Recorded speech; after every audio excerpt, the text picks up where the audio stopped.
We back in the building, man, and I'm excited about this topic, about this show. I'm passionate about it, and I hope y'all here today to participate, contribute if you have any intellectual data, right? And come and just talk to us today. I will be going over my comments from yesterday's video. I welcome everyone to participate in today's show. I don't have all the answers, right? So I don't want people getting their feathers ruffled.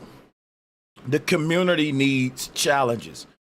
And I don't care. One thing about me being a flat earther, people always challenge me. That's right. One thing about being a flat earther, you gonna get challenged all the time. And I have no problem with that. But I also like to challenge others.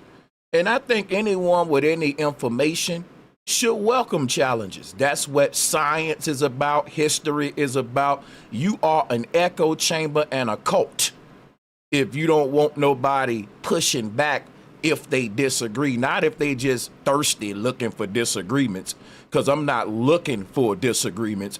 But we all don't agree with everything, and these are, I think, opportunities for me to step out, lift my big mouth, and say to the community, hey, quite a few of us teach this, but I would like to challenge it, right?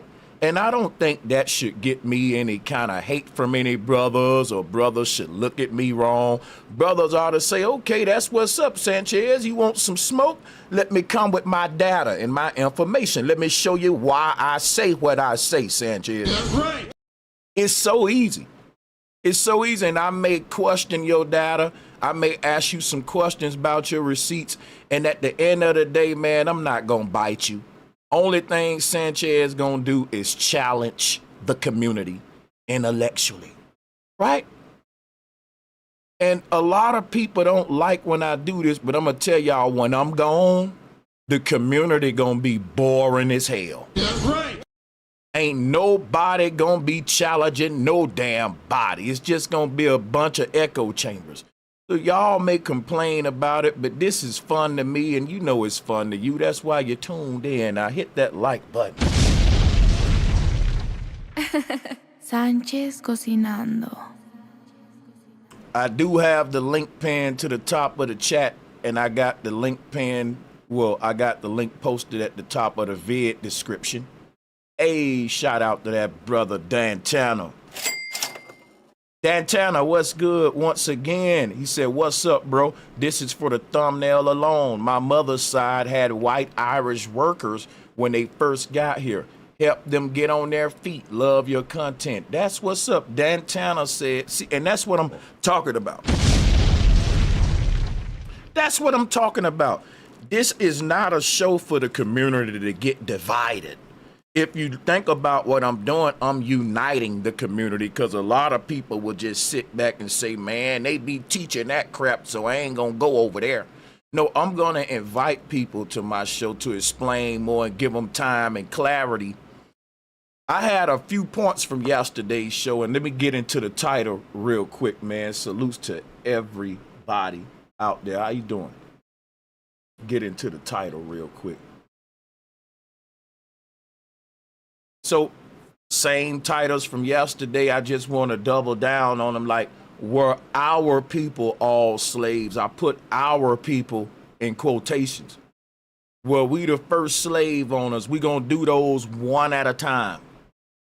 The first portion of the show is gonna be, were our people all slaves? And we're gonna zoom in on that and just kind of focus on that one. Why did I put that? Because you got a lot of Negroes today, they think it's cute to go out here and show the world, my family was black and we own slaves. This what I'm gonna do for all y'all Negroes who got your paperwork to show that your black family owns slaves, and you probably got a paperwork to show that a lot of black families own slaves. You know what I'm then gonna ask you? What color were the slaves? What color were they? That's right. That's what I want to know. it's important to me to know, did your black family have black slaves or white ones? Because then we're going to look at all the white slave owners and we're going to see what color their slaves was. You want to play my little game with me? Think it's a fun game. Drop a 1 if y'all think that's a fun game. Drop a 1 if you think it's a fun game, because the purpose of me bringing up slavery is to say that people with this kind of skin and darker and brown skinned people, they were the main targets of slavery. So when a black slave owner step in front of my face, I ask them, you was just another Negro profiting off your people being a resource and a product to the oppressor. That's right. If that's not the case, get out of my way when I call out them slave owners and quit saying, but I'm a slave owner, because then you're going to get caught in the crossfire. Isn't this an important conversation to have? Because these guys are becoming like the protectors of anyone coming out against slavery or the institution of slavery, which targeted colored people the most. I don't care about the origins of the word coming from the Slavic. When slavery was institutionalized, it was mainly centered around breaking the Negro. That's right. One of the brightest minds, when I say evil and wicked bright minds or evil genius, when it come to how to make a slave, was Willie Lynch. And a lot of people don't even think he was a real person. But like when you think about the whole concept of slavery, is not a simple concept. It's a very psychological and complicated one. It's turning a wolf into a house dog. I'm going to say that again. It's going out there in the jungle, getting a vicious wolf and turning him into a little chihuahua, a little house dog. That's what they did to the field, the Negro that was in the tribes in the jungle. And they didn't tell you that. They didn't say we domesticated this Negro like any other animal of the field. You know what they said? We civilized him. We civilized him, you know, because he was wild at first, you know.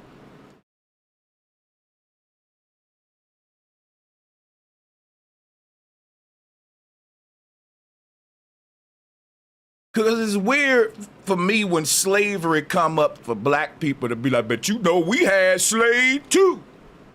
Bro, we're talking about an evil institution that exploited people and took their land. If that ain't what you talking about, don't even bring your shit up when we talk about slavery.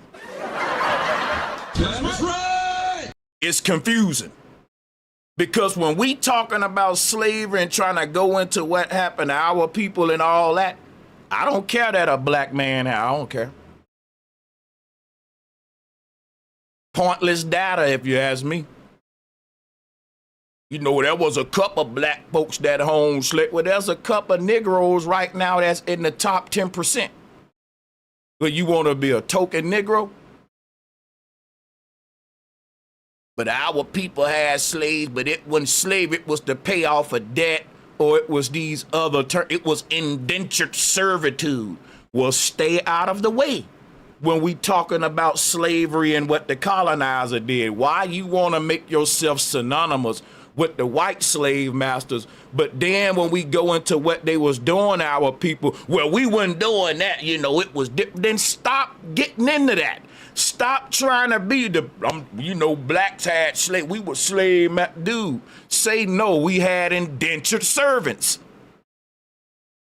Words are very important in this context. See, y'all want to say we had slaves. Then when we talk about how fucked up slavery was, you want to say, oh, but our slaves was indentured servants. Then call them that from the get-go. Call them that. Quit bits. So when I say, look, when I say, were our people all slaves? Well, today we say black people in America are victims of systematic oppression. Guess what?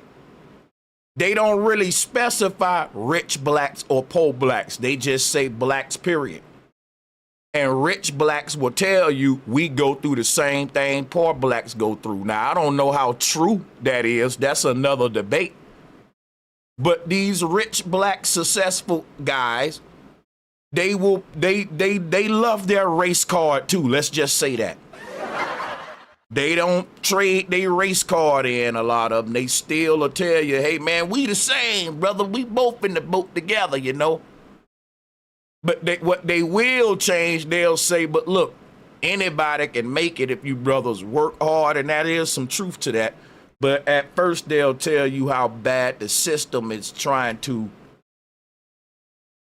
be in your way, so to speak. But we ain't gonna go too deep into that. The whole point I want to talk about today is like an injustice anywhere is an injustice everywhere. So to me, like if you got 5 black guys in a room talking about their history, and 4 out of 5 of those black guys can trace their ancestry back to slaves, and one guy say, well, my people weren't slaves. We were slave owners. And then he proceeds to take out his damn Grey Poupon and put his handkerchief right here. And goddamn it, you get my drift? It's like, you niggas went through that. I didn't go through that. It kind of make me think, do you still have the kind of fire toward the system that them brothers got?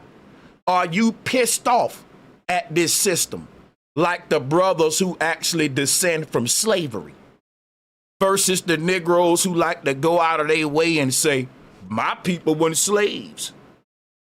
What you telling me? Well, my people didn't go through shit. America didn't oppress my people, so I'm really not beefing with the oppressor like that. Actually, I participated in slavery, Sanchez. Because in context, when we bringing up stuff like this, it's always to condemn the system that is still enslaving us today in a different form. And we don't want to have a conversation about a few token Negroes who had black slaves, mind you, not white ones. Because my point is, when you talk about slavery, the white man and the black man participated, but the black man had black slaves and the white man had black slaves, which is the point of talking about slavery, is talking about the group that was most affected, that was most exploited and affected by it. And we can't do that if there's a few. That's like when we try to bring up the system of America that's oppressing us, and it's always a couple of boule rich niggas stand up and say, well, I didn't go through that. The police ain't pulled me over. I didn't grow up in the projects. I had my mom and my daddy. The majority of your race grew up in a situation that was socially engineered for them. And if you didn't grow up like that, quit putting your nose up and your goddamn bougie attitude in. Like, y'all so quick to let them niggas know I'm not like you. And it's like, it be the same niggas who want the white man to know I'm not like them niggas, white man. Come deal with me first. I'm the civilized nigga. I'm the Carlton Banks. He's the Philly, the Will Smith cat. Like, if you gonna identify with your group, identify with them based upon the plight of oppression, because that's what's galvanizing us as a common enemy. You don't want to be the guy to say, well, they really didn't do shit to me. That's like the Crip in the neighborhood that's saying, I really don't got no beef with the Bloods. You know, the Bloods ain't really shoot my homeboy. You know, that's y'all shit, man. But you still want to be part of a set. No, you got to say it happened to us, bro. Even if it didn't directly happen to you. Like if you join the American military and if they knock down one of our buildings, that happened to us. Now, deep in your mind as a black man, you may say, man, that's they goddamn building. I got my own problems. I'm just here for a paycheck. But you at least gotta fake like you part of the team. Like, yeah, man, we gotta go, you know. But this is different. You're really one of us. And not all of us may have went through as much as oppression as the other one. But we all need to have the same energy toward it. And I just can't feel the energy if a nigga is so quick to let it be known, well, I wasn't oppressed like that. Because it ain't a conversation about how you didn't get your ass beat like that. The conversation is about how most of our people really got fucked up and came out on the shit end of the stick. Why would we have a conversation about just a few couple cats that had slaves? That's selfish. What's the point? If all of us getting oppressed right now by systematic oppression, who cares if we can go back and see, well, they didn't sick the dogs on my grandma. My grandma never had the fireman put the hose pipe on her, Sanchez. Well, my folks did. Well, you might be a black person that say, well, I never experienced Jim Crow. Well, most of us did. So if you want to be part of this, you got to have some the energy we got toward that oppressor, and you ain't gonna have it because you too quick to let me know, but he didn't do that to me, Sanchez. That ain't the energy that we need to galvanize on a revolutionary. That's just my opinion. I can be wrong. That's why I got the call link up there. I think it's pointless information. Black people own slaves. Nigga, black people built pyramids. What are you on now? You arguing that you can't be a slave now, which is why you niggas is celebrating the immigrants they taking our jobs. Get them immigrants out of here. So we own slaves. Now you begging for jobs and competing with Home Depot immigrants. Sad, son. That's right. Sad, son. I gotta think of all this, and I have to come let the people understand where I'm coming from, what I'm seeing, the whole picture. I'm a syncretist. I see things others can't, which is why you should let me be your lawyer. I get you off. Let me quit playing with y'all though, and let me drop the link, man. Yeah, this all out of love and respect right here. I swear. I think that the whole concept of, you know, we did black people. Let me read y'all some of these comments. Slavery was the word for employment. It started out as corporations hiring groups of people. That dude, employment is slavery. Employment and slavery is the same. If you're an employee for a corporation right now, you're a slave. Let me remind y'all of something, right? Let me just give you this gonna really give you a download. Slaves worked, but they couldn't gain profit. I'm finna show you what a slave is. Slaves couldn't own property. Slaves couldn't self-identify. You wanna know why they call us black today and why they won't let us identify who we are? Slaves never had the right to self-identify. My dog don't get to tell me who it is. I tell my dog who it is. It's my pet. That's right. I name it. My dog don't name itself. It's mine. It's my property. So my dog don't get the right to self-identify, neither do your children. You give them a name. And if they tell somebody, that ain't my name, this my name, you tell your son, boy, I named your ass Billy. You can say what you want. I'm your parent. Now, you can go to the court and change your name, but until you do that, it's what the authority said.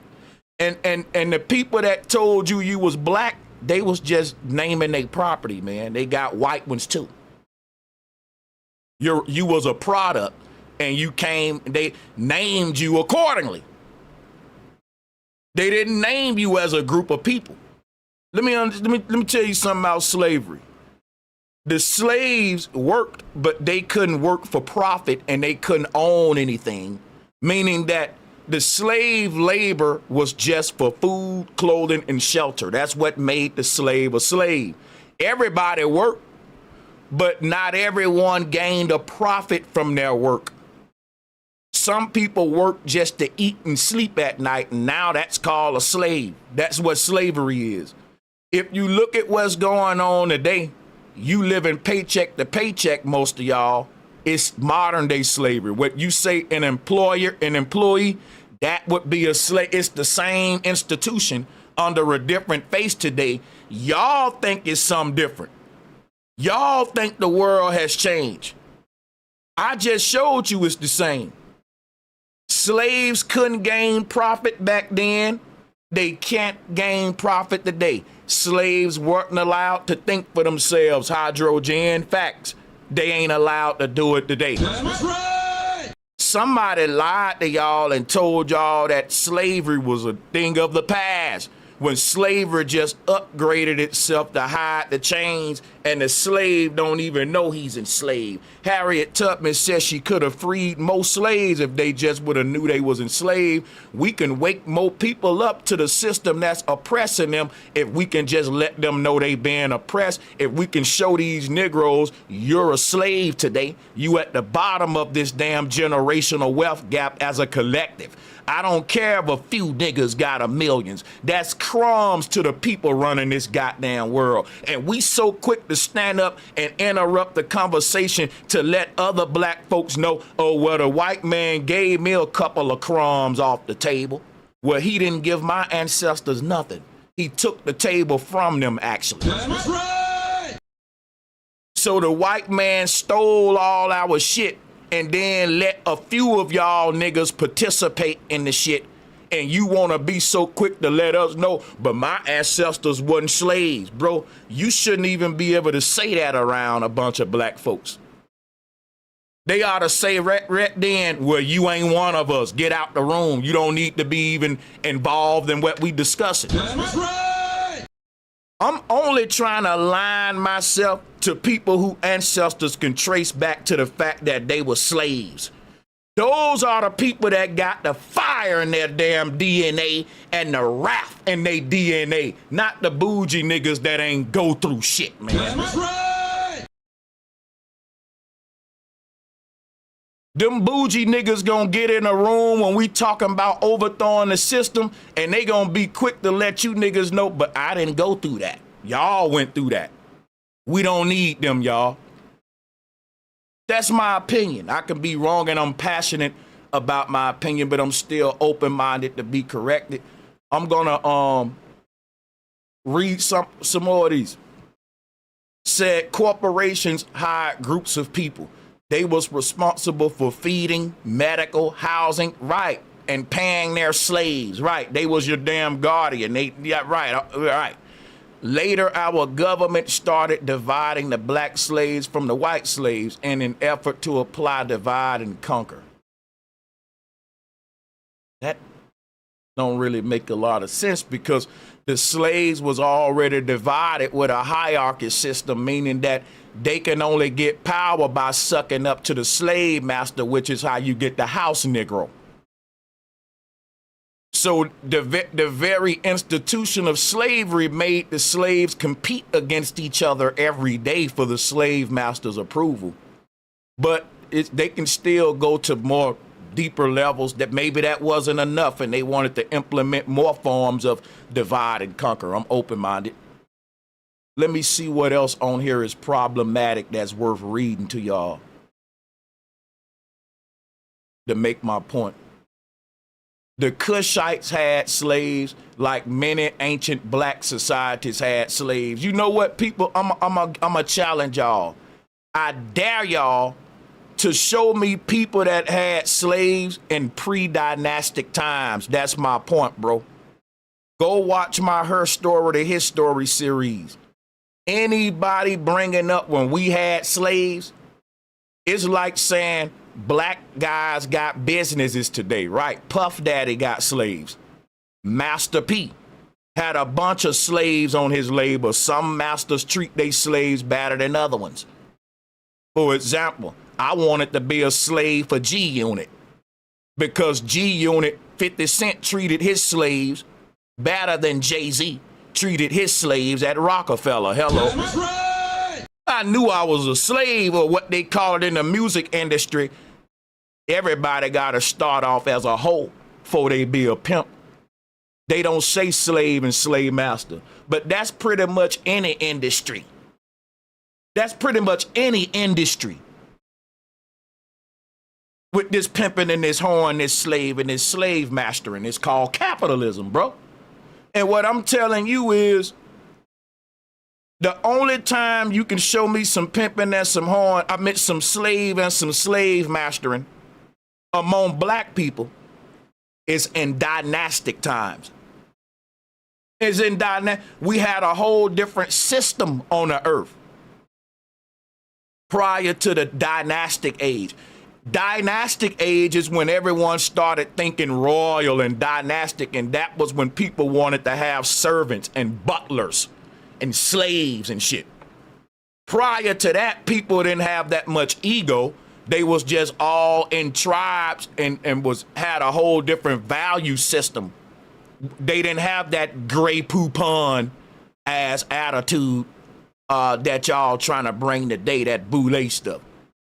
It was a tribe, community, and wasn't no damn he my slave and all that. You don't work for me, bro. You work for the tribe. You ain't doing that for me, nigga. That's right. What you talking about? He worked for me. That's my worker. No.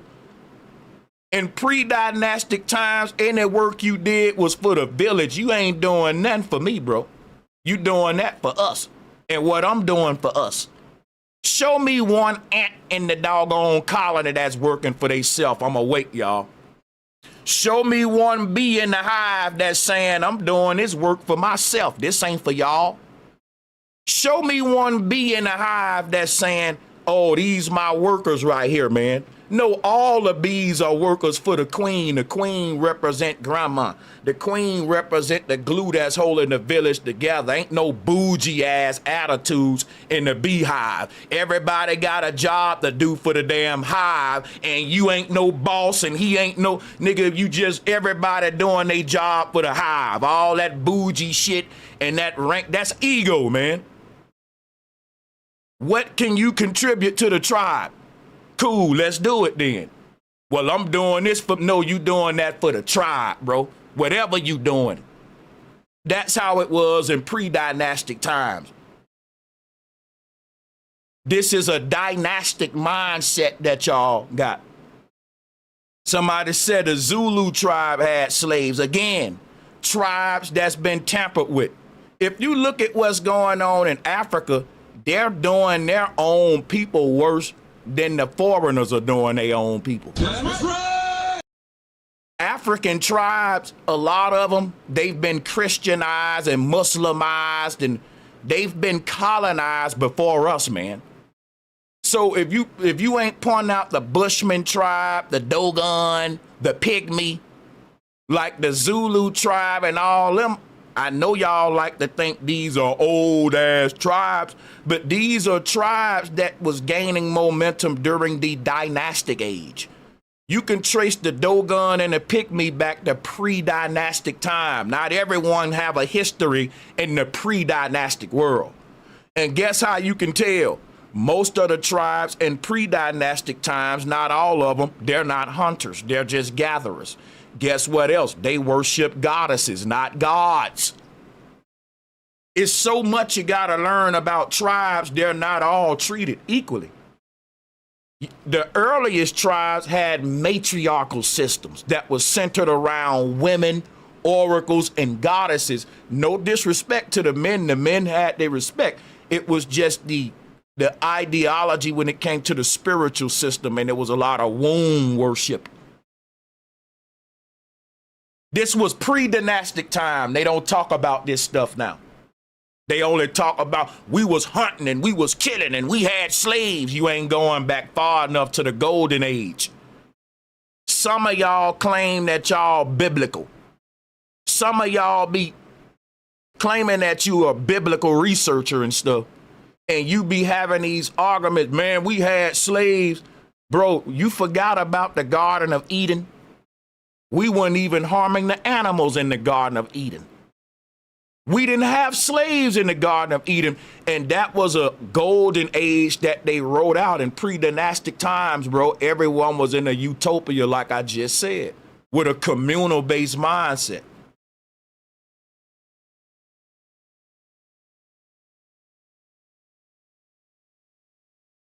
Someone said black people treated their slaves worse than any other race, maybe equal to the Aztecs and the Mayans. Look how you treat each other now. Ooh, ooh, man, economy gutters. Why you do them like that? Damn. Look up Eastern Congo. Thousands of children SA'd by you ruthless kings. You MFs are despicable. I want to meet this brother right here, man. Where you at, economy gutters? This brother here got a mouthpiece on him that's slicing. I'm about to sub to this brother channel, man. Economy gutters. I like your spiel, man. This brother said, the fact that black people identify and want to own the term slave is crazy. Oh, let me share this with y'all. Y'all want to see what I'm reading? My bad. Y'all see that?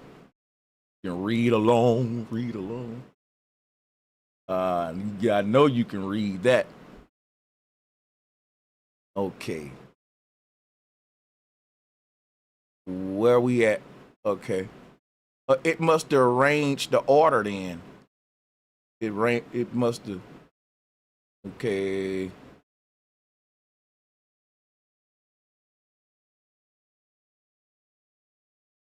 Okay, I was just reading a brother's post that was deep, and then when I zoomed in, it just changed it.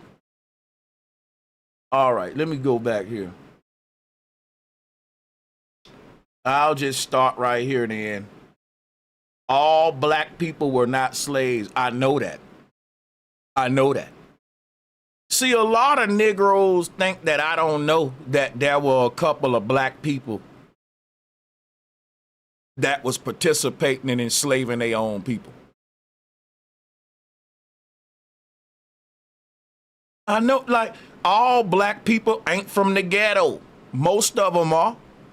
But not all black people grew up in the typical struggle. Most of them did. So when you come with the all black people weren't slaves, just remember you separating yourself from the group. Because think about it. What is black people's beef with the oppressor and the colonizer? He enslaved us. So when you say, but I wasn't a slave, then you don't have no beef with my enemy. The only reason black people are galvanizing right now, because we all have a common enemy. It ain't because we all Christians. It ain't because we all Muslims.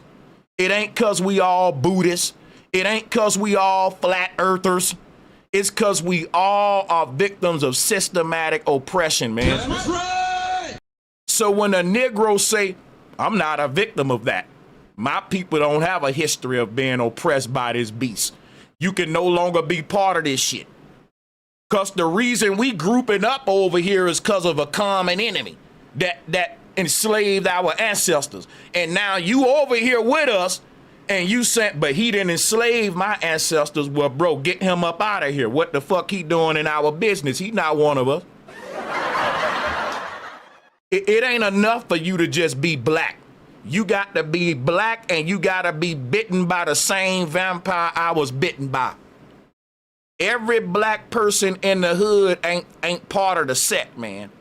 The niggas who get jumped onto the set are the ones that saying we signing up specifically to fight the enemy of this neighborhood, and we got a common enemy. He killed my homies, them was my homies too, and I won't get back. Put me down, I want to fight. Now the man that's saying put me down, but he didn't kill my homies though. I didn't go through what y'all went through. I can't identify with your homies that died because they didn't shoot my homies, but I still want to be in what y'all got going. I want to be part of it. No, man, you don't even need to be in the room when we talking. You're compromised. You might be telling the enemy some shit. Why the hell you want to be down with us anyway, but you letting us know you don't share the same common enemy with us? Now, all of us are coming together because we share the same common enemy. Why the hell you in the room with us letting us know, but he didn't do that to me? Then get the hell up out of here, man. That's right. This ain't your fight. You ain't got nothing to do with what's going on with no oppressed people talking like that, bro. You wasn't bitten by it. It excludes you. You're over there. And all the people who said, yeah, he fucked my homies up, he fucked my ancestors up, come over here with me because y'all got the energy that I need y'all to have. All of the Negroes that like to let y'all know I didn't go through that, they ain't got that kind of smoke that y'all got who went through it. It's in your DNA, dog. If your ancestors got bit by this vampire, that shit, the anger, the wrath, the vitriol toward the system is in your DNA, bro. It's gonna come out. You ain't built like them. You are born with this energy in you because it happened to your ancestors, man. That's science, bro. That's science. If a person saying that ain't in my DNA, that ain't recorded in we ain't blood brothers, bro. We bonded through oppression. We bonded through the struggle. And if you didn't go through shit, bro, I love you, but you're over there. I can't fully trust you because you're gonna, well, he didn't do that to me. But I don't need a nigga like that around all of us who said, well, he did it to me. You're gonna always deflect from us kicking his ass or get back or stand focused on him. And it's gonna always somehow get back to how you didn't go through that. So with your bougie ass, we don't need to be talking about the few niggas that was balling out, man. That's a waste of time. Most of us were victims of slavery. What are we gonna do to galvanize with this common enemy? Because that conversation always get diverted to, some of us black folks had, so?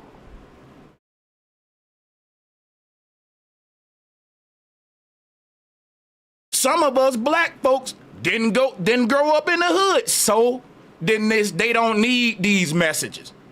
They won't be able to identify with the kid that grew up in the projects. Get them out the room.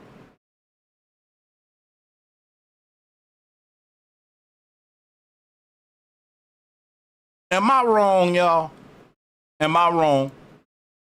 You can click the link and let me know am I tripping. And we got another point. We're going to segue to part 2 of this too. This just the first 2. It's a twofold conversation. You can click the link, and anybody want to build on what I'm saying so far? Come on in. Come on in. We can use a caller and an interjection.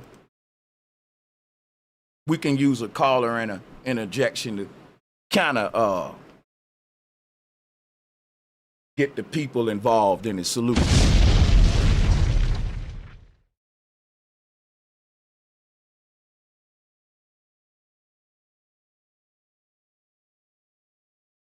We will be reading some more of these comments. Stand by. Support the content you love. Show your support now. Peace and love to everybody in the in the building. This is a community interactive show. I'm going to go to the next comment and keep the show going, but we are encouraging the community to be a part of this one. Don't let my passion turn you off. This just me speaking what I think, but I do want you to know I'm open-minded. I just think that, we got someone named Carl Guru. Let's get him on. Let's get the first caller on. Yeah, don't let my passion act like this is just me. I'm from the Bible Belt, so I can get preachy. But I ain't preaching, I'm teaching. Trust that. Hey, Guru, what's good, man?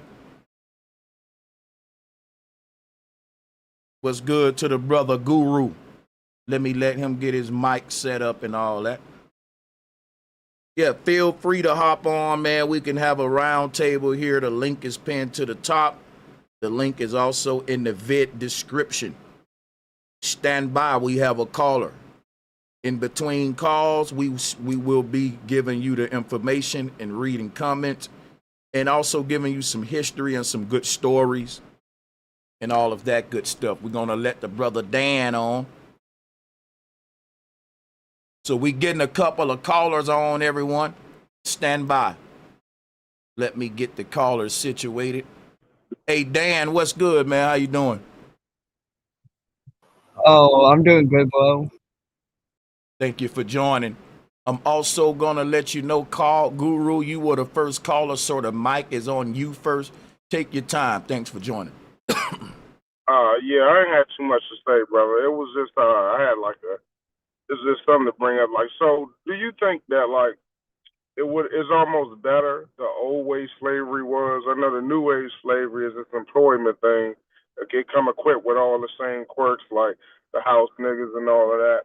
But, like, to awaken the warriors within our community, like, for them to see it without it being disguised, do you think it was almost better to like get a movement going, get a renaissance going when they could see the people was being enslaved?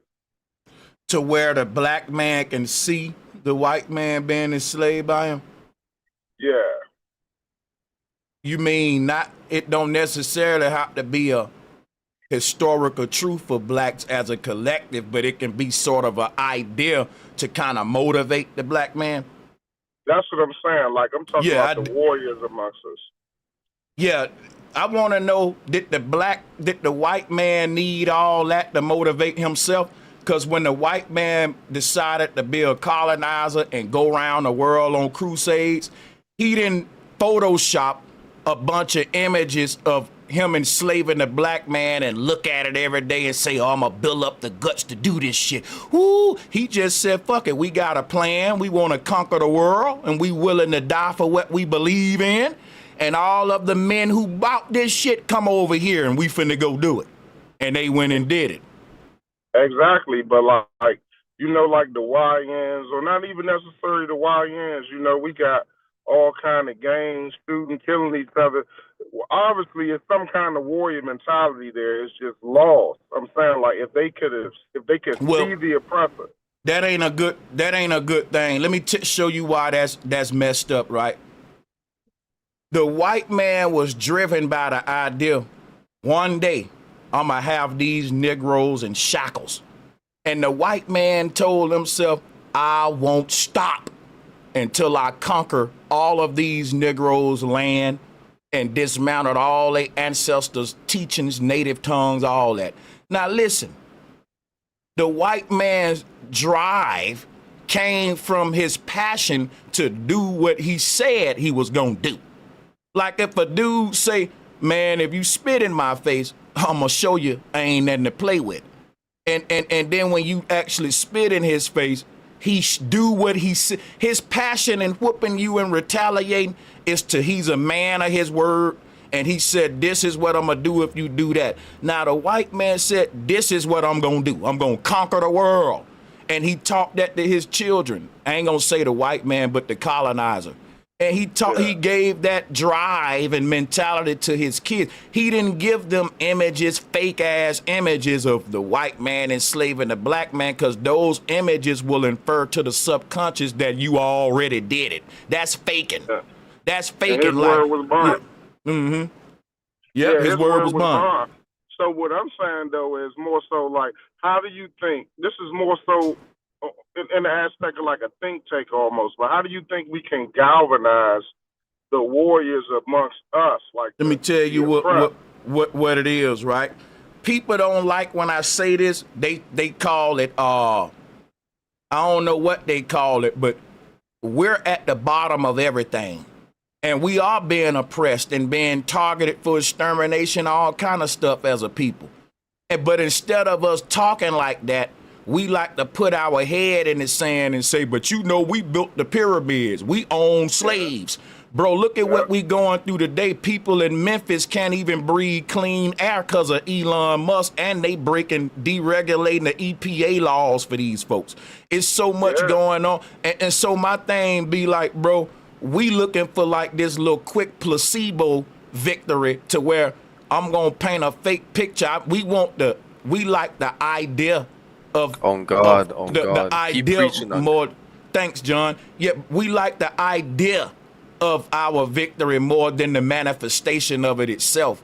And it shows, you know, because we look for little stuff like little symbols and gestures just to give us that motivation. And really, if I stand up to black people and tell them the truth about what the hell we up against, it's gonna scare them.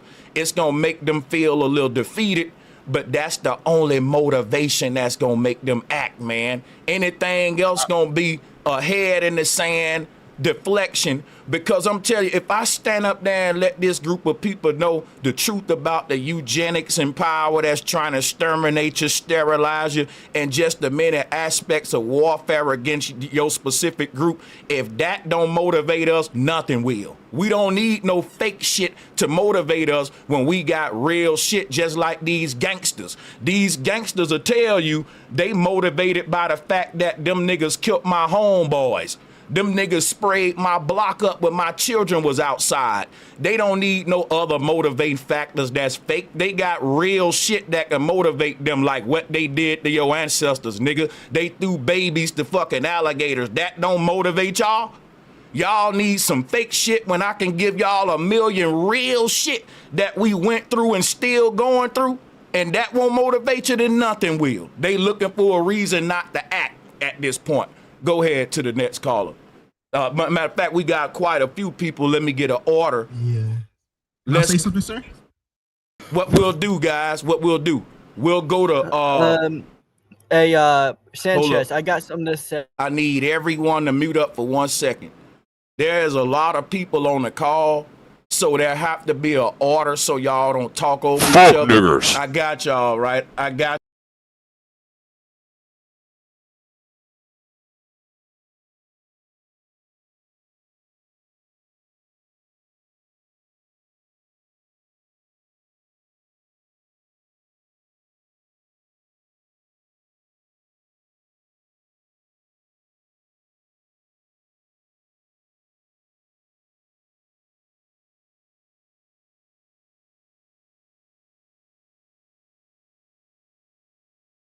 So I do want the trolls to know that the mic was muted the whole time and the video was off. So we got all the trolls out of here. Sorry about the break, guys, the silence break. But let me go to, I think that's Michael Couldnt.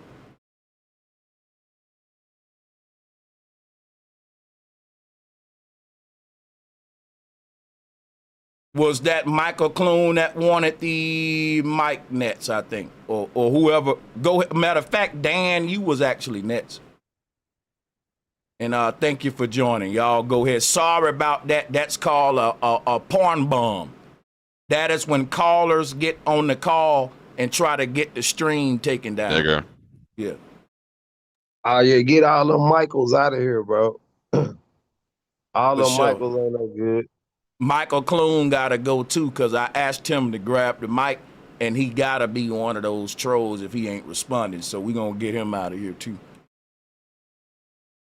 So Dan, the floor will now be on you at this time. All right, so we're talking about how slavery was, like how black people were the first slave owners. Oh, I'm thinking that you was Dantana. That ain't Dantana. Or if you don't know what we talking about, Oh yeah, get him out of here, bro. then yeah, you Oh, don't. fuck you then, nigga. You don't want to. Cause you just troll. Another troll.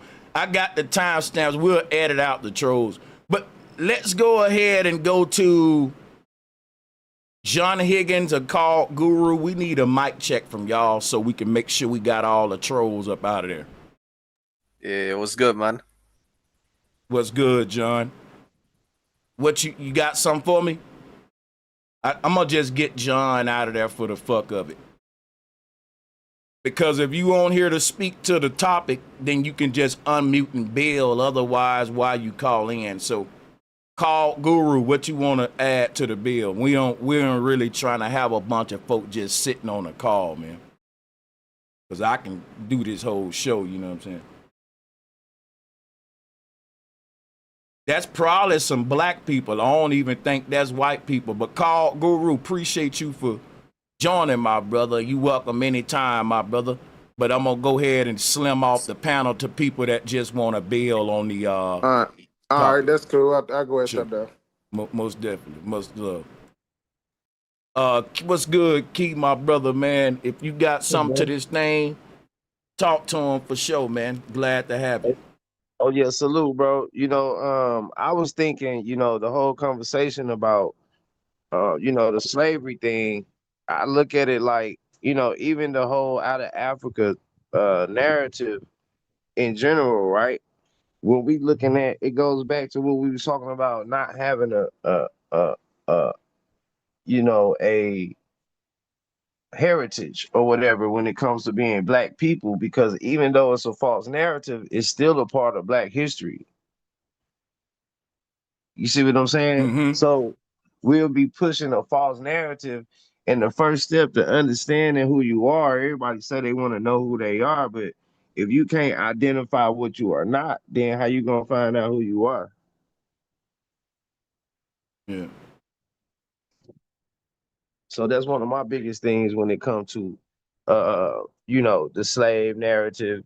And then different people went through different situations, depending upon where they were located geographically in the United States, different Mm. things. It was different strokes for different folks, So I think we trying to specify exactly what happened. We're looking at the slavery narrative as this was what happened to all people here, not knowing that different people, different tribes, different families were in different situations.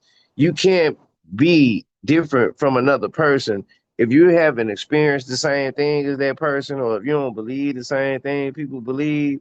It's like y'all enemies now. When I was just saying yesterday, a hand need a thumb, a pointer finger, middle finger, ring finger, and a pinky to function. So that's why we can't move together as a unit. Everybody got a problem with the next person just because they didn't go through the same. It's trauma bonding. You see what I'm saying? Well, I would think like this. I think like when I compare it to gang members, people may say, well, them cats is trauma bonding, right? But they galvanizing under the fact that this our territory and we're gonna protect our people, whoever that may be, right? Now, black folks said this is our land. It was taken from us and our people divided, even though they killing us, we killing each other, all that shit. And I think trauma bonding is better than no bonding in this case, because like, think about it. If we divided and people ain't even bonded together, but we all can say we have something in common in our ancestry, which is a traumatic experience, then that would be a good, easy way for all these people worldwide to bond. That's why I'm saying I'm not really demonizing the trauma bond in this context here, because we ain't bonded at all. So if we have to bond together, because that's what the small hats doing, they bonded together under a traumatic experience that they call, the Holocaust. So I think this is the perfect kind of bond when there isn't one, actually. But yeah, salutes to you though, man. And you making this into a good, deeper layers and shit. Appreciate that. Well, yeah, I appreciate you for bringing up the topic, and I agree with you in totality, because we gotta bond somehow.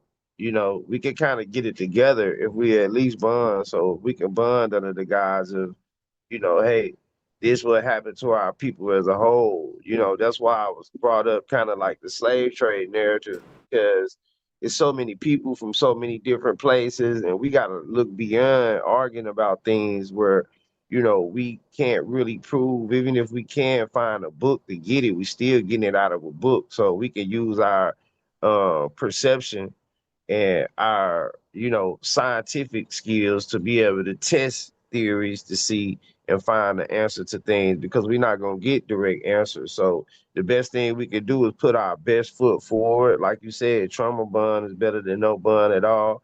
We can at least bond on the trauma of this did happen to our people. Something happened and it wasn't good. We don't have the land control of the land no more. We bound by these laws and these regulations and these amendments that these people keep projecting on us year after year, making the rabbit hole go deeper and deeper. So once again, I gotta agree with you, man, on that trauma bonding.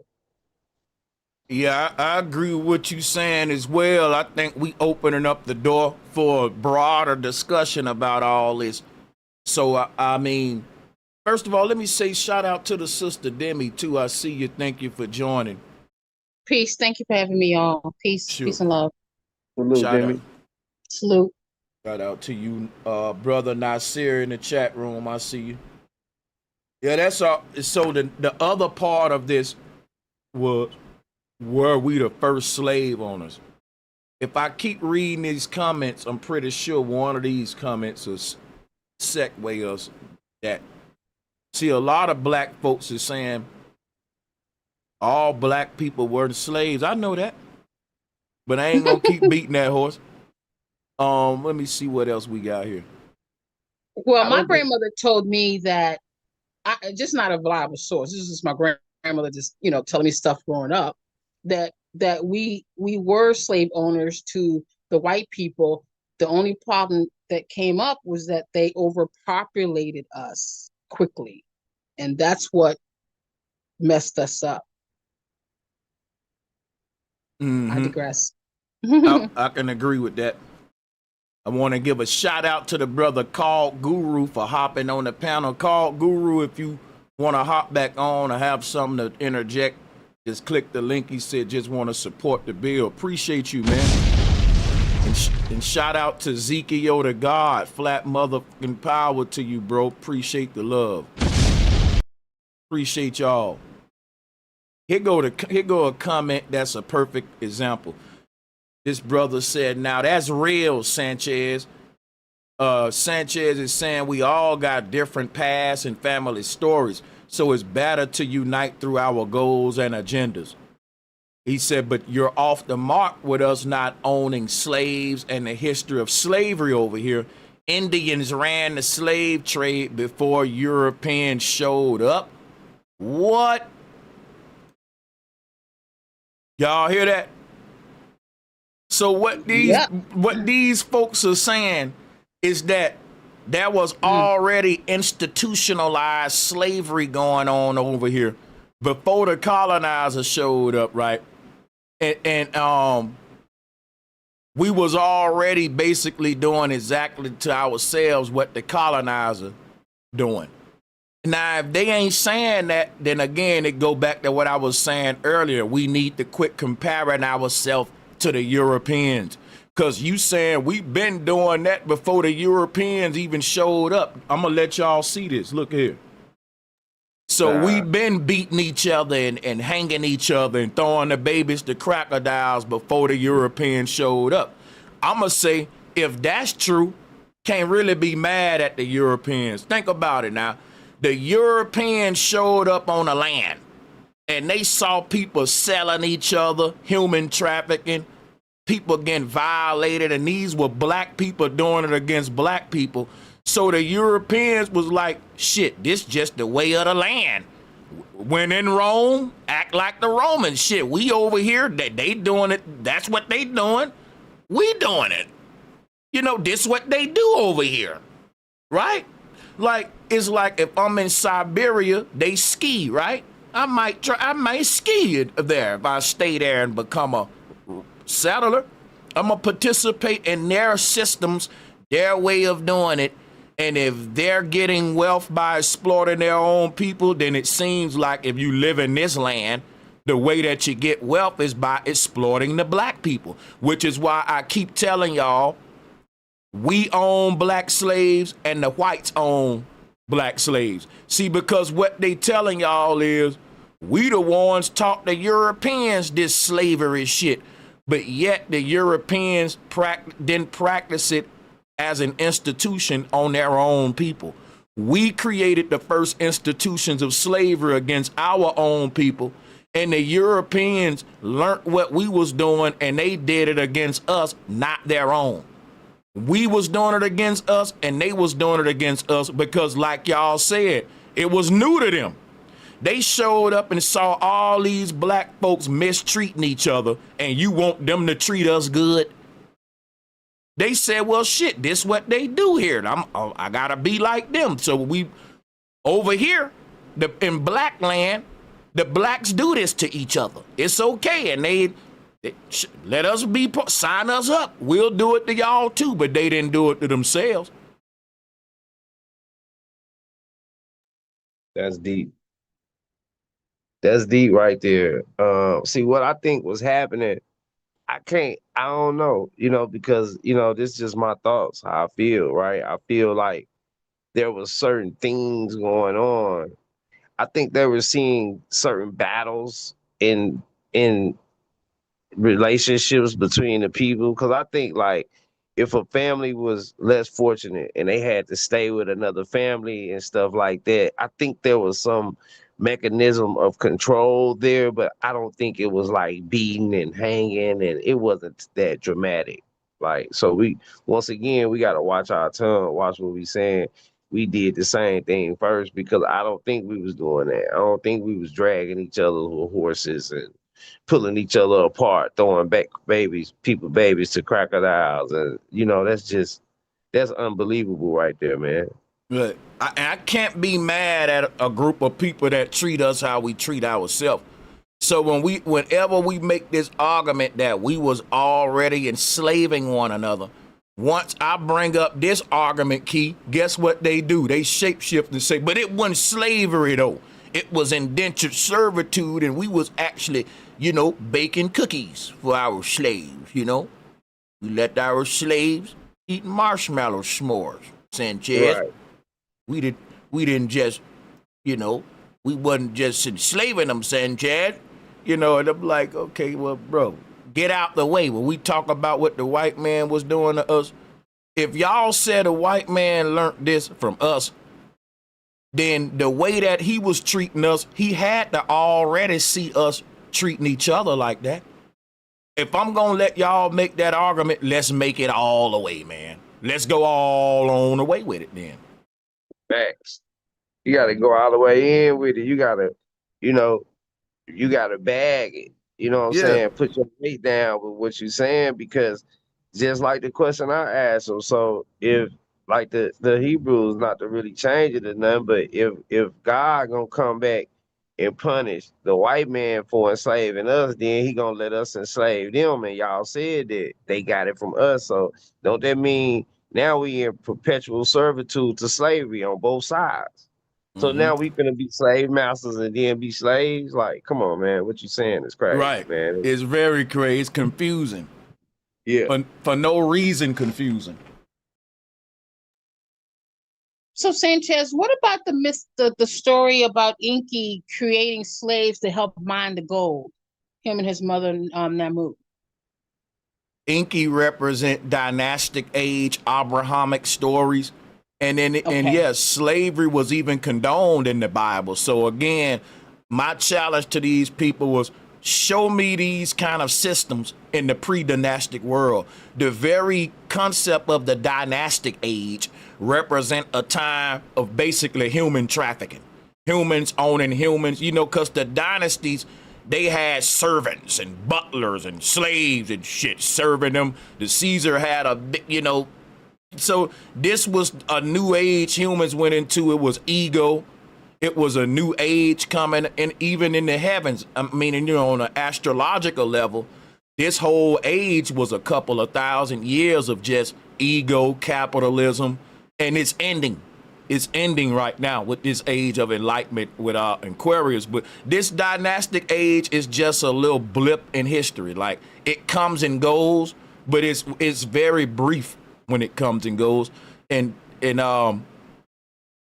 yeah, so it is crazy that people can't see a world where these kind of systems didn't exist, because we born in the Western world. All we know is capitalism and slavery, rich versus poor. You know, we can't fathom any kind of system. So when a brother like me say, bro, the world wasn't always like this. When you go back to pre-dynastic times and go back before the dynastic age, it was a beautiful fucking earth with beautiful systems that embody equality and sovereignty and justice for all. It was beautiful. They call it the golden age. It was so dope. William Blake he wrote about it in his own way in Paradise Lost. The Garden of Eden is another historical account that they wrote in a myth form of these old world systems that trumped anything capitalism could ever become. And it was community based. It wasn't no homeless people. It wasn't no suffering. I'm talking about people, when you tell them that, they say, ain't no way. Because the only world they know is capitalism and the system they grew up in here of how to run and govern people, which is a failed system that the ancestors even warned about. So it's crazy we born in these Babylonian systems, and the ancestors told us those are food systems. Those are gonna always fall and be rebuilt, those kind of empires. And when we experience it, and I go to talking like this, people will get amnesia like, man, you tripping. Like, no, bro, we wasn't capitalists. This is the invaders' systems that we've become accustomed to because we born in them, but this ain't who we are, and we're not going back far enough in history to see our true identity. We're going back and only identifying with identities in the dynastic age that we assume. And that ain't really who we are. Yeah. Facts. Nah, you spin facts, man. You brought my mind back to the epochs, you know, and we have to be familiar with the epochs to even understand, you know, what times we in, like what's going on right now. It's supposed to be happening. Like, it's nothing we could do or nobody we could vote for to change with the times we going through. The times is exactly what it say. It's the time for that what's happening to be happening. It's happening for a reason, and we in this age of Aquarius where a restoring a balance is being brought back forth with this feminine energy. That's why the world confused. You know, they don't understand how to take this energy. It's too strong, it's too abrupt for them, but it's just that feminine energy restoring back to the scale to take its seat.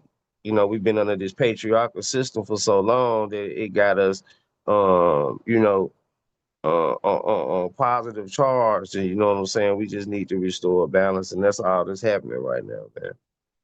Oh yeah, man. It's everything happening is to activate something within us that should be being activated within us, because the enemy's showing us who he is right now, and there's really no excuses for us to fall for his tricks. But even the Bible said we will. But let me give a big shout out to hold on a second, man. Let me go up here. Voodoo Child, what's good? Appreciate the love. Oh, for sure. Beat and teach all day. Shout out to Zachariah Alexander for joining us. If you want to interject, just unmute, and that's the same for everyone on the call. Salutes. Yeah. Peace to the chat, man. Peace to everybody on the show. Peace. Peace and love. Sanchez, I'm just listening in, bro. I hear you say a lot, like we as in, obviously you talking about black people. Do you consider ancient Egypt when you say we? Ancient Egypt, here's the thing. When you say ancient Egypt, you're talking about pre-dynastic Egypt. You're talking about Nut and Geb, flat earth. You're talking about when the world was on one accord, right? Then the dynastic age represent when they said Egypt became civilized, but that's when they started, you know, bringing in slavery, all this stuff, the new systems we got today. So when I say ancient Egypt, I'm referring to any, yeah, that would be part of this golden age as well. Okay, but specifically, you talking about pre-dynastic? Okay, because I was going to interject, but my point more so aligned with dynastic Egypt, and it's a it's a common thing. It's a commonly known thing that in dynastic Egypt, they for sure had white people as slaves. They had white people that they went to the north and captured as slaves, right? So then the notion is that once those slaves, like how somebody on the call said, her grandmother said that once they overpopulated the Egyptians is when they start getting overthrown and overtaken. But for sure, they definitely had white slaves. So I think that's like the first example of black people running an economy based on slavery and exploiting white people as part of their slaves. But you got to understand that the dynastic Egyptians wouldn't be black people. Put it this way: if you brought back a dynastic Egypt to modern world today and let them talk, they would look at black people like goyim, like how the small hats look at you. See, we got this false image of what the Egyptians was like, these pharaohs and shit.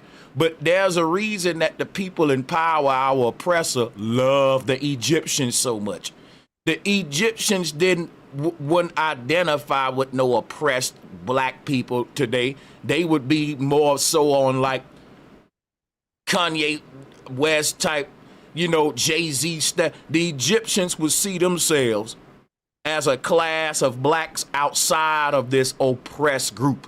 They at the table with Warren Buffett and shit. Like, we got this fantasized false view of what these dynasties would have been like, but they would have been at the table with the world elite and they wouldn't be studying no damn regular people's plight. They all be all for the rich. That's what the whole dynastic age represent, that kind of mentality of rich for the rich and rich versus poor. Peasant classes being created, perpetuating poverty for the people at the bottom and wealth for the people at the top. That's what the mindset of those dynasties. They were the first capitalists. I mean, money was invented in Egypt. Taxation was invented in what part of Egypt though? Dynastic Egypt, not pre-dynastic. Got you. Yeah, salutes to you, man. These are great questions for get the conversation advancing to an intellectual level. Shout out to y'all brothers, man. And shout out to Zab the Moore joining the call. Thanks for joining, bro. You welcome to the floor. To interject at any time is always good to have you. We had some trolls. Yeah, I appreciate that, man. Salute to everybody on the panel. Now, in regards to the whole slavery question and whether or not we were slaves or we wasn't slaves, the more I research, I've come to the conclusion that the whole slavery thing has been the biggest psyop probably in human history, and it's tied to the oppressive nature of the Catholic Church and the Jesuit order. The very first slave ship was literally called the Good Ship Jesus. And when they went around here in America, imprisoning and killing and pillaging the indigenous people, they did so by first using the Bible to convince all of the people to even let them in. So I think the bigger slavery is the slavery that the church has on our people. And that also emanates itself in how history has played out. And I think that's the bigger issue. That's the big slave psyop that we really got to talk about. What you think about that? I mean, I'm tracking with you. Y'all can hear me? No, go in a little bit on what you said as far as with how history playing out or whatever. Yeah, I'm tracking. I'm on point with what you're saying thus far for sure. Yeah. So the very first thing is, if you understand what a egregor is, which is anytime people put their psychic and spiritual energy into something, they give it life. So the Catholic Church has been using the egregor of Jesus Christ, or the idea that we need that the church to get spirituality. In essence, that kind of put our people under a spell and turned us into slaves. And then you have the whole idea of the curse of Ham. That's another instance that put us as slaves. So when you really study history, you find that there were a lot of sellouts amongst our people that also put us as slaves, as well as white people as slaves. And the very core of everything to me is tracing back to the Catholic Church and the Jesuit orders and these secret orders. And those are the guys that we really got to call out if we want to address this whole slavery psyop, because to me, slavery starts as a mental thing. It's mental in the sense that it convinces one group of people that they can enslave another group of people. And it's also a mental thing, whereas it takes the people who are enslaved and makes them feel sorry for themselves or cursed or any of the other negative connotations that come along with it. I can agree You with know, that, I bro. would say, you know, ain't then one thing is this right here. Feeling sorry for yourself may be a negative thing, but it brings forth a positive thing. Like everyone want to feel sorry for the small hats. Everyone want to feel sorry for September 11th, right? And our sorrow for what happened on that day keeps American troops with this fire in their heart against the Taliban or whatever. You know, they use this sort of sorrow to fuel this other half. You know what I'm saying? So I think that when traumatic things can be traced back to your group and it's embedded in your DNA, some of these feelings are inevitable, but it ain't, you know, it's natural for you to feel that way when everyone read about their ancestors and you have these dark ass stories about your ancestors and they have these victorious stories about their Spartans or whatever shit. But this is natural. The thing is, what do you do with that sorrow, that hurt? How do you use it to fuel you into a galvanized state? That's why I keep bringing up like the military gangs, you know what I'm saying? But that's all I was saying. Okay, I get exactly what you mean. Because, you know, niggas will say, they will take this energy and turn it into an excuse to be their own worst enemy. So you will see these conditions in the hood and niggas will be like, look at what our ancestors went through. Look at that, all that. I'm like, bro, that ought to make you love your people, not want to sell them dope, not want to exploit them with the oppressor. How do you, but that's what they say. If you have a woman, like if you have a child, boy that grow up around his mama getting beat, he may beat women or he may stop women from getting beat. It can work either way. So like I think a lot of our people, when they think about slavery, their lash out is against their own people. You know what I'm saying? Yeah, but don't you think that the way that they give the slavery story, which I believe is more in tune with putting our history and compressing it in this 200 to 400-year story where they got us as, you know, inferior, like we were getting beat, we were under the white man's thumb, and that goes into our DNA. Whereas, why not teach history in totality? From what I've studied, every race has gone through slavery, but the difference is only us get given history in a way where they compress it all in the 400 years. And unless we ourselves go out looking for the truth, we would never hear about all of the rebellious, all of the wars, all of the fighting back. We never hear about that. We only hear about it, and a lot of times from immigrants who give us these stories, but we only hear about it from a position where we just was getting tore up. Like there's nothing victorious or nothing good about it. I mean, if you're gonna give us the story, why not give us our story from the beginning? Like, why not start off from when we were ruling this thing and then explain how we fell? And now we could at least look back at something that is more glorious that we could strive to instead of feeling like we only got here 400 years ago as slaves and now we gotta pick ourselves up and get going from there. Bro, it's designed that way on purpose, though. Don't you know that?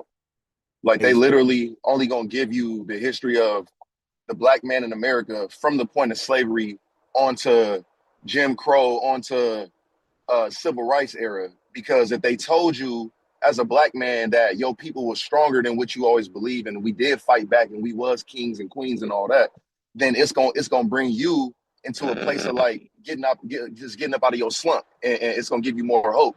And they don't want that. They want you to stay oppressed. So they're gonna give you the dark side of the story. They're not gonna tell you how you was victorious and that you fought back, because they don't want you to fight back.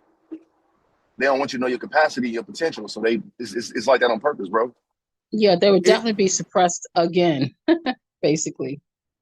But see, it's crazy because when you look at these small hats, they are purely motivated by victimhood.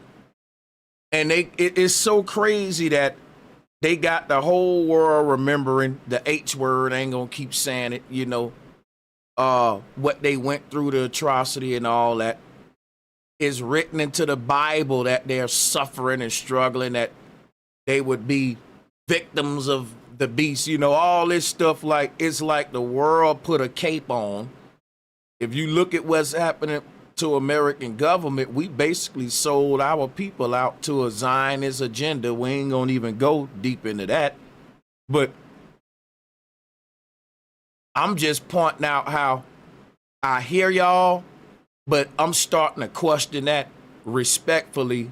And I'm glad I can do it with y'all and be open-minded, and we can swap different ideas. Salutes to all of y'all. Because like they would tell us, well, you remembering what the hell your ancestors went through gonna make you not do nothing. But I'm gonna be honest, bro. When I was coming up as a young man, learning about slavery, we was watching Malcolm X. You know, we was watching all of these. It was, you know, a different time. And we was learning our history and shit. It was burning a fire in me, making me want to get, like, this was what motivated the whole revolutionary aspect to hip hop, the struggle, what we went through. And it, you know, it had this flame burning in the nigga heart. Like, I got to avenge my ancestors. And, Really? you know, yeah, yeah, for sure. I was gonna say, because to me, yeah, the root story more made me believe that I was from Africa and I needed to go back. Well, I ain't Africa. referring to the root story. That's Hollywood. I'm my story. You know. Yeah, I know. I was just saying, when you hear it that way, it kind of makes us have like a desire to connect with, at least with Africa. When you look at how Africa, right? But also when it comes on to the small hats, at least in their story, they talk about how they came up out of slavery and then they established Israel and they had all these kings and they were ruling.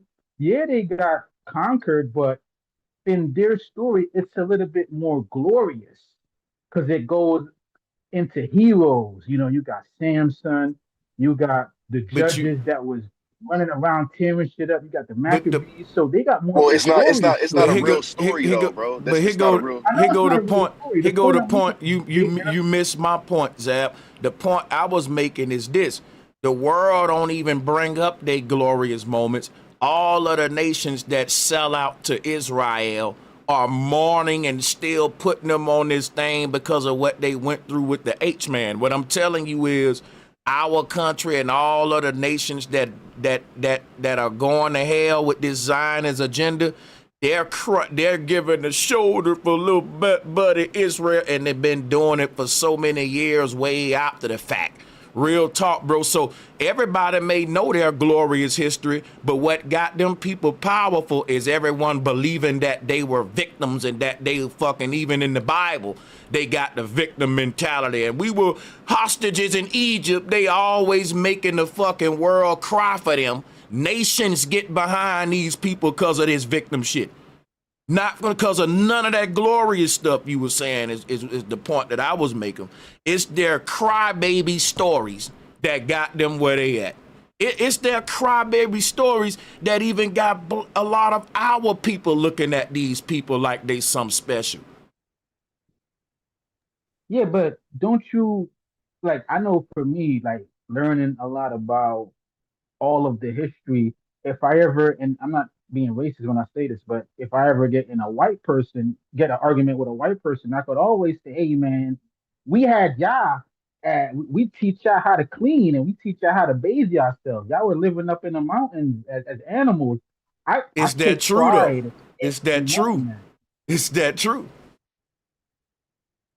Is that true? According to what I studied, even they will admit that it was true. Just look at the history and now listen, of the Dark Ages. I got you. Now They weren't I got you. all this. Now you said you take pride in knowing that you can tell a white man, look, man, I'm the one taught you how to bathe, right?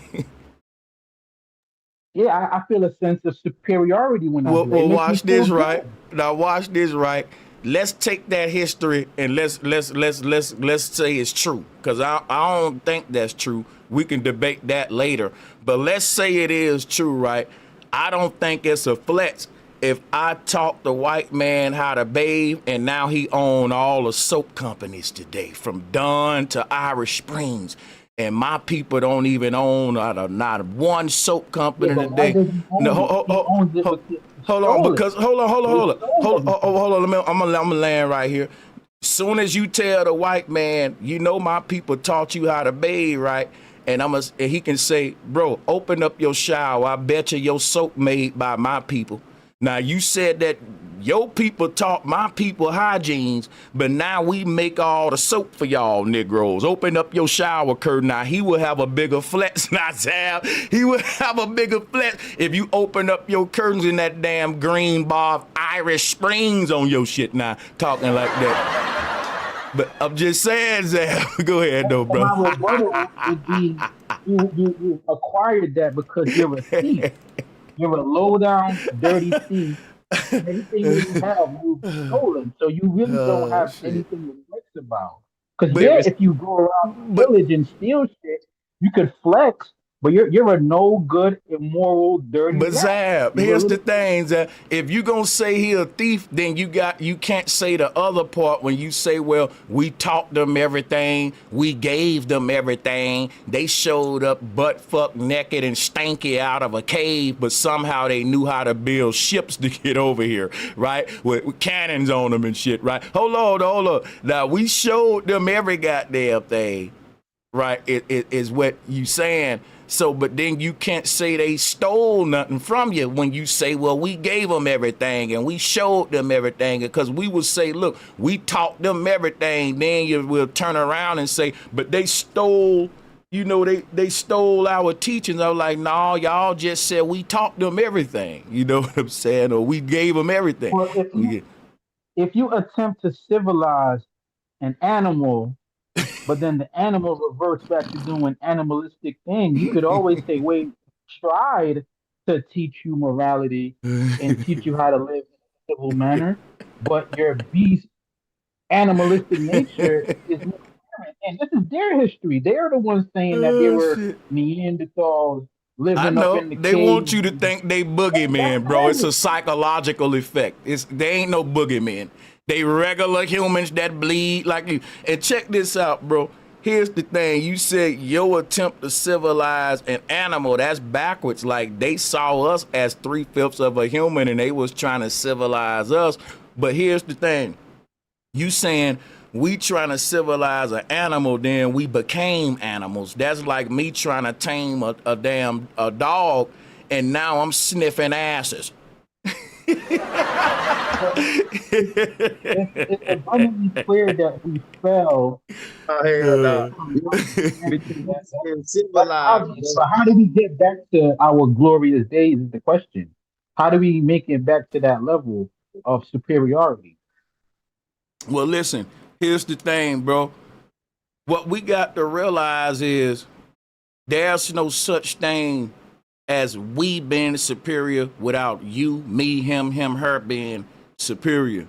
What made our ancestors great was that each individual was great. But see, that they had a whole different mindset to accomplish that. Like, the reason we ain't great today, we trying to rise out of the indoctrination. Like, we are the prisoners of war that's born after empire fell, and we've been indoctrinated with a crazy way of thinking, and ideologies and mindsets that work against us. And now our whole job is trying to undo the mental effing that we've been through. And that's when you said, how do we get superior? First, we gotta deal with the mental side of what's keeping us from not competing right. Because if you can't see reality clearly, if you're seeing reality through the lenses of your traditional religion, or through the lenses of some false, because they did that on purpose, man. You know what I'm saying? But that's my whole thing. It got to start there. Like, you can't go out there and do nothing if your ideologies and the way you see reality is distorted. You're going to always make distorted decisions based on that. You know what I'm saying? So it starts there. And that's something that really requires, like, it may sound simple, us challenging each other, bro. Because they got the world now where niggas can argue about sports. Niggas can argue about which rapper the best. And the moment you challenge a man's religion, it's so taboo. It's like damn near disrespectful. Don't you do that, don't you? And they made it like that so that the sleep can stay sleep. And if a nigga wake up, it's gonna be hard for you to wake the next man up. You know what I'm saying? They put them barriers up there in social engineering, subconsciously steering our behavior and showing us how to react to certain situations. For example, like with the flat earth, they taught you when that come up to just laugh, right? Like a damn devil, right? For no reason. But we ain't gonna go into that. What's good, Nate Guwap? And to Pharaoh Mizraim, salutes to y'all for joining too. I'm gonna fall back, man, and let the flow stay open. Peace to the panel. Man. Peace, bro Sanchez. Peace and love. Hey, I just want to get hard back on the topic in regard to the slaves, but I don't know if you could pull up to the source if you can or not. But it's a picture on Library of Congress. It's called Redeemed Slave Child, and it's a white like a 8-year-old white child being emancipated. They also got something on the Library of Congress, and it's a white slavery or selling white men for debt. They also got something called the Democratic Doctrine in regards to white slaves. See, what people fail to realize is the whole slave thing originally didn't really have nothing to do with skin tone or skin color, right? We just, black people in America been conditioned to, just accept the term slave as if that's, who we are truly. But it's also a book called White Slaves, African Masters.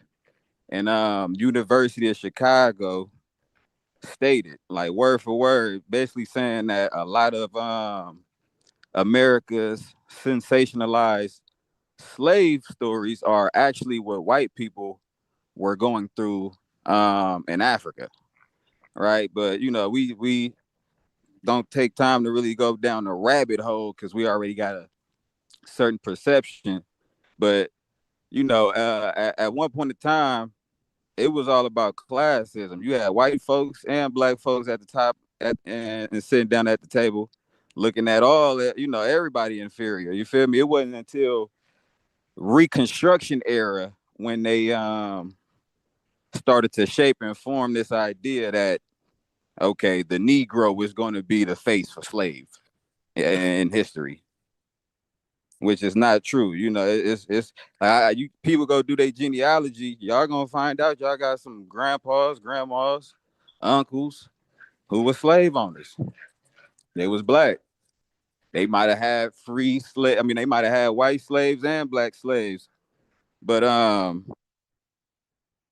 it's just we got a false perception that we just think that black people in America was just the only people being and that's what's gonna make reparations kind of tricky because can we hold up before we go to reparations? Because I do want to get on reparations, but if you mind if I interject before we shift to how this would affect reparations? No, I wasn't really trying to shift to reparations. Really. Okay, but no, do your thing then. I'll fall back. Go ahead. Nah, I was just gonna say it's gonna make reparation claim tricky because they going around with the American descendant of slaves, right? And what a lot of people don't know is you had at one point in time you had more white slaves than black slaves over here. But Nate, like a lot of this stuff is documented on Library of Congress. Hold up, Zeb. Yeah, a lot of this stuff is documented. Like somebody was saying earlier, probably like about 45 minutes ago, when somebody was talking about the Indians or our ancestors practicing slavery. That was true. A lot of these white people was coming over here being being exiled from their homelands. And they was coming over here. They ain't got nowhere to live. They ain't got nowhere to sleep. They ain't got nothing going on. So a lot of times, it's kind of like in a way in which you will have a homeless person who will intentionally do something to try to go in jail, so they can have a meal, a roof over their head, and that's what it was with a lot of these white Europeans. They were slaves by a lot of them were slaves by default, just coming over here, not having nowhere to stay, and not having nothing going on over here. I wouldn't say a homeless man is a slave, but I will say this. No, I'm just comparing the analogy in regards to, you had people who sold themselves into slavery. Like, this is well documented. You had white people who I wouldn't put it past you. See, I wasn't disagreeing with none of this, brother. I could have saved you a spiel. What I was saying is you can't find none of these systems in the pre-dynastic world. You prove my point, brother. I agree with that. Because check this out. Because before you came on, I told everybody, I said, look, y'all, they never going to show me these systems in the pre-dynastic time. They're going to identify with a version of us that's still not us. If we want to know who we really are, we gotta go beyond when we were slave owners. That we was some greater than slave owners. Like, we see what I'm saying. So that's what I'm saying. But yeah, I don't know if you if you landed your plane, but yeah, I wasn't saying that to like brag about us being slave owners. I was just more so bringing that up to, let the panel, just people in the audience know that, slave is not synonymous with Black American, and I don't use it. So here's the thing, bro. I'm not saying you are, bro. Sanchez, I've been listening to you for years, so I already know how you rock. I've been rocking with you. I already know how you come. But see, I don't think that the people collectively using the word synonymous with Black American. It's like this, right? If you are in a certain land where a particular group is being enslaved, in that land, when you say, hey, man, the slaves down the street be tripping, everybody in that land gonna know the group you talking about without you having to even say the group name, because everybody know who the slaves are, or the main ones that's been enslaved, or the targeted group for this institution. So that's what I'm saying over here in America. When we say, hey, man, when slavery happened, we automatically talking about the people who was affected most by it on the land.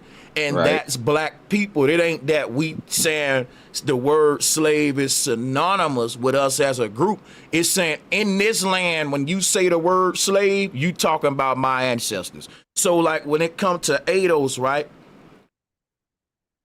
American descendants of slavery.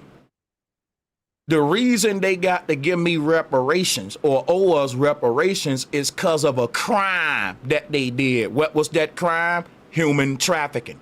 If what y'all saying, we wouldn't traffic in humans for the purposes of exploiting them for labor, sex, and all of that, which is what the white folks was doing to our ancestors in slavery and even doing way more. Bro, human trafficking is what the proper crime would be called today. But we say slavery. So that's why I say, bro, the reason they got to pay in reparations is because they committed crimes against humanity. But what'll happen is, what'll prevent reparations is when a bunch of black folks say, we participated in the crime too. So think about this, right? If someone robbed my damn house and steal my stuff, and I try to get some of my stuff back from them, and some of the people that live in my house say, look, I stole some out this property, I stole some, like my own people saying, oh, we was participating in stealing. The court gonna be confused, like, wait a minute, what's going on here? Like, because my thing is this right here. We accusing these people of crimes. Now, if you saying we participated in indentured servitude and it wasn't like what they was doing, get out the way, because these people committed crimes against humanity. And if it wasn't the kind of quote unquote slavery we was doing, we got to quit bringing it up in these contexts, because now you putting yourself in a crime. And when it come to reparations, just like the Holocaust with the Jews, that was a crime against humanity, just like what history says, what my ancestors went through, tossing babies to alligators, etc. We can keep saying the same stuff, but that's a crime against humanity. If those people wanted to say we're sorry for that today, like many groups have, and tried to repair the race relations and situation among groups, repair meaning reparations, that mean, listen, we acknowledge that we're at the top of society because we got a head start. Our ancestors committed a crime against y'all that will get them locked up today. It'll be just like what we call the dude with the big mustache a madman. So that's what the colonizers did to us, even worse. So now we saying, okay, then the people that benefited off that crime and they still reaping the spoils of that crime today. Like if my kids rob a bank today for $1 trillion and 20 years pass and they children still spending the money 100 years later, then the people who own that bank, their children can still say, hey, this was a crime they committed 100 years ago in America when it was okay to rob banks. It wasn't against the law for slavery and to have human trafficking or robbing banks. But now that we know that we was wrong and that was actually a big crime against humanity, how do we repair that? These are the discussions that they have with the small hats. You see, but my whole thing is like, in our land here, you know, we gotta quit, because reparations is because someone committed a crime. The people don't have to pay for that crime if the group they owe the reparations to is now saying we partaked in that crime too. Now, see, the reason why I was saying that, because like when it comes to reparations, it's gonna be tricky, right? Because it's gonna all have to be based on the wording. So, for instance, if you got white people who were descendants of white American slaves, that's gonna be a way for them to hijack the reparation bill. Because I don't see y'all saying American descendants of slaves, well, technically these white folks are American descendants of slaves as well. So it would have to be specifically lineage based. Because when everybody, like you got a lot of people doing their genealogy, everybody finding out, okay, shit, everybody wasn't a slave, right? So you know what, American descendant, land, like for instance, one of my great grandfathers, he had like 205 acres in Mississippi. White people wouldn't qualify though, Guwap. White people wouldn't qualify under the term American. They didn't descend from America. You can't skipped over that. The American descendants in ADOS mean basically indigenous people who was been on the land before Plymouth Rock showed but that's up. what we would have to change it to, though, because we know we know these folks don't play. They'll find any little loophole. Let's let them find it though. We finding it for them, and guess what? I'm gonna tell you right now. I'm gonna be honest with you, bro. If a people say we sorry for what we did to y'all, they won't even play them games. They'll just goddamn it give you the reparations. They wouldn't even give a fuck. That like they know who we are, so it ain't like we know who we are. So it ain't like, well, we gonna give you reparations if you come with your right identity when you already know who you stole this shit from. But look, bro, Sanchez. And I say, for instance, somebody do their genealogy, right, and there's nobody that's been shown as a slave, right? So are they? But they are indigenous. They've been here. They ancestors from this soil, right? No other continent. How is that going to work? You feel me? Because if they can't prove that they were, in slavery, well, now look, they still get reparations because they still a victim. Let me show you how. Right. Let me show you how. The crimes wasn't just to a particular people who were trafficked on the land. The crimes was against the land itself too. So check this out. Let's say your crimes, it messed the land up to the point where the dude who may have not went into slavery can't plant his crops on the soil no more, or the water now fucked up now because of your chemicals, what you've done to the land is still a crime against. It's like we were a nation. So even if I go to your nation, I may not touch the people. I may pause in the water. Look, then everyone get reparations who drunk that water. So everyone that's on the land prior to Plymouth Rock showing up get reparations regardless if they directly were slaves or not. It'll just be degrees to it. Like, for instance, I know, my folks come from Mississippi, so it's a lot of people in the South who had great grandparents who lived on these oil fields. You feel me? But somehow we got finessed off. Off the land. You feel me? So that's something that I feel like y'all reparations for that. You feel me? Like it's really so many things that they owe reparations for. And I don't want people to just be so fixated on slavery because everybody didn't experience slavery. You feel me? So it's other things that need to be written in there, and slavery just not be the focal point. Because here's the thing: slavery umbrellas, all forms of oppression you went through was because of an institution called slavery. So everything else was just like a side effect to that. Like if it was to this land that we're on now. Its main product was black gold. It wasn't sugar. It wasn't bread. It was NIGG. And we wasn't brought from Africa, right? We been here and we became a product. And they made us build cities. You know why? They didn't. Let me tell you something. When we say we built America, that's right, bro. This is something to be proud of. You know why the oppressor made us build these cities? It wasn't because he was lazy. It was because he didn't know how to work stone, and he was he was a lumberjack. He knew how to build wooden shacks, but he didn't know how to make them big stone structures that the Olmecs and them big pyramids. That's why he wanted us to teach him his modern skyscraper stone cities that he just now perfecting. But this the thing right here, the part of what I want to talk about, because when people talk about we had indentured servants, let's go back to when we was building big ass pyramids that people can't duplicate today. We didn't have no slavery, bro.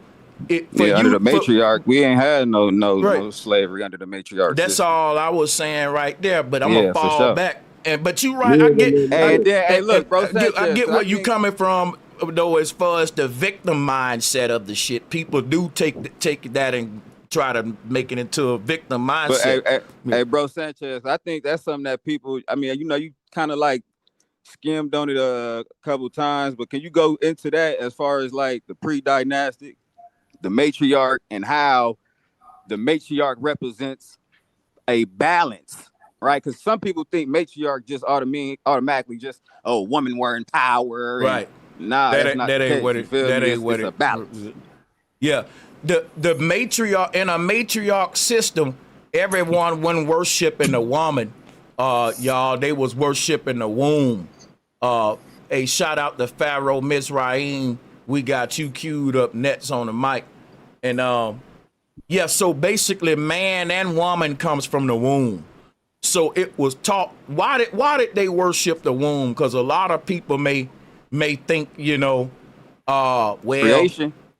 And you know why? Because really, the best thing you can do for any child is to nurture the womb that it come from before it even's born out of the world. Because what they learning in science, bro, is that most of the baby's psychology is already formed by the time they in their teenage years, and they'll tell you how much of their psychology is formed when they learn it inside the pregnant belly. So you will see these statues around the ancient world of pregnant women, men bowing down to pregnant goddesses and stuff. It was because they knew that humans are not born into the earth.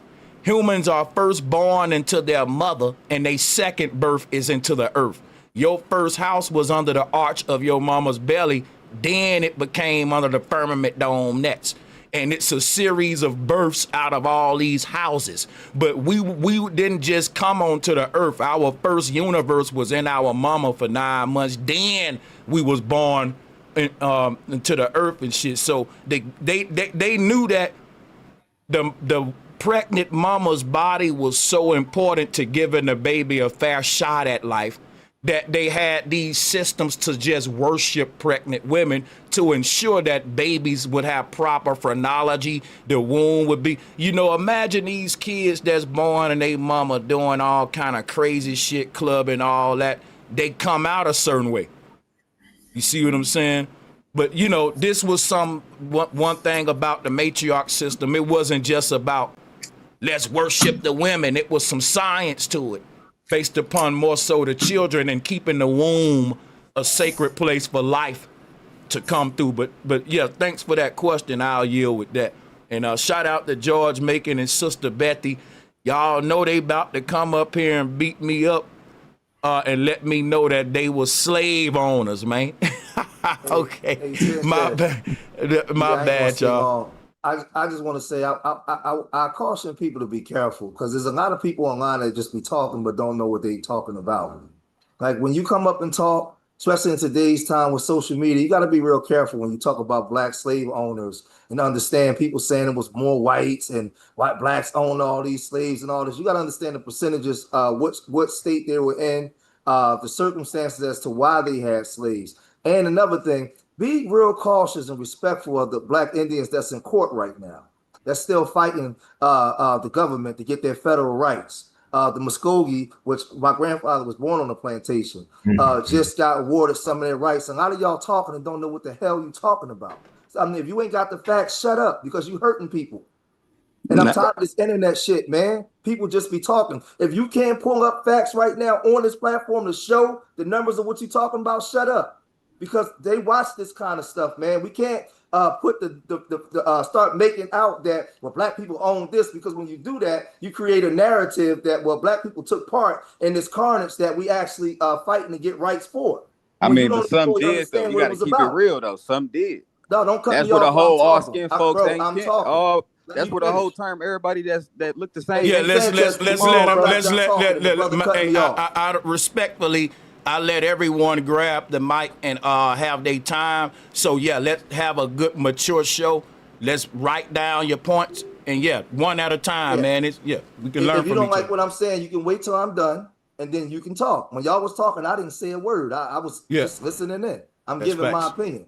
We know that they own slaves. Only thing I'm saying to the people is, when you come up, because out of respect for black folks that's in court right now, out of these tribes that's fighting, when you make certain statements, prove your points, show facts of what you're talking about. We're not just saying when we're talking about ancient history, I'm not laying here old history. We still got our people that's in court right now, fighting court battles. And you guys are creating narratives of certain things that's diametrically opposed. Yes, they own slaves, but you got to explain the narrative of why they own slaves, how many slaves was in this country by 1830, and what was the percentage of black people that actually owned the slaves? Where did they live at? Did they live on the countryside? Did they live in the cities? What were they doing? Like all that stuff factors in when you're dealing with this kind of stuff when we fighting for rights. That's all I'm saying. Show some respect to your people. I land there. All right, so at this time, I'm gonna let Sister Betty take over the floor and take her time. We gotta let the ladies first. Let Auntie grab the mic, man, and y'all, no interruptions. Go ahead, Sister Betty. I think I'm next. Hey, peace to the panel. Can y'all hear me? Okay. Oh shit. Yeah, we can hear you just Pharaoh, fine. you when Sister Betty's done, Pharaoh, Miss I can Raheem's mute. next. Okay, I can mute, bro. Go ahead, sister. Go ahead. My bad, Pharaoh. Yeah, y'all Peace, both got next though. You and Sister Betty queued up. Yeah, can you hear me? Yeah, I can hear you. Yeah, hey, peace, Brother Sanchez, and to the panel. I just wanted to touch on, and I'll be brief, this claim that the Black Hebrew Israelites make that they're gonna the Israelites are going to take the kingdom in the future, and everyone else is going to be slaves. And I want to get your take on this well, but my take is when they say that the Israelites going to inherit the kingdom and all nations on earth going to be slaves to the Israelites, I see it as that is going on right now. That Israelite kingdom that they're talking about took place during the Atlantic slave trade, and we were those slaves that they're talking about. Because when we look at the historical reality, okay, because the Hebrew Israelites, they like to make up fantasies, and they have no evidence to back up what they say. But when we look at the historical reality, the people who were the closest to the biblical Israelites here in America and in Africa were the white Christians who introduced the Bible. And I'm saying that that before the arrival of the white Christians, the Native American Indians had no knowledge of the Bible. The Africans had no knowledge of the Bible. And I'm saying that slavery that they're talking about took place during the Atlantic slave trade. And when I talk to them about this, they seem to be in denial because they want to hold on to their lie. But but realistically, the closest thing to the Israelite or spiritual Israelite were the white Christians. And we are never going to get reparations until we, see this. And we don't need reparations. What we need to be focused on is trying to take power, but the Hebrew Israelites are saying that if we go by what they say, we have to go to God for our reparations, because our enslavement was justified by the curses and God. So therefore, the white man could look at that and say, well, we don't owe you reparations because your slavery was justified. And you got to talk to God about that. So what their whole beliefs and the way of doing things, I mean, it makes absolutely no sense. And I'm saying that Israelite kingdom of slaves is going on right now, and it took place during the Atlantic slave trade, because these white Christians enslavers, they have Bible names. King James, that's a Bible name. Jamestown, they were the closest thing to the Israelites when you look at it in a realistic manner. People in Africa, our ancestors in Africa and here in America had no knowledge of no Bible, no Abraham, no Moses, no Israel, none of that, until the white Christian brought the Bible and introduced the Bible to us. And that's how these Hebrew Israelites got their fake Israelite identity, is through the white man. And I believe that they are actually working for the white man, and they are worse than the Christian, because they're trying to turn a religion into a nationality. and trying to get our people to actually believe that these were our ancestors, so they can strengthen their faith and strengthen their belief in the Bible.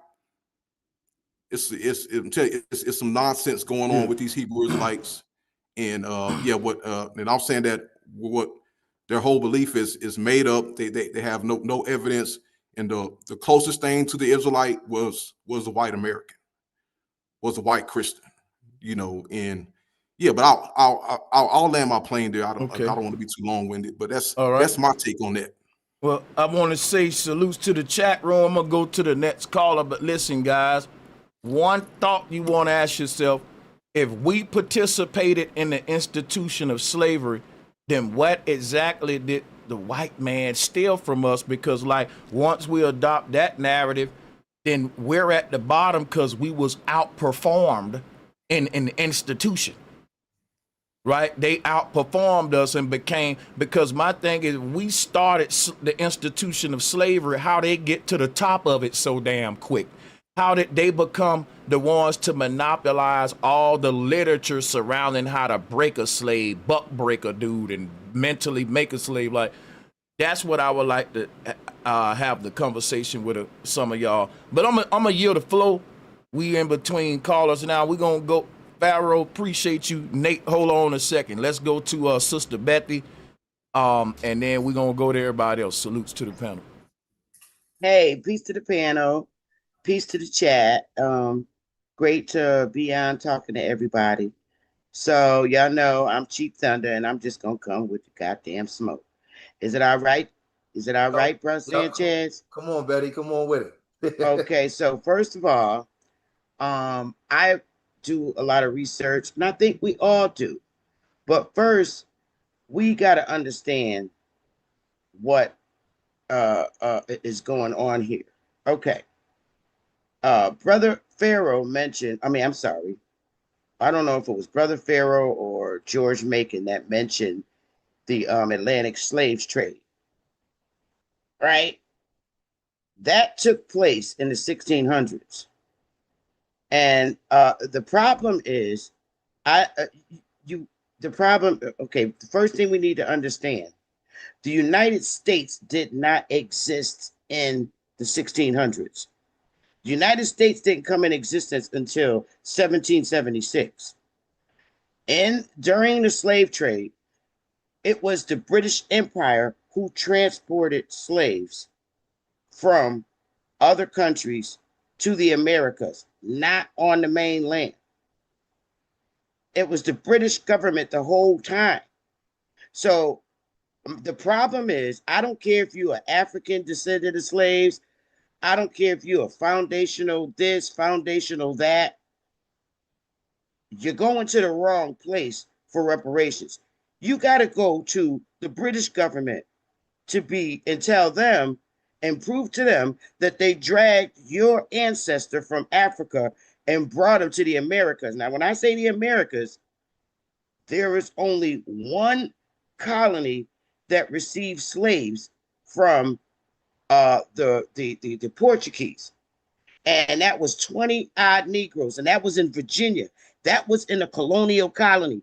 Colonial colonies had got nothing to do with United States of America. Now, what we can say is Revolutionary wartime, the original subjects of British rose up and took over the 13 colonies from Britain. They gained their independence. They didn't bring slaves. They fought against Britain and won the Revolutionary War. The slaves that the British brought, they brought them to Jamaica. They brought them, the majority, to Brazil and Cuba, not here on the mainland. And prove it to me that the United States instituted slave trade from Africa to here. United States never brought slaves here, ever. That was the British government. So anybody seeking reparations, you need to go over to the cute British guy with curly hair. I don't know. I think their grandmother died, the Lady Queen. You got to go ask King Charles for some damn reparations, because you're not coming to the United States from any island on the mainland and ask my government for my tax dollars.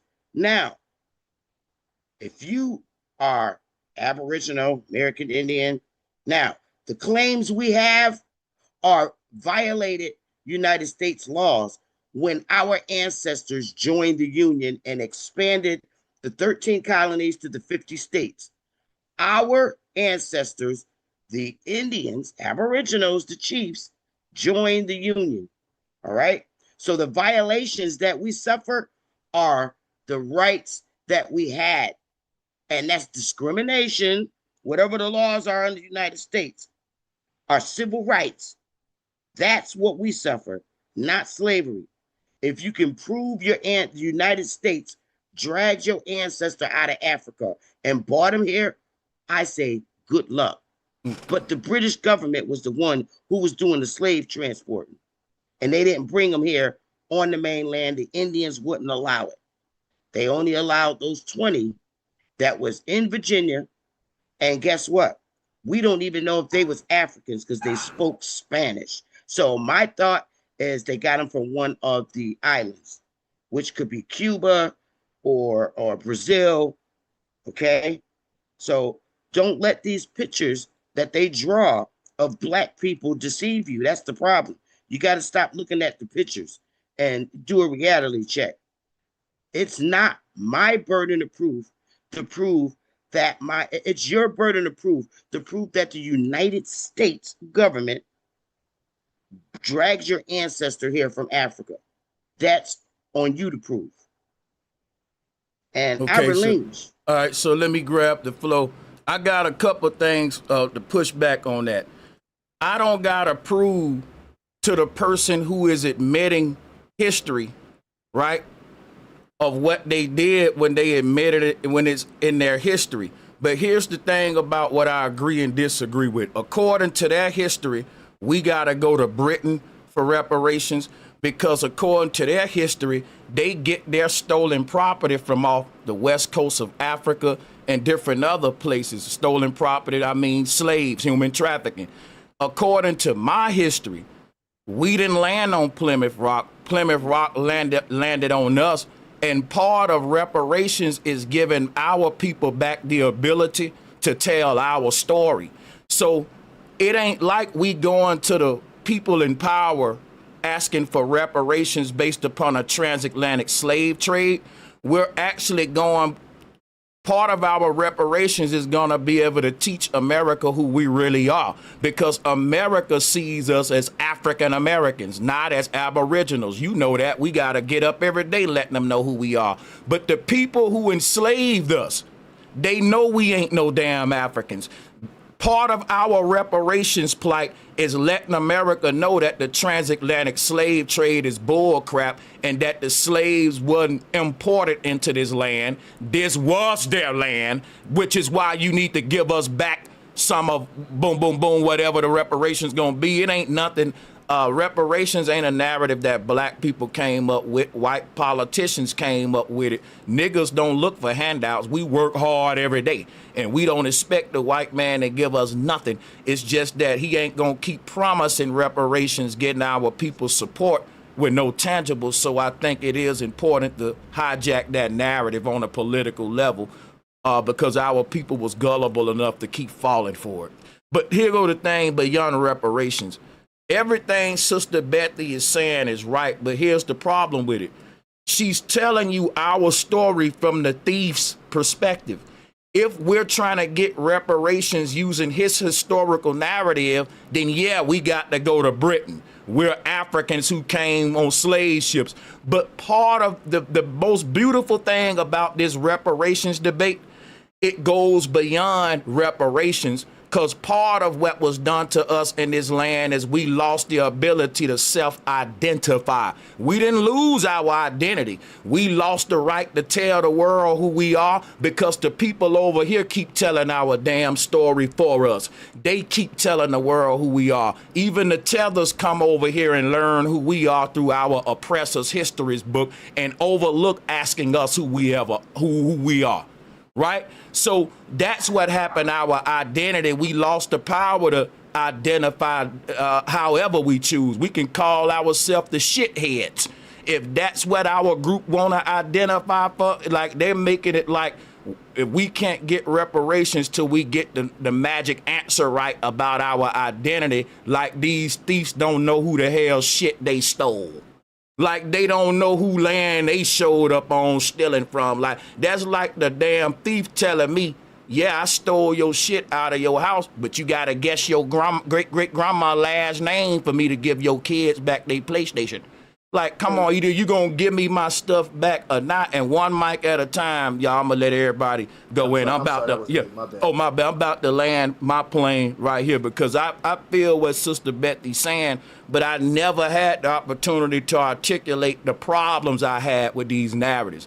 And maybe if she understand my response, she can either see, okay, I see what you're saying, or correct some of the stuff. I'm open-minded. But basically, just to sum it all up, you know, everything about the 13 colonists going to Britain, that's them telling, that's the thief giving a narrative for how he ended up with stolen stuff. And if I'm the thief, of course I'm going to say, I didn't get this from out of your house. I got these niggas from Africa. I didn't get them here.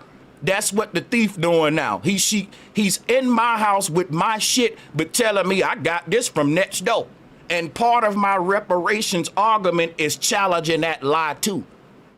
You know, that's part of reparations too. Repairing what happened is the fact that we was never given the opportunity to tell the truth about who we are and what happened through the lenses of our great grandmothers and forefathers. Because the narrative been transatlantic slave trade. But I'm gonna fall back. I'm gonna let her ask a question real quick to Sister Betty. You there, Sister Betty? You there, Sister Betty? All right, she not there. I'll hold my question until she come back. Somebody else want to go. And, you know, I'm just saying, my blood traced back a long ways in Alabama. My family got land. I was just at my hometown. You know, I got a whole lot that was inherited by my grandfather with a lake on it, all this stuff, man. Like, I'm deeply rooted in my hometown. Everybody been knowing my family way before I was born, man. I'm just another generation. So, but my whole thing is like, it was always, you know, my whole thing is, man, I get that they want to give us this transatlantic slave trade narrative and all that when it come to reparations. But that's why I'm even interested in the conversation of reparations. Not even that I think we're going to get reparations. It's an opportunity for us to let the world know who we are. You know, if y'all peep game, you'll see it is. I think that, but that's why I agree with what you just said, and I also agree with her. I think her assessment is basically understanding the narrative that they put out versus the paperwork that's on the federal books, right?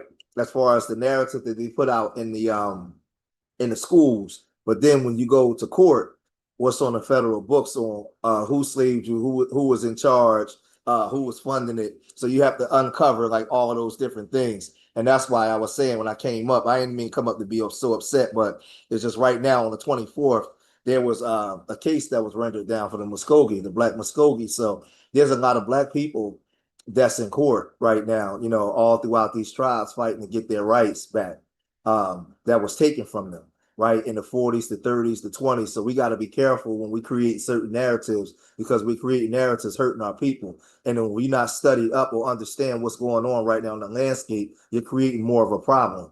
And that's the message I'm trying to convey to our people. We got to understand who are our people that's in court right now. Even the case with the Cherokees, they just had the case with the Muskogee. There's still a case going on with the Choctaw. Like we gotta be careful when we create certain narratives. Then that's my issue. I'm gonna be honest, George. I don't think we can affect if our people going through legalities to get what's rightfully theirs, and the people in power know that they should be turning. Like, it ain't no big question on, you know, they're making it into, well, This narrative right here is why I can't give you your reparations. You didn't get your identity right. Or maybe this YouTube channel saying something that, you know, affected the case. Or like, nah, if you're going to give reparations, you just going to give them. You know what I'm saying? Quit flexing. No, I'm with you. You know what I'm saying? I'm with you. I just want our people to tighten up our knowledge better on our people, because this is the thing. You're 100% right. I can't expect the enemy to actually tell us the truth about our people. We gotta have the information. And when we had this, I tell them, like, we had these kind of conversations, it's our job to know, like, our people. If we say that these are our people, yo, this court case is going on right now, and this is what they're doing. That's our responsibility. It ain't their job. Their job is to make sure we don't get it. The big bad wolf don't want to give us nothing. It's our job to go in there with the knowledge. So no, you're right. But that's why I'm telling our people, like, we got to be more cerebral in the things that we do and understand on certain topics, especially when there's things going on. We got to make sure that we, we 100. And that's all I'm saying. Well, if I may intervene, I was on the phone. Okay. And so, I wanted to ask you, sister, but I had a Okay. question for you based off of what you said. Mhm. It was important. But I'll let you go. I asked after you're done. No, go ahead. You go ahead. I was saying, based off of the court case with the Muskogee on the 24th, and I know we got a lot of other people like us that's in court right now in litigation with the government, fighting to get their rights back. What's your opinion when you starting to see this narrative of our people saying, well, we own slaves, and it's starting to pick up? Because I feel like it goes against the actual arguments that we're bringing to the federal government. Well, that's because they don't understand the system. Got you. Now, they don't understand the system. Now, we did own slaves, but they were our families. And that's what's not being explained here. And we were farmers on our own farmlands, and our families had like 16 to 20 kids, and then they had their kids. We was on like 200 acres in the south and in the north here, and our families worked in the fields picking cotton. That was us. That we were not part of the colonial I got system. a question. So, Oh, sir, I mean, I think it's kind of rude when you cut me off in the middle of explaining something to the brother. As people, that's something that we always do. We disregard people speaking and we just butt in. And my bad. I was just going to ask you why we call them slaves, because I already went over what you saying earlier in the show, that like everything you saying, we went over. The problems I had with it was, why would we use the word slave for family? That's it. I wasn't going to cut you off. And I ain't trying to debate you. I didn't know that was you. I'm sorry. No, it's cool, because I shouldn't be cutting off either. You're right. It was wrong for me to cut you off, even if I'm asking that question. So I feel you, but go ahead. Okay, so back during that time, we got to understand word usage. Back then, slave meant two things. We had slave and we had indentured servant. We had voluntary indentured servitude and we had involuntary. Then we had slave. Slave could have mean slave is somebody whose rights are taken away. And because of our lifestyle and the way we lived, we were slaves to our own parents. They owned us. That was our system. We wasn't part of the colonial system or the United States until the Civil War came, after the Civil War came, because we had the way we raised our children in the South. You could be 5, 6, 7 years old, and our disciplinary measures were very different. Grandma could have little poo-poo out on the field picking cotton. It was just a different lifestyle from the colonial folks. Now, the issues that we have suffered as a people, the reclassification by the United States, they reclassified us 10 times and did not allow us to be in their system when they allowed us to be in their system expansion. One of the agreements was reclassifications and assigning us surnames, because we didn't have last names. They gave us English Bible names. That's how we got our last name, not because a white guy beat us and we became his slaves and we assumed his last name. All that was a lie. They got to stop watching Roots. Secondly, the issues and the things that the United States done to us as a people, we fall under the ADRIP and UNDRIP. We have to go to United Nations. That's the American Declaration on the Rights of Indigenous People and the United Nations Declaration on the Rights of Indigenous People. That's ADRIP and UNDRIP. That's the acronym, what it means. Our issues that we have are violations under the ADRIP and UNDRIP. So if we're looking to rectify things and correct the errors that were imposed on our people, we have to go to United Nations and get that rectified. The Pequots already went straight to the federal government. You see how they sitting pretty. They came back from Barbados where they were enslaved, okay? And they came back on the mainland and built casinos, Foxwoods. So we have to go to either directly to the United States government, or I say we go to United Nations, because those are the rights that we were violating on, the atrocities. And running as far as the Muskegee thing, the only problem I have with that is that fact that they're not educated enough to fight, that they're not these slaves of the Muskegee. Okay? They're not. They are aboriginals. The thing with these 5 civilized tribes, they're just white governments that are overseeing the same damn people. That's all it is. They went from not joining the United States to Oklahoma so that white people can control over, oversee them as a people, because at this point they still think our people are feeble-minded, dumb, can't read. So they got these white people to oversee the business part of our tribes.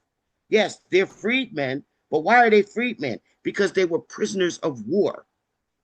So they're Muskegee, they're Creeks, they're Choctaws, they're Chickasaw freedmen. Freedmen means something. They were freed because they were prisoners of war. So that needs to be fixed. And it's just so sad they don't have nobody to represent them in the court and say, well, wait a minute. Freedman is a status of a life. Yeah, you're Muskegee, but you're a freed one. That's because you were a prisoner of war and they took over your tribe. And if you read the reports from the that was sent to the Commissioner of Ontario, they tell you how white people became Indians by a remote degree of blood, or they were adopted. So I could be white and pay $5 to get on the roads and say, oh, my 8th generation grandmother was a black guy. So now you're 1/64 Indian blood. Oh, guess what? I'm going to claim land now. That shit, it's a lot to understand what was done to us. So this is why I say we need to go to the United Nations, because all the violations are there, and including reclassifying us as a people and forced assimilation into their United States corporation, giving us ultimatums on our own land. That's a violation of the ADRIP UNDRIP with United Nations. But y'all got it. All right, I'm gonna allow some other people to interject. Salutes to Sister Bethy. Make sure y'all sub up to her and George Makin's channel. Hey, Sanchez. Hey, I'm gonna jump off right after this. Hey, I gotta go outside. I was just saying, Sister Betty, they would have never allowed them to say that they was Aboriginal. They would have never got the rights that they got now. Unfortunately, I agree. But I had the lawyers and would have went in and said that we are the original people. They that would open up the floodgates for so many other arguments that's on the table, because then that was saying that we are the amount of slaves that they brought here. We already know that it wasn't that we are those people. They're never going to admit to that. It's going to take a while before they actually admit to us being those indigenous people of the Americas. And I just going in and using that language, they wouldn't have got their rights back that's been taken from them since the 40s. That's my assessment on it. I land there, unfortunately. Brother, what angers me is that same black attorney they keep getting to fight for them. That dude's a paid agent. First of all, they need to pull, and I have the damn records. I wish I had a new goofball was representing. I'm like, wait a minute. These people are the descendants of Muskegee. First of all, here's the report that the white agents sent to the Commissioner of Ontario. Why are Negroes only speaking Indian language? They had to go to the Negro to converse with the other Indians and when they was taking the census for the Indians. And the Negroes was the only ones that spoke nothing but Indian language. Yep. So, I mean, how much more do you need to know that these damn so-called freedmen, they're the ones who spoke Indian language. The white people didn't speak no damn Indian language. Hell, I could sit in a room in a corporate office meeting and talk to Brother Sanchez, and white people be sitting there and won't understand a damn thing we talking about. You're like, well, what did he say? She said, oh, she said that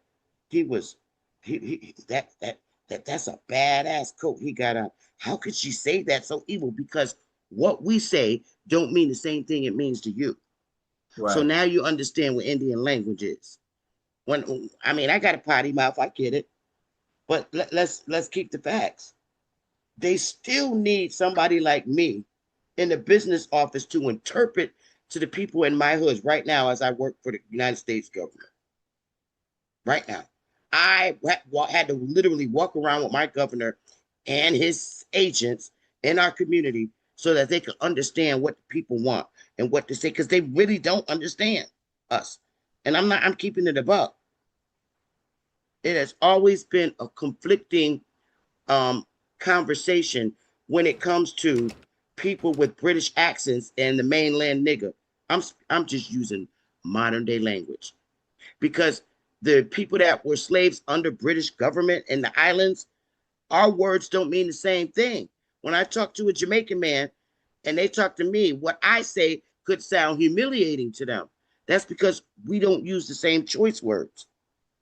I'll give you a prime example.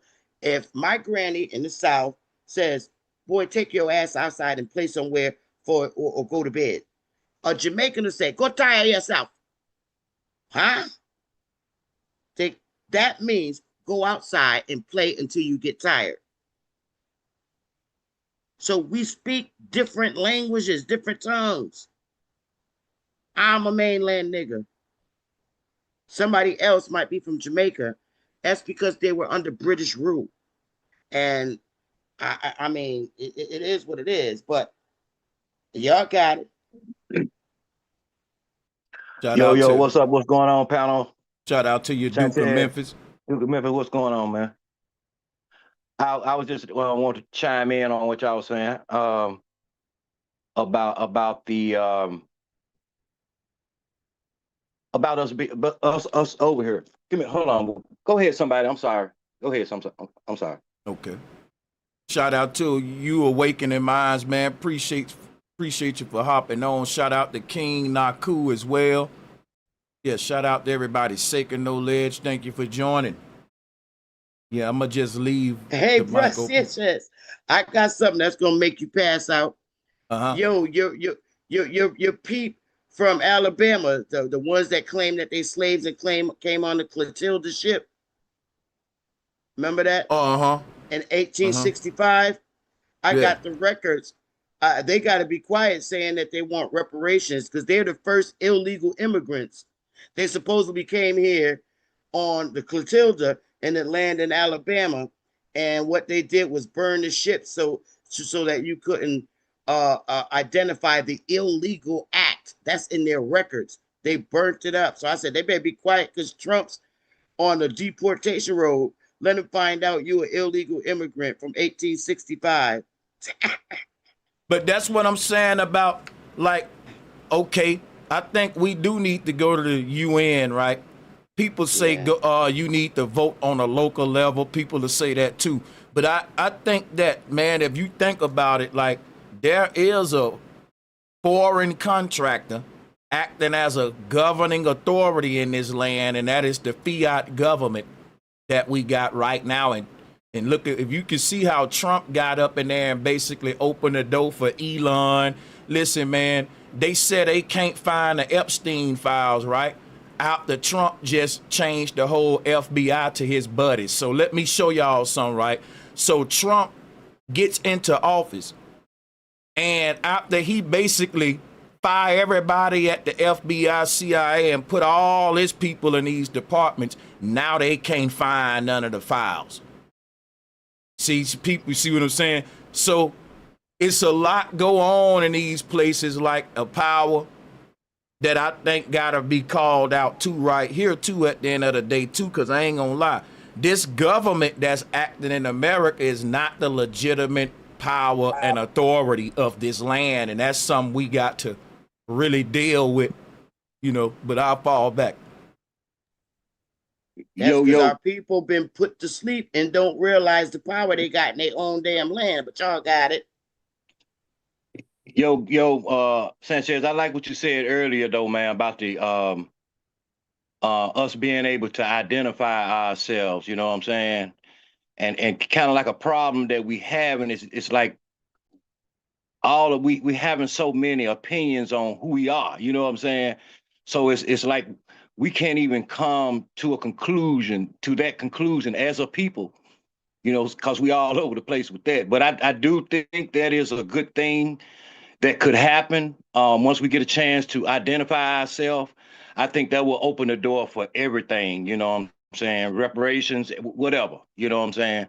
And because who we were and who we are, you know, it's still going on right now, because that loophole right there, us not knowing or being able to identify ourselves, is affecting us today.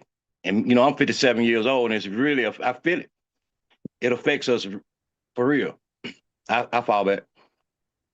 I agree with you, DJ. I'm 57, just like you, brother. And the problem is nobody told us. And, you know, I always tell our people this. When you're filling out paperwork and you check off African American, if you can prove you're an African American, check it off. If you can't prove it, you're lying on your paperwork. Because when you get ready to prove it, what are you going to do? Say, hey, go watch the movie Roots. That's what happened to us. That's how you're going to prove it? Or who is your African ancestor that came on a slave ship? It got to be one of them 20 people in Virginia. Other than that, you ain't got a case, and you've been filling out your paperwork wrong. That's all I can say. But now you can check off. Now that you know, you can check off American Indian. Or you could write in other, Aborigine. You can prove you're Aborigine, but you can't prove, and you can prove you're an American Indian, but you can't prove that you are African American, unless you found that ancestor that came on a slave ship and was brought. Where did they bring him? They only brought him to Jamaica, Jamaica. They brought him to Brazil, Cuba.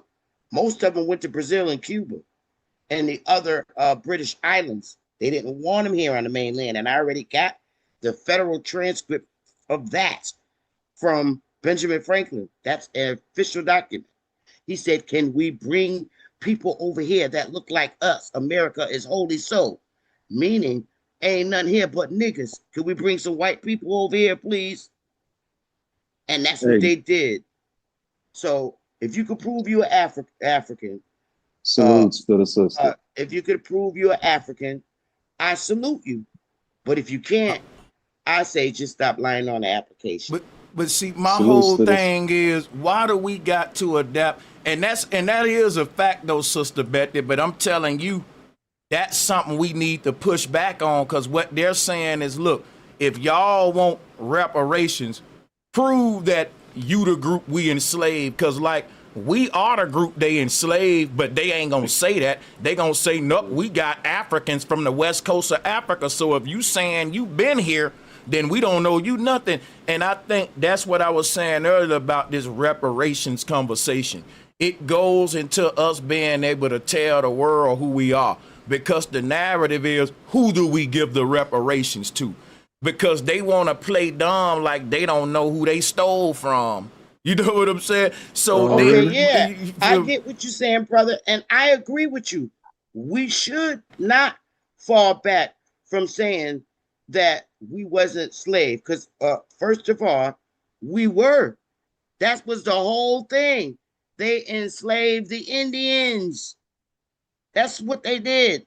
That was the only way that they was going to get shit built here. We had to teach them. They didn't know our soil. We taught So them we everything. we taught them everything. They made it Right. seem like we was these people that lived in the woods in tent. When right. when they That's came bull crap. here, Yeah. right, and you show all them old structures, brother Sanchez, all them old structures. When Christopher Columbus came, he even described the big ass structures that we had here. So they painting the story that we was Indians that fought with bows and arrows, right?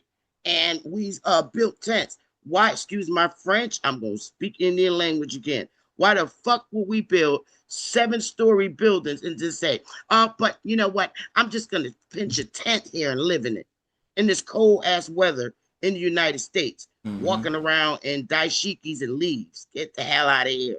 That's Why a would we false build history. big ass? Why would we build these big structures? And they're still here. Those same structures are still here. Why would we Hey, build those and then turn around and build a tent and say, well, we're going to live in this tent in the woods? Get out hey, of here. What they salute, was knock Do salute. down the way more. trees. Yeah, they knocked down the trees because we built them big structures, but it was surrounded with trees, like you showed, Brother Sanchez. All they did was knock down the trees and put roads on the ground. Hey, And That's bro, it. whatever salutes. we built, they added on to it. Hey, salutes, bro. You know, this But you awakening got it. minds, Y'all man. got it. This Honor awakening every flag. minds. I hear the sister keep bringing up, and I know your topic ain't specifically on Jamaica, but it Nah. was no damn African brought to Jamaica. All that shit is just paperwork, you know. Now, this from a real Jamaican who's done his own research. You know what I mean? Like we were Indians, Arawaks. A lot of the same shit that happened here in the states of America happened in the islands of America. You know what I'm saying? So it's a lot of the same bullshit, a lot of the same paperwork. They talk about they brought motherfuckers from Africa. There's no Africans brought to no Jamaica, bro. That's like saying the same thing. Africans was brought here to America. So I just wanted to call in and clarify that Jamaicans have deep history. We go back. We understand the Maroon Wars. You know, we understand fighting with our own inland people against these same colonizers. So no, Jamaicans and a lot of Jamaicans think they from Africa because of the propaganda, the same propaganda that goes on here in the States goes on in the islands, you know. So I just wanted to call in and say that Jamaica is literally in the middle of America. That's why our Yeah. flag is that X, the That's same like shit you see on the America, I see. Olmec. Yeah, the Okay, same shit. I get what you're saying, Awakening Minds. I'm not gonna sit here and doubt that Arawaks are not in Jamaica because there's Arawaks in Haiti too. However, I'm only going by the British records. That's all. That Just same. my You my right, my Sister Betty. The British my records. but hear me out. That was just my way of proving that slaves wasn't bought here on the mainland. Now Yeah, but they British weren't records, born in but Jamaica hold either. up. But British records are actually classifying people that came from Africa to the islands. They weren't allowed to bring them here on the mainland. And it was the British government who reported where they brought those African slaves. Now, I see a lot of Africans that have features and they must have stole your culture because when you sometimes it is hard to distinguish between Africans and Jamaicans. Now, are there Arawaks out there? Look, the Arawaks was in all the islands. They were a fierce group of Indians. They were fierce. Arawaks was on the mainland. They always came back and forth on the mainland and throughout all the other islands. They were traveling people through the waters. Now, I'm not going to sit here and say that all the people in Jamaica are Arawaks, because they're not. Just like we can't say all the people here in America that look like me are Indians, because they are not. Because now we have Africans here, but they asses wasn't here back in the back at the time that the British brought them here. Only people that was here on the mainland was white people, black Europeans, we'll say, and niggers, which was the aboriginals to the land. I hear all that, my sister. All I'm saying is that Jamaican history goes way farther back than that propaganda paperwork you showed before. It's the same paperwork that they have here saying that Africans came to the South Americans, to the North Americans, through Louisiana and Florida. So all I'm just trying to say is that Jamaicans, you know, now, not the ones that's under the propaganda, and you can't just go off phenotype saying Jamaicans look like Africans. Come on now. There's, you know, that's just phenotypes, you know. And but Africans look like a lot of, it's one of the most diverse continents with so many different. Not with me. You're right. I disagree. Your fight's not with me. I disagree. Your fight's with the British government, not Sister Bethy. I only pull government records. Our fight should be United with the States. paperwork from United the British States government. ain't got nothing to do with British records. Nothing. So you don't think we have a fight against this you don't think we have a fight against this fiat government that's in. What I'm saying is United States records and British government records that are in Jamaica, coming from Jamaica, ain't got nothing to do with the United States. United States have nothing to do with Jamaica. Nothing. That was a British colony, and then they gained their independence. That ain't got nothing to do with the United States. United States didn't exist until 1776. So, I mean, I'm not going to play semantics for everybody. British and I'm not. Salute everybody. Salute, what's good, Bobby and Dulcinea and I humbly respect you when you say and stand on Arawaks, because I stand on them too. I know about Arawaks. That's what I was talking about, Sister Bethy. I wasn't saying nothing about Jamaica being Americans or Americans being Jamaica. I'm just saying, from a Jamaican, I've done my research. My mom is Jamaican. My dad is from the States. So I know what I'm talking about when I bring up Arawaks. I'm talking about before the British tried to colonize Jamaica. Yeah. But that's it. He's saying Jamaica been there is what he's saying. Yeah, that's it though, Sister Betty. It was That's there. all I was saying, Sister But Betty. It was there, we and talking that's a about fact. the 1700s. Isn't But all of this like British colony? Even the 13 Bobby, I'm talking to the brother. I'm trying to respond to the brother. Brother, I know the land that what's called Jamaica was always there. It was called something else that started with a Y. And that's when the Yamaka. Right. And That's then when even the if you say Arawaks. Jamaica, it's like Jamayans. Okay. The C And that and the is Y. when the Jamayans, Arawaks were there. And then we go back to I the agree. Mayans and the Olmec. We can keep going back because we are a close. It's the North Americas. You know what I'm saying? So I wasn't disagreeing with you. I'm just saying a lot of that shit was just paperwork. Paperwork is what created the United States of America. That's all I was saying, though, Sister Bethy. But much respect to everybody on the panel, man. Much respect. Yeah, I Go was ahead. understanding that all of these people were British anyway, even Thomas Jefferson and all of them people. So you can't get away from them being British just because they flipped their identity at some point in time and tried to call themselves Americans, right?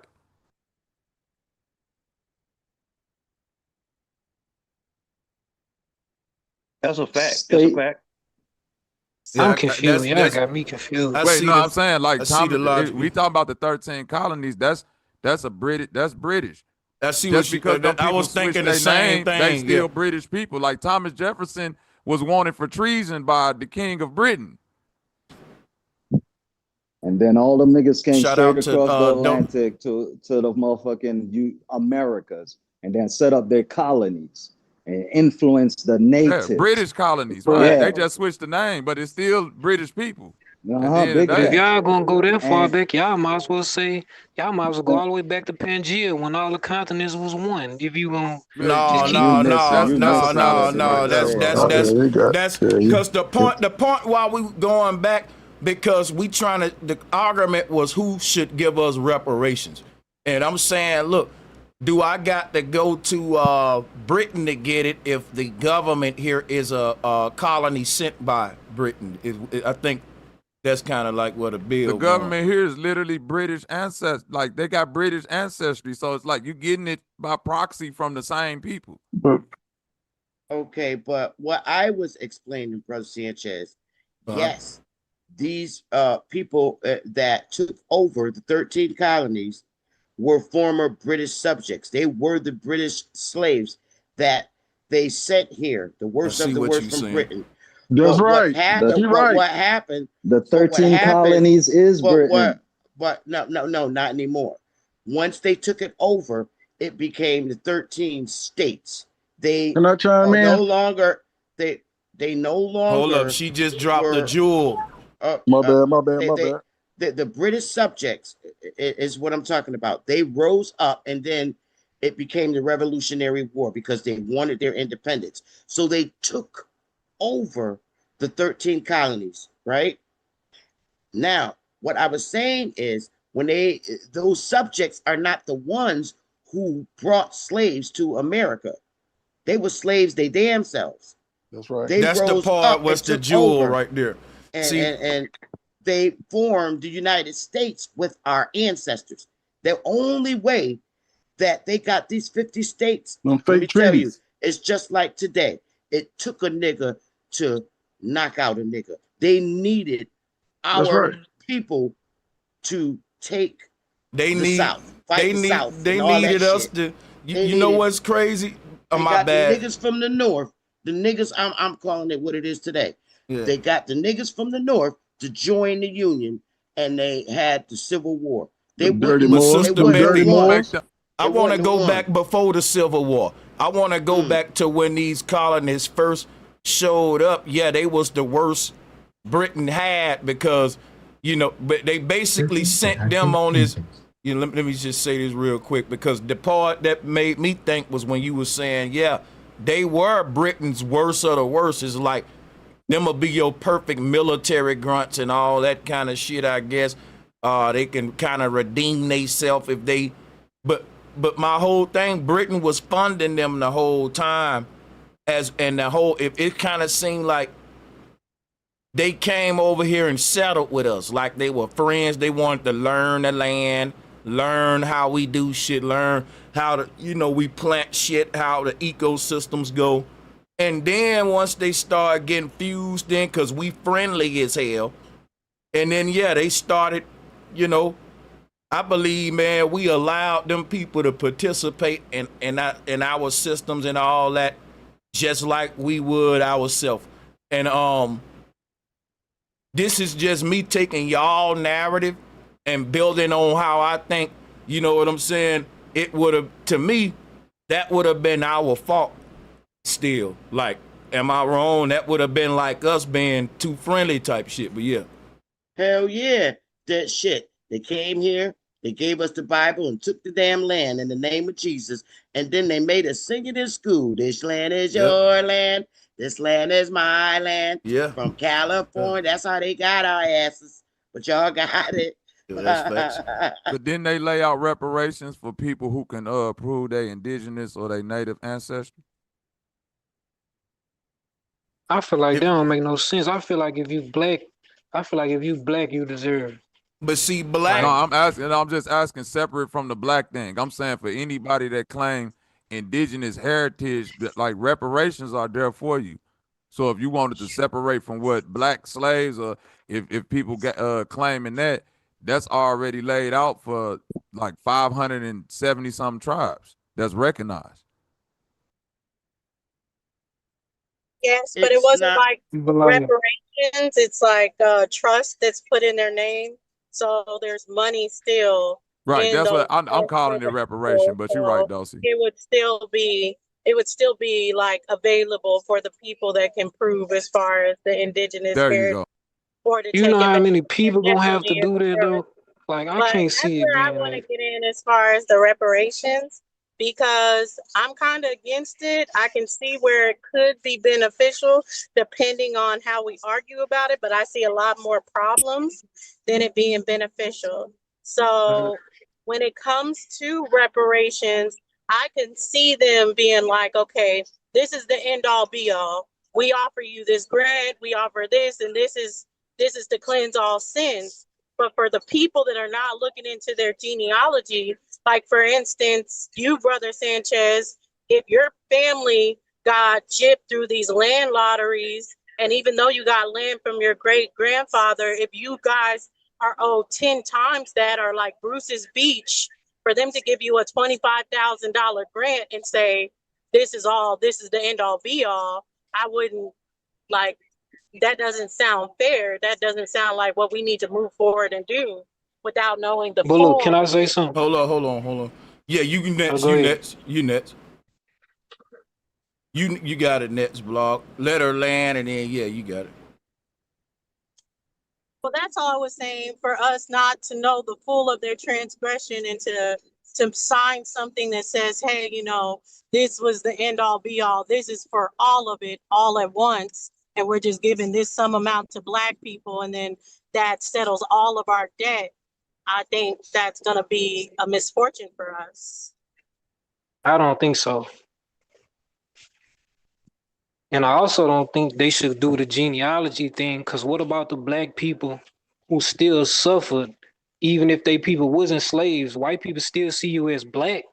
They still see you as a nigga. So even if you trace your genealogy back and your people weren't slaves, you still had to go through being a nigga in America, regardless. So it be like that.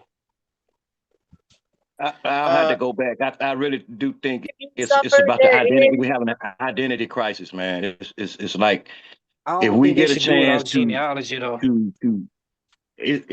we have an identity Because you still a crisis. nigga. Hey, let's say Naga, just for the I mean, algorithm Naga. and to reclaim the original Yeah, but term you how we see, used to say it. yeah, If NIGER, right? everybody No, is it's standing. NAGA. I'm gonna do a lecture on that though, because I don't think we gotta stop using the N-word. I think we gotta start using it back how we used it The though. root word, yeah, go Naga. back to the root. But yeah, y'all got it though. I think people Yeah. say that because they're not looking into their genealogy, so it sounds good. Well, what if I'm not Nah, a slave? What if I can't find slavery in my family? Then I'll be out of it or anything like that. Let's just say we're all slaves. And what I'm saying is there are transgressions that they did that we are part of. Like even the fraud of the Freedmen Bank is its own thing that does not need to be summed up with reparations. They need to get all the fraud of the Freedmen Bank, and that needs to be its own settlement aside from slavery reparations. So when we're so prone to be like, okay, let's just get this one-time check for Black or anything, there's a lot of transgressions that they who said did. it's gonna be a one-time check though? Hold on, blog. Yep. Hold up a second, blog. Let me do this real quick, right? When I was saying we all slaves, I want to give you the context and my reasoning for that. I'm saying a crime done anywhere is a crime done everywhere, and I'm gonna keep on repeating that. I'm saying not all of us were slave owners, not all of us were slaves, but the system that enslaved some of us or most of us is still doing it today to all of us, and even to people that are in better positions than all of us, man. You know what I'm saying? So my whole thing is, if we have a common enemy, I was saying, hey, bro, then I'm a slave then. Even if I look up my genealogy and see that my people own slaves, the key word is past tense. We built pyramids, right? So I'm trying to get us to building pyramids today or owning most stuff today. And I'm saying that when it comes to reparations, it ain't even really that Black folks sitting around waiting on anything or think that nothing gonna come to them at all. I keep telling y'all, we didn't start the reparations conversation. White politicians did to get Black people's energy, support, And they were just simply talking about it until you had these groups come up and say, cut the check, quit talking, tangibles. There was a lot of mottos and memes that came out of the black people who went into politics, like Tariq, all of them, Yvette and them. They saw the game early on. That's why they created them move. They were like, look, they keep talking about it, but they know they not going to give us nothing. Then when we go up there to point that out, people say, well, y'all looking for a handout, but that ain't what y'all saying, but that's what most folks saying. But she said, you know, if we take 25,000, a lot of people looking at it like this. We got three options. You give me a 25,000 land grant, you give me what I'm really worth, or you give me nothing. Now, I'm going to be honest with you. A lot of black folks, not Sanchez, are saying, look, I'm going to take whatever they give me, but that don't mean they debt is paid. And I think that that'll be something that'll be verbally spoken, it'll be out there that, hey, this don't relinquish all debt. It's simply what you calling it a reparations. It's like a payment. This don't mean it's necessarily the end of because we understand if you're acknowledging if you owning up to what was done, we can look up from y'all own accounts of the damage and atrocities that was done and determine exactly, you know, what it's worth. But at the end of the day, I'll say this, man. I don't think reparations is something that ever gonna happen. I think that you have a lot of black groups that's more interested in controlling the narrative of reparations, not letting it fall into the hands of white politicians to use it as a way to deceive people. So they will come with, look, cut the check or shut up or give us tangibles or quit talking about it, right? So that was like a response. But I do get what y'all saying. I'm saying all sides. What I would say is this, man. It definitely not a cleanse to all sins, and everyone should always want to know who they are. Look into your genealogy, all that. You know what I'm saying? So I have a rich history that's verbally told through my family. I can pull up books of my great grandmother. I didn't realize how many people couldn't do that until I was coming up and hollering at my friends and shit. But salutes to the panel. But Brother Sanchez, and I'm gonna say this and then I'm gonna hop off. I'm against reparations for Africans and African Americans because of the story. First of all, the story is false as it pertains to the mainland. Wasn't no Africans and African Americans enslaved. You go under that identity, you accept the money, now they really got your ass. Number one, you no longer have any claims on this land. I ain't giving my land up for nobody, but I will fight to death. I will fight to death because I will tell them the story that you're telling about what happened to Africans happened to the Indians on this land. I'm not an African. It is not my burden to prove that I'm an African. It is it is their burden to prove that they got me off a slave ship. It is my I can prove that you reclassified the Indians 10 times. We're the only people on earth that got 9 damn different racial classifications. They wanted us to identify with everything else except for who we truly are. When they got here, we was Aborigines. Then we became these Indians. Then we became these Negroes. Then we became these colors. Then we became these Afro-Americans, which is a style, which is a hairstyle. Then we became African Americans in 1988. How in the hell is Jesse Jackson going to give me a race identity? And I'm a 23-year-old woman in 1988. Real quick, but isn't it money? I'm not going for it. Isn't it money and an African or African American to death. But I'm telling you, right. Hold on, real quick. They ain't ever getting no reparations. I'm already telling you it ain't. Isn't it money and isn't it money, land, and estates already set aside for people that can prove that? That's the question I was asking earlier. And if that's so, why would you be concerned with somebody that's claiming African American slavery if that's separate from you and you can prove your lineage, like Dosey was saying? Because it comes from our tax dollars and it takes away from us, and I'm not having it. Wait, I'm when not you say giving your no tax, foreigners. hold on, I'm wait, not real giving a quick. foreigner my tax dollars. It ain't Okay, but happening. but that go back to my original question. When you say you're not giving a foreigner your tax dollars, the government literally is riddled with foreigners. Facts, I agree. But if you coming over here, and I mean all black people coming over No, here we're not talking talking about about their black. We Africa, talking about well, white foreigners now. I'm saying the person that you listen to what you're saying. The person that you're going to with the grievance is a literal foreigner. You're saying that people came British. over here in the I 1700s agree. as British and signed fake contracts with you as foreign, and they're still here as foreigners. Just because they've been here, they don't have the connection. According to what you're saying, they don't have a connection to the land. They're connected to Britain, and they'll tell you that. So Bobby, but we hold on, real cannot quick. deny, we can't If they deny already that our set it aside ancestors for did you though. not, we can't deny that our Uh-huh. ancestors did give them 13 little plantations, because that's what they were. And I'm not that's what they disagreeing took with that. over. I'm not So disagreeing yes, with they're that. foreigners, but That does also still make if them a they're foreigner though. they're foreigners to the land. That's a foreign business on the land. I get it, but our ancestors We all worked with foreigners to them. this land then. No, I'm not foreigner to this land.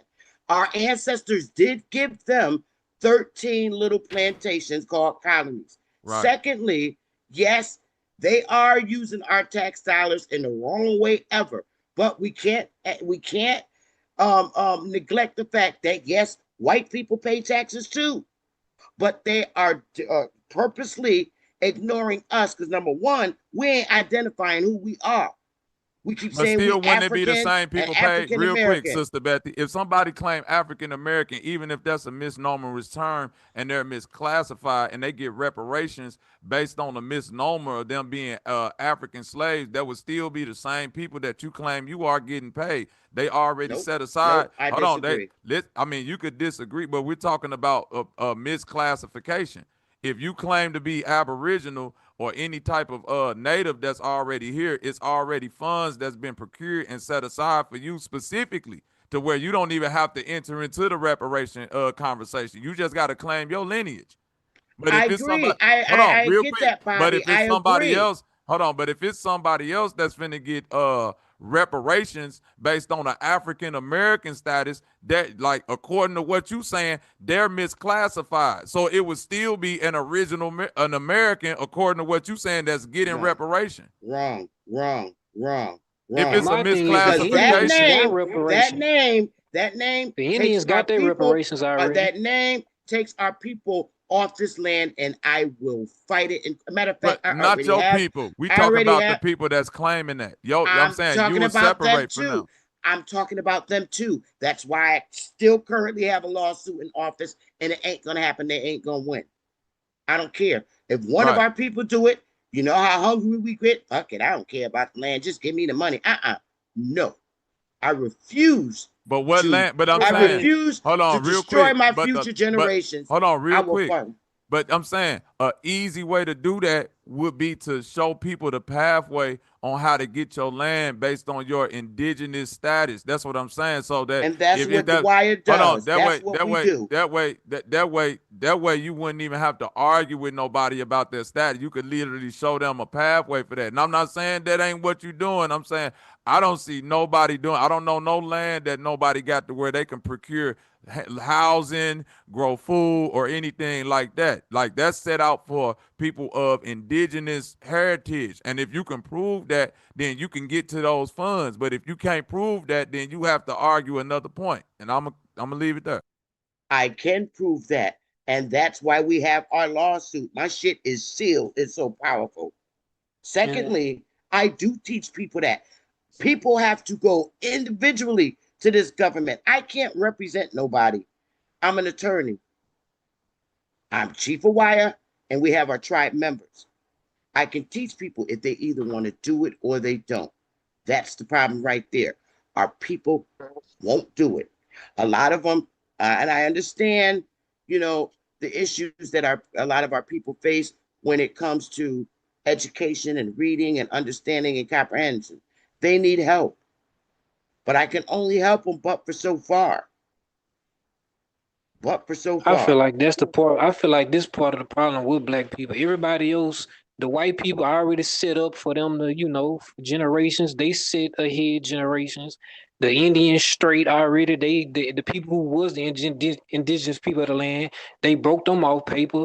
Black people the only ones who saying, man, we shouldn't get nothing when everybody else reaping the benefits. So why we shouldn't get the benefits if everybody Well, else you know getting it? what? First of all, I'm not black and I don't identify as that.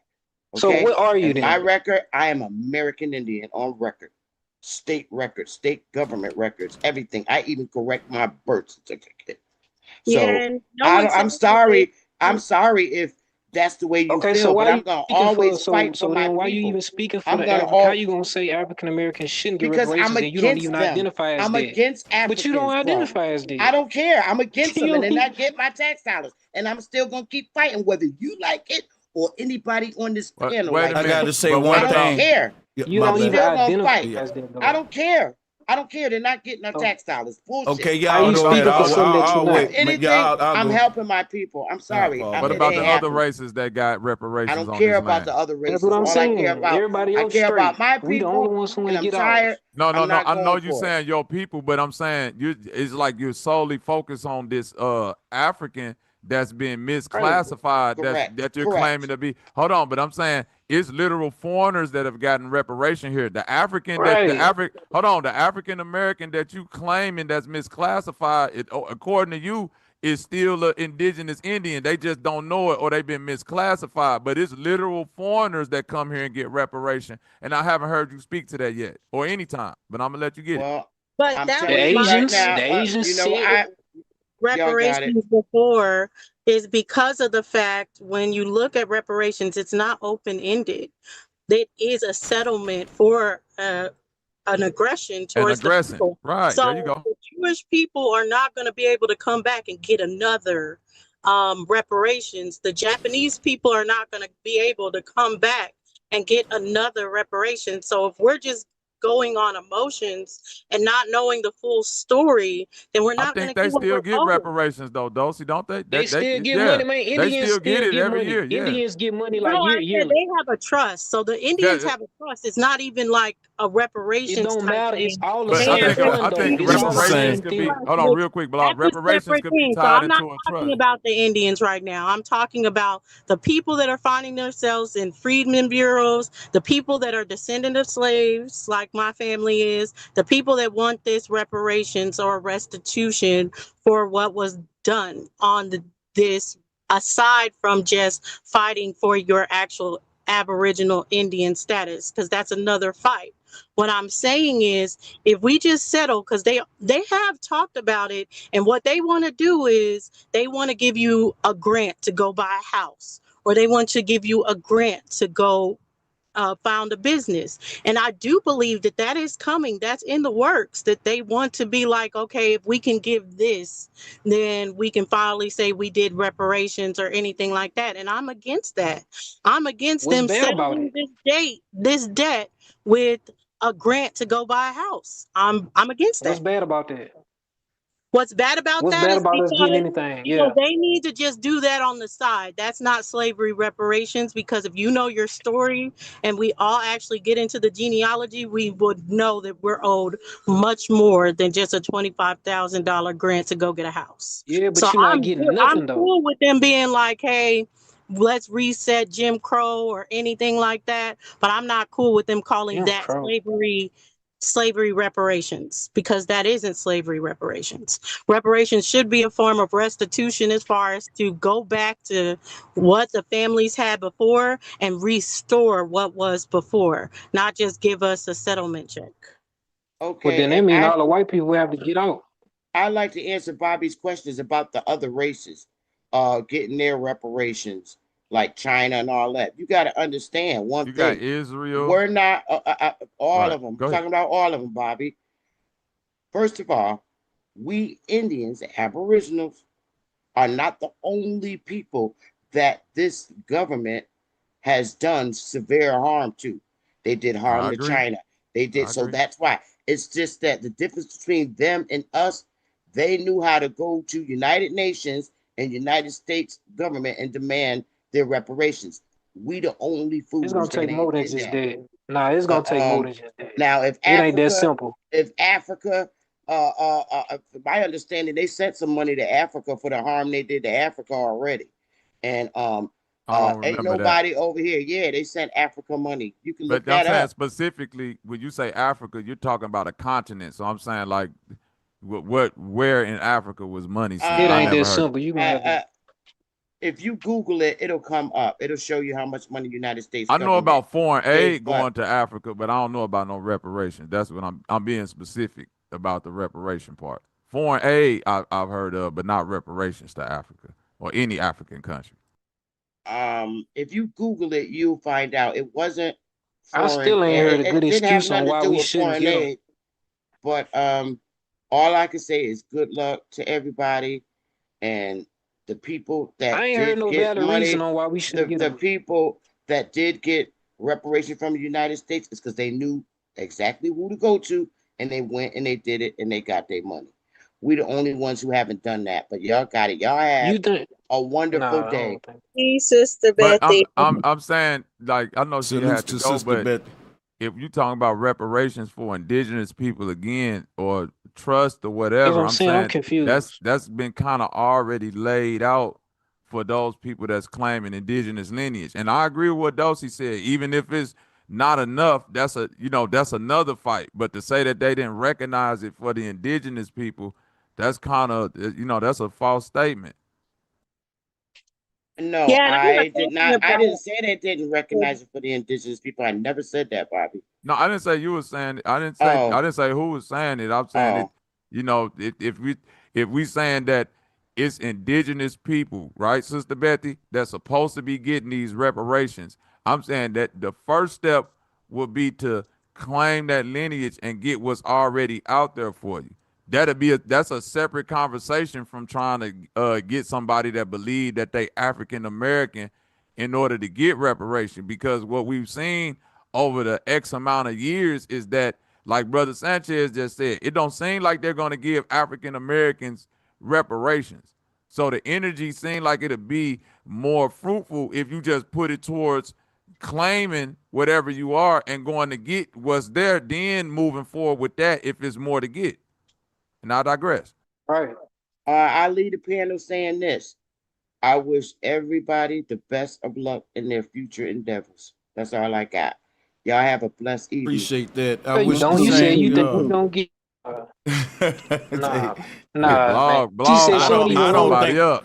I don't think we gonna get reparations either. I tell you, I think that controlling the narrative is the important thing, man. Me personally, we ain't gonna get no reparations, man. Now, Dulcie brought up something I that's think they in the interesting. works. I think it's in the works. It's just how they want to distribute it. And I think they want to distribute it by giving like a $5,000 business grant or a That's a joke. PPP loan. It's gonna. It'll have to That's be what more they than want that. to do. It'll have to be That's a more than that damn because we joke. would have to agree on it. We wouldn't agree on that. Hold on, Like I we got wouldn't a agree to that. question. Although the Are we government talking agrees on about it, they can slave talk about it. reparations or indigenous reparations, Dulcie? Because now I We're just talking got back about confused. we're talking about reparations for black people, like what California been having in the works, what Illinois has already established. These are reparations for black people. Okay, got And you. and Separate from I just think indigenous as people, far as right? we separate from indigenous people, and Got I you. think it is important what you're saying, Blog, as far as to keep it open. Like we do need to be in the settlements and working with them as far as when it comes to the legislation, because I see them. This is just how I see them, because maybe I just don't trust them. I see them being like, okay, this is the resolve. We did it. This is the reparations. You get this house grant, because I don't even think it's going to be a land grant. I think it's going to be grants to buy a house or to start a business, and then be Oh like, no. okay, you did it. Because what this But it's basically gonna be. mean, and Go I'll ahead. land here, what this mean is how much are we charging them to rewrite history, to say we righted our wrongs? It gotta be more than a fucking 25. Yeah, so I mean, like, that is another argument. So yeah, you know what I'm Right. saying? You feel And what me? I'm saying is, even if they came with that, we as a people will have to agree to that. And I'm saying, us as a people, I don't think we'll stoop that low and agree to that.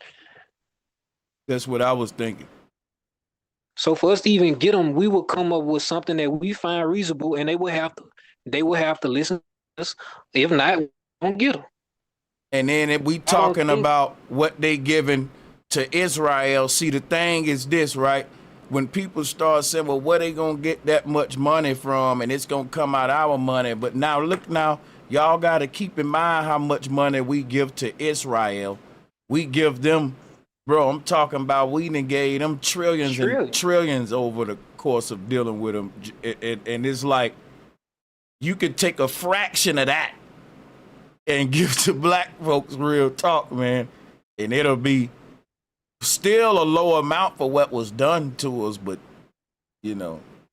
That's what I'm saying. They giving away our reparations. You know, the Martin Luther King files that just got released, he had a plan for reparations in there that laid out over a 10-year period, $2 trillion paid out to black America, which today would it'd be the equivalent of like $185 million a year over a 10-year period, which would be like $10 trillion or something like that.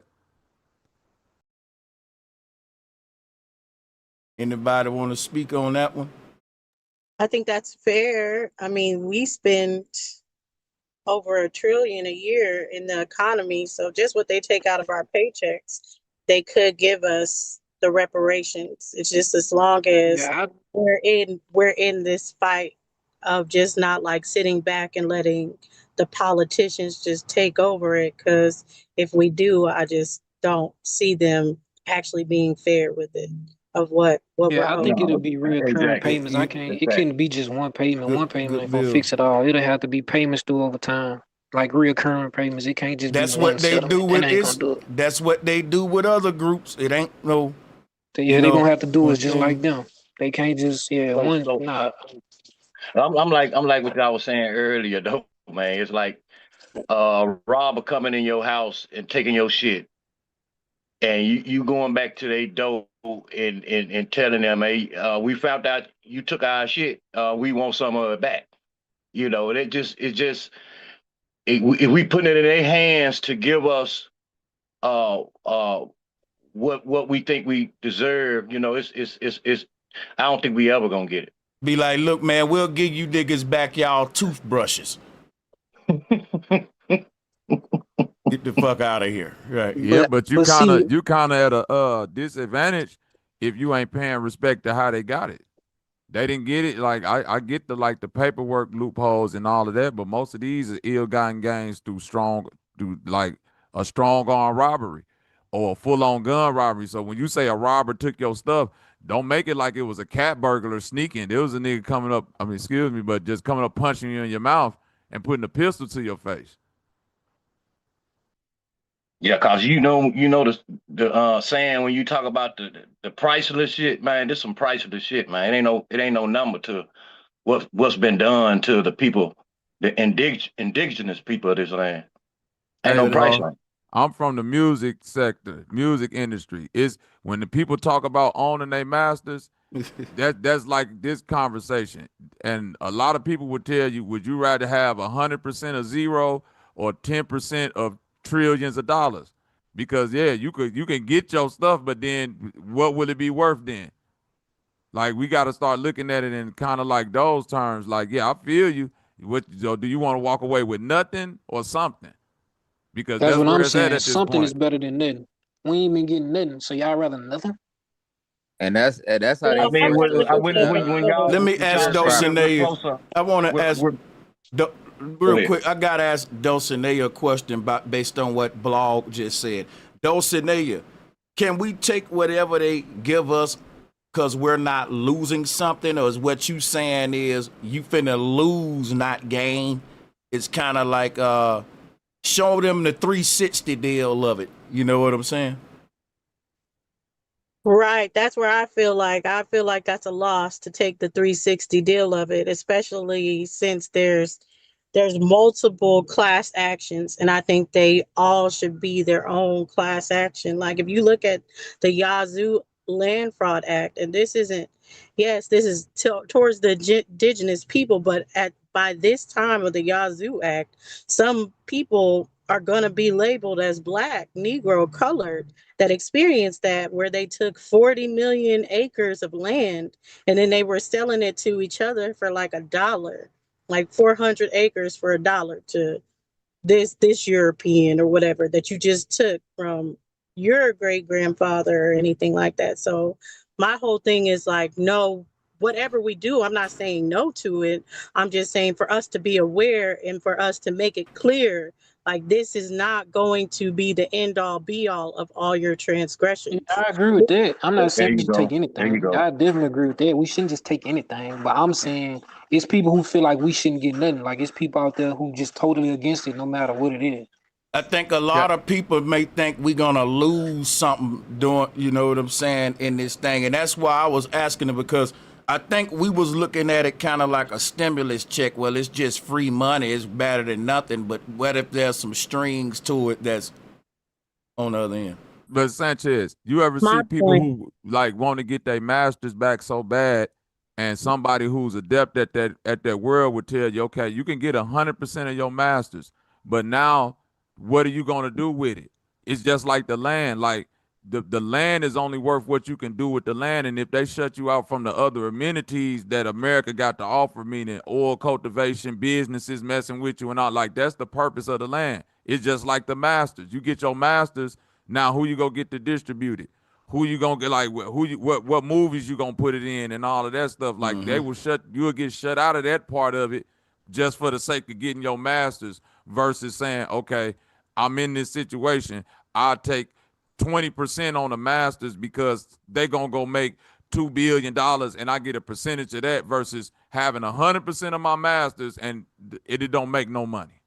That's the same finesse they was running with the sharecropping when our grandparents, great grandparents, when they were sharecroppers. It's literally the same finesse.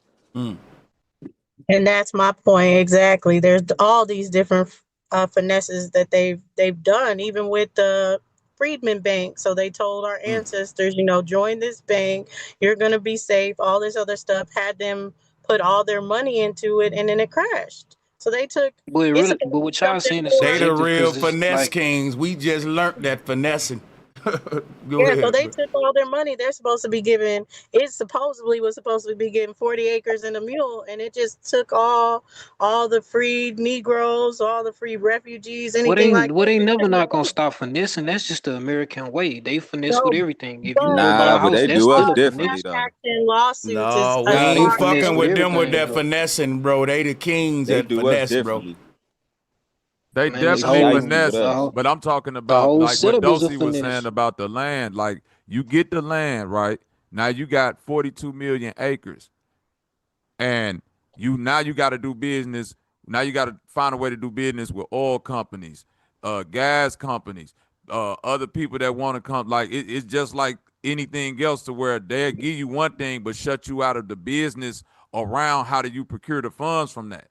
Yeah, so look, let me give you an example. Go ahead, gang. One of my grandparents, he had 205 acres in Mississippi on the oil field. Once he died and then his wife died, all right, his kids was like under 18. So they ended up getting finessed off the land, but they was getting reoccurring payments from the oil company.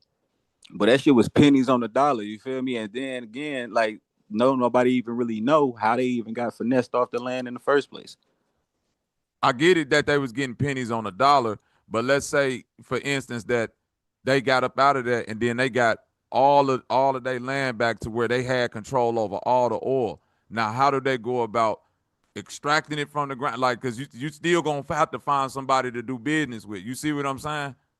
It'll damn near Yeah, be it's like still we'd gonna have need to do you gonna need business with somebody to dig the ourselves because they money. gonna find us. They just already got a I'm not history. disagreeing with that. I'm saying, when you, like, specifically to your example about the oil, I don't know too many black or indigenous oil companies that got big drills and, you know what I'm saying, Right. excavators to where they could He's pull it saying you out the gonna have to ground. go through them Then who you anyway. sell it, then who you gonna sell the oil to. Then that's the point that I'm saying. So Yeah, you gonna have to if you always go if through you them if you for shut something. all of them people out to where you own all the oil, you dig what I'm saying? Now, who do you do business with? Like, you gotta go overseas. You got to find an overseas seller like an Arab or another country to deal with. You see, it get kind of tricky. That's what I'm saying. Hey, but you know another thing, we claim we want to be independent, so then that's your way to be independent. You have to go out there and do what they would do if they owned it.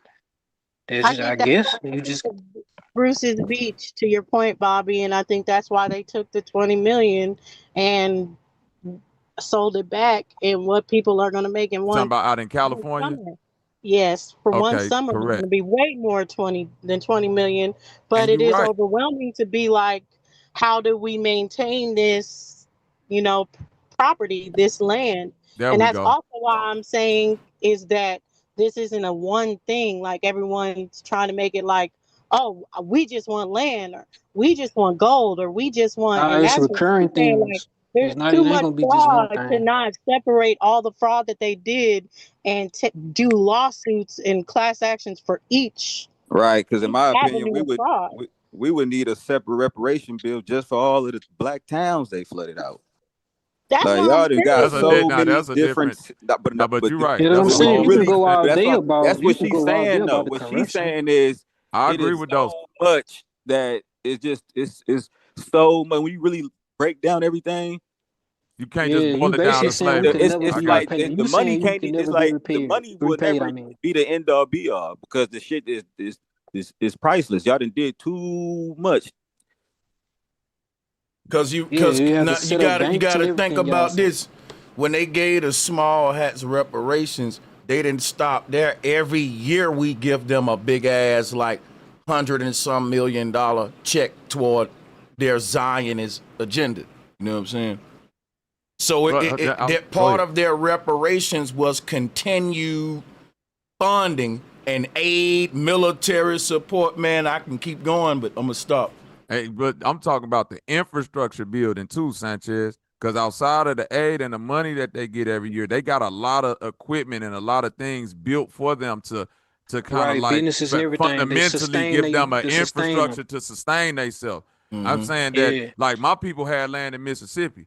They had to sell it because it was like it got too overwhelming to where like I can own all these acres, but then I'm not gonna be able to make no money off of it. So Maintenance. right, or maintain it, even if it's oil and all that. I can't extract it from the ground because now I'm gonna have to do business with this oil company. So it get to a point to where when you look at it logically, it go back to that master situation. I can give you 100% of your masters, but now who you go distribute it to? Who you gonna go do business with to get it put in this movie or this commercial and But this and see, that? Like, you feel me? if we go all the way back to the jump before the colonizers showed up, we had no problem managing the land and doing business among ourselves. Like a lot of people may say, well, when they showed up, we already was practicing their form of like slavery or capitalism. Now that's the Nah, debate I right don't there. think That so. right, because that's the thing that I was saying. You know, when they showed up, man, we had fucking stone electromagnetic empires that'll make Nikola Tesla think he in heaven. Now, people may think I'm reaching. I know y'all don't, most y'all, but shit, bro, it wasn't no, like Sister Betty was saying earlier about the TPs and shit. Yeah, but they rewrote history.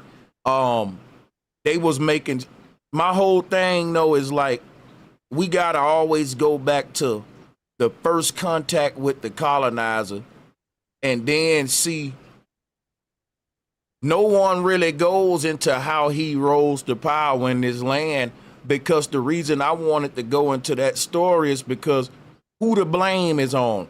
People say, well, we allowed them to come into our system because we was nice. That's a theory. Then that would mean it's our fault. But then the popular theory that been going with was we was minding our business and these people just showed up with more military force than us and boom, took over by infiltrating with diseases and biological warfare and all like that. And, you know, slowly but surely, but They that's came over here fighting on our land. That's what they already had smoke over there in Europe, and they brung their BS over here and But kind peep of got game. us in the Well, I mix think of it. also it's human nature. So the kind of same thing with the Confederates or the chiefdoms that happened in Africa with the tribes, that you have this foreign group coming in and trading with the people indigenously, and And they're marrying taking sides. So you have the French taking sides, you have the Spanish taking sides, you have the British taking sides, and then there's one group of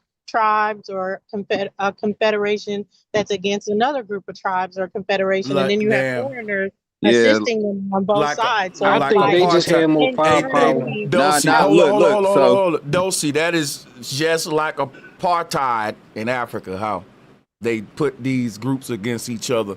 So yeah, that's what that's hey, well, that sound. a few situations, like for instance, I know in Florida you had two tribes, and for instance, one had an alliance with the French, the other had an alliance with Spain. You feel me? So now you got right. it was never Europeans. There was never a war when Europeans just fought really by themselves.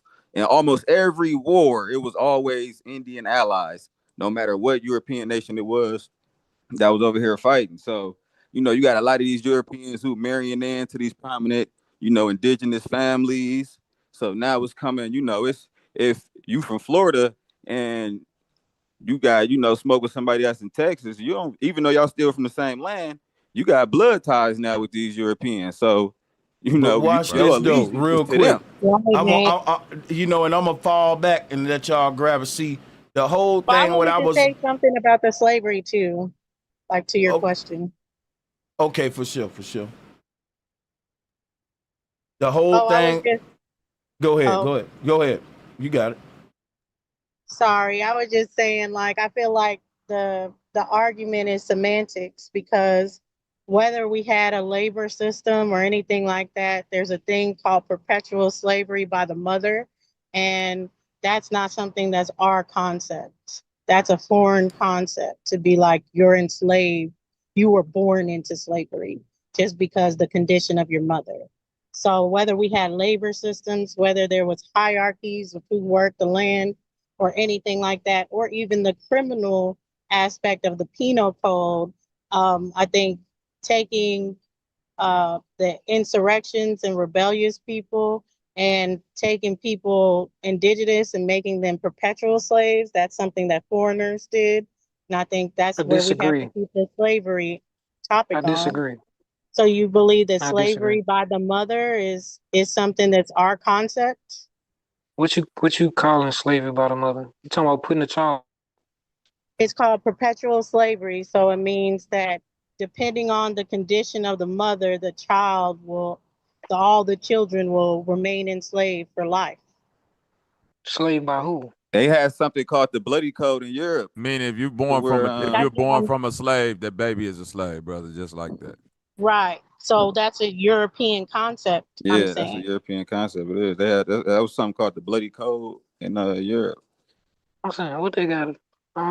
He's saying that's a concept. That's a foreigner's concept. So the mindset that we got today, that's a foreigner's mindset. I don't know. I just think they be getting work and confused with slavery. I think all kind of work, any kind of field work, I think y'all be getting confused with slavery. When they been having workers since the beginning of time. How you think the roads and shit got built back then? That How you ain't Nah, that think ain't like really that's where they slavery. play with it. Because you're right. It wasn't that's always. what I'm no, that's It what I'm wasn't saying. always like that for everybody. It just everybody generalized, and different families, the different people had different situations and circumstances. Yeah, we gotta realize like slavery is a bunch of systems of institutionalized oppression, covertly socially engineered to where basically what slavery is, if y'all don't mind real quick, let's say we all playing a game of Monopoly. Now, we said we playing a fair game of Monopoly, but I rigged the rules in favor of a certain few. That make all the other players gotta work so much harder just to get round the board, not to even own property. You ain't owning shit. You'd be lucky you just get round the board and collect your little pass go to make it through the next go round. That's what they created this capitalistic system. They said is the only thing that could compromise y'all a capitalistic system that we got here is inequality, nepotism, deception going on in high places and all that. That has become the norm so much in our system that we say it ain't what you know, it's who you know. So we see that the system of capitalism is compromised at the foundation of it, and we still play the game and wonder why we lose. I'm saying these are the things that really need, like, because we didn't this system wasn't built by us, man. Like this, we're participating in. When the Pilgrims showed up, they had a different system of government on their plantations or colonies other than what we had, and their plantations and colonial ways basically became the norm and popular. We stooped to their level versus raising them up to ours, if y'all want to go with that theory. You know, I don't know, but That's a I'm gonna good fall point, back. bro. Because even if you think about what language do the people of this land speak? We speak English now, England language, you know what I'm saying? But what was the original language of this land? You know what I'm saying? It was many languages over here on this Yeah, I was just line. gonna say that I think it was many languages. Would y'all say we was kind of real divided when they showed up though? Like, you know, No, I mean, no, you gotta just fighting against each other? think of the I don't size know of the about United fighting States. against You each had other, but many divided nations. because America is a continent. The nations that existed within it tribally were nations in itself. So it's like the misnomer is that, like, when you hear a tribe, you think of a people instead of a nation first. That comes Yes. with the switching of the native tongue, not even say Right. natives, you know. Because, for example, you know, the word native and Native American is two different things. A Native American is when these colonies start intertwining Facts. with the Right, Indians, you know what I'm right. saying? So a lot of times I When it hear people became talking about, America. yeah, Well, you already well, had tribes that yeah. had that name over here, though. That's an ancient name over here. So the point I was trying to make, though, real quick, is that we all on this land now speak English, which comes from England. So we shouldn't be Everybody don't sitting here. speak We English should though. on this land. In general, for the most part, yeah. You telling me that America is in an Yeah, English speaking? Or Oh, I It mean, is if it's you an talking about like English predominantly black and speaking white, English. land. yeah, nah. but So It is. yeah, Just keep exactly. talking, man. So He I was just just saying trying to something. show where to point the finger at. You know, a lot of people don't think America is still under British colonization. It still is. You know, even with the tongue we speak now. You know what I mean? And this language separates us from our real culture. You know, so that's the point I was trying to make, man. But That's a we good fact. actually That's a fact speak right there, an man. American English that has like American Pidgin and Indian words in it. It's been all saturated through it. So it shows that instead of just taking the language away and teaching us another language that was foreign with us, they really integrated. And Mm-hmm. English is a lot like Swahili because you would have to have different trade languages to even do trade with other people. And that's why you get these Creole languages. But Yeah, but yeah, that's go ahead. no, you can go ahead.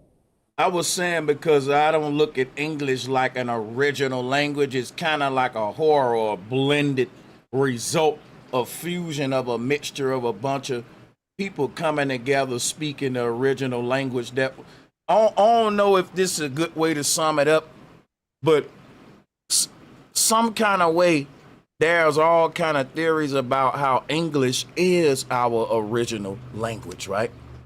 As indigenous people, that we are the ones who, I think Top Cats goes into that. So you do got people that say, look, we are speaking our original language right now. But Yeah, I was gonna say you can actually look like Northeast America. They actually found like Celtic inscriptions that predate the stuff they finding over there in Europe. This was so like in the I mean, 1800s. so I think the way we speak English today in its proper form in Webster's way is like the way that the oppressor spoke it, but I think he's speaking it the wrong way, not us. You know, if that make any sense. The way we pronounce these, because think about it, we never pronounced the NAGA with an ER on it. He did. So everyone would say, well, you're pronouncing the word wrong if you say NIGGA, but the original word, we made it and it was closer to Naga versus error, you know. So it's really everything kind of backwards on a lot of words and shit. Yeah, Naga means king or dragon. That's what I'm saying. But see, the word Naga in Hindu meaning king or dragon is because these were serpent kings, serpent gods and goddesses. But the thing about them being a god and goddess, they were representations of the God body, the macro body, teaching spiritual knowledge about resurrection way before the invaders had a resurrection story. But that's a whole nother conversation. But with this one here, I want to go to another part of it real quick, y'all. Were we the first slave owners before the white man? Now, this the one right here where I got a problem with, because you're saying we was the one that taught slavery to the world, basically. You know, when I can show you we was teaching meditation, astral projection, ascension, and shit. You know, but yeah, we definitely wasn't the first slave owner. there's a lot, and man, they love to let, man, we was the ones, you know, we was the first one. We ran the plantation. We the ones invented this slavery shit. So I never heard this kind of talk, and I'm from Alabama. That's why I wanted to bring that one up too, you know, on the bill. As far as, do anybody think we were the first?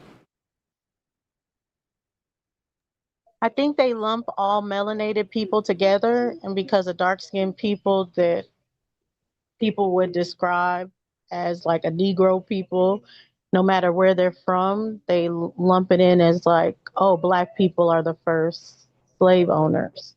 But I think the major thing that has to be recognized is that whatever work systems were before, there wasn't this perpetual, if my dad's a janitor, then I'm a janitor, then my children are janitors, then the children's children are janitors. So this perpetualness of the labor system is a different concept than the labor systems that would have been established in the past here. But see, Dulcinea, here's the problem with that. If our ancestors wanted slaves, they didn't just want them for one generation or a few years, and then now we don't want them no more. So they would have had to perpetuate the system of slavery to the next generation. In other words, you got to breed slaves from a child because they better that way. They're least to resist. So if either they're going to say, look, we do got slaves that's our servants now, but we don't want no more slaves after these die out. So we ain't going to perpetuate it through no children.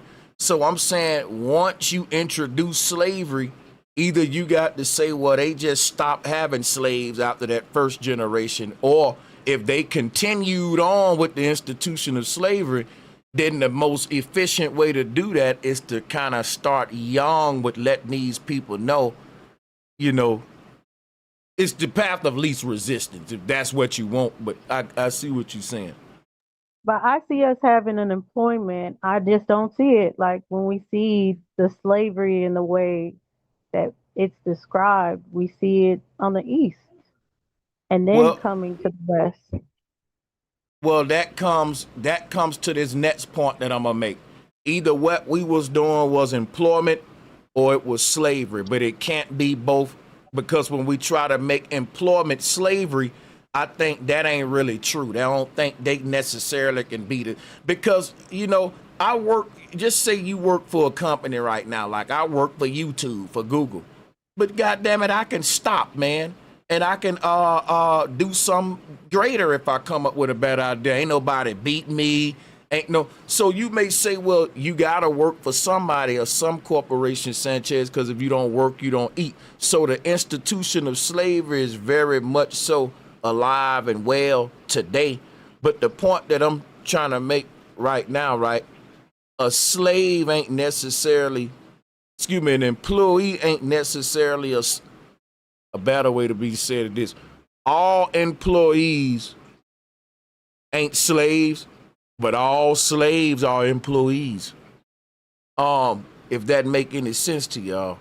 Now, the thing about us calling our ancestors slaves, if they were simply employees, I think like I was saying, we shouldn't use the word slave if what we mean is indentured servant or all that, because people will proceed to specify the difference and say, Sanchez, well, they ain't the same because what the indentured servants did, they didn't pass it on to the children, or they didn't do them this harsh, or they didn't. So let's not call it the same thing that he called his. Let's just call ours what it is, indentured servant. We should say, yeah, our ancestors ain't never owned slaves. quit telling that lie. They own employees and indentured service, but we don't do that. We say, no, we were slave owners too. You know what I'm saying? And I don't like the term. I think it put us in the muck with them. Yeah. Yeah, I think they get the two confused. I think cause even your girl Sister Bessie, she was talking about how like families had their own like land and they had their family working on the land, and she was saying they were slaves. That don't make them slaves. That just mean they had their own crops going on and they keeping it in the family. The same thing the Asians do and the other, races of people do today. They keep it in the family. If you go walk in an Arab store, Arab might have the whole family in there. So that mean they a slave to to whoever own the store in the family? Do that mean they the slaves, or that just mean he just keeping Well, the business in the family? Pan-Africans even tell this story too, but it's just a way of like people can literally find, their patriarch or even the matriarch being listed as the slave master, and then it's just her household that are the slaves. But it would be the same like what the Pan-Africans, when the Pan-Africans find it and say that people bought their family to keep their family protected in whatever system, or to So keep their family on their homeland or plantation or anything, labeling their house as a plantation and being like, these, my family are my slaves, just as a form of keeping them out of a system. now I And got a they kind of question Yeah, real right. quick. Hold on, wait. Dulcinea, real quick question. Who listed them as slave owners? Because they didn't list themselves and have the right. Because here's what I'm saying, what we missing. If the slave masters who was benefiting the most off slavery knew that they wanted to later rewrite history and that like, man, everybody was stealing, it wasn't just me stealing, then he would list them as slave owners. And guess how I know I'm right? Because everybody that showed me them papers with us listed as slave owners, guess what they end up having to tell Sanchez? Oh, that was just their children and nephews. So why would the racist ass slave master list my son as my slave? Because he want to make it look like I'm evil like him. You see Everybody what was I'm saying? doing it. Like Yeah, everybody, it wasn't just me. everybody They was was doing doing right. So because, and you know it. They I'm was doing right. it to themselves. And you know I'm Yeah, right, Blog, because every time they show it, they have to say, well, we wasn't really doing it like it was them. the It was family. right. They It keeping was it in the indentured. family. That's It was indentured. Right. See, you see what I'm that ain't saying? slavery. That's just you keeping the work in the family. That ain't slavery. Right. It's like they're Slavery is But trying when to an make a, outsider come in and take over. at that because point, you it's not know that, them doing it for themselves, because these are enumerators. It's not even like we fill out any kind of paperwork where people thinking that we said all these things about ourselves and then they just recorded it for us. No, they've I sent know. out enumerators. The enumerators are writing this down. So it is a system that they're establishing for, I think, for a lot of those reasons, for a lot of the fraud. Yeah, but if I tell you I'm enslaving my own family, that'll keep you from putting them in slavery. If I tell you, well, look, well, these my slaves when it's really just my family.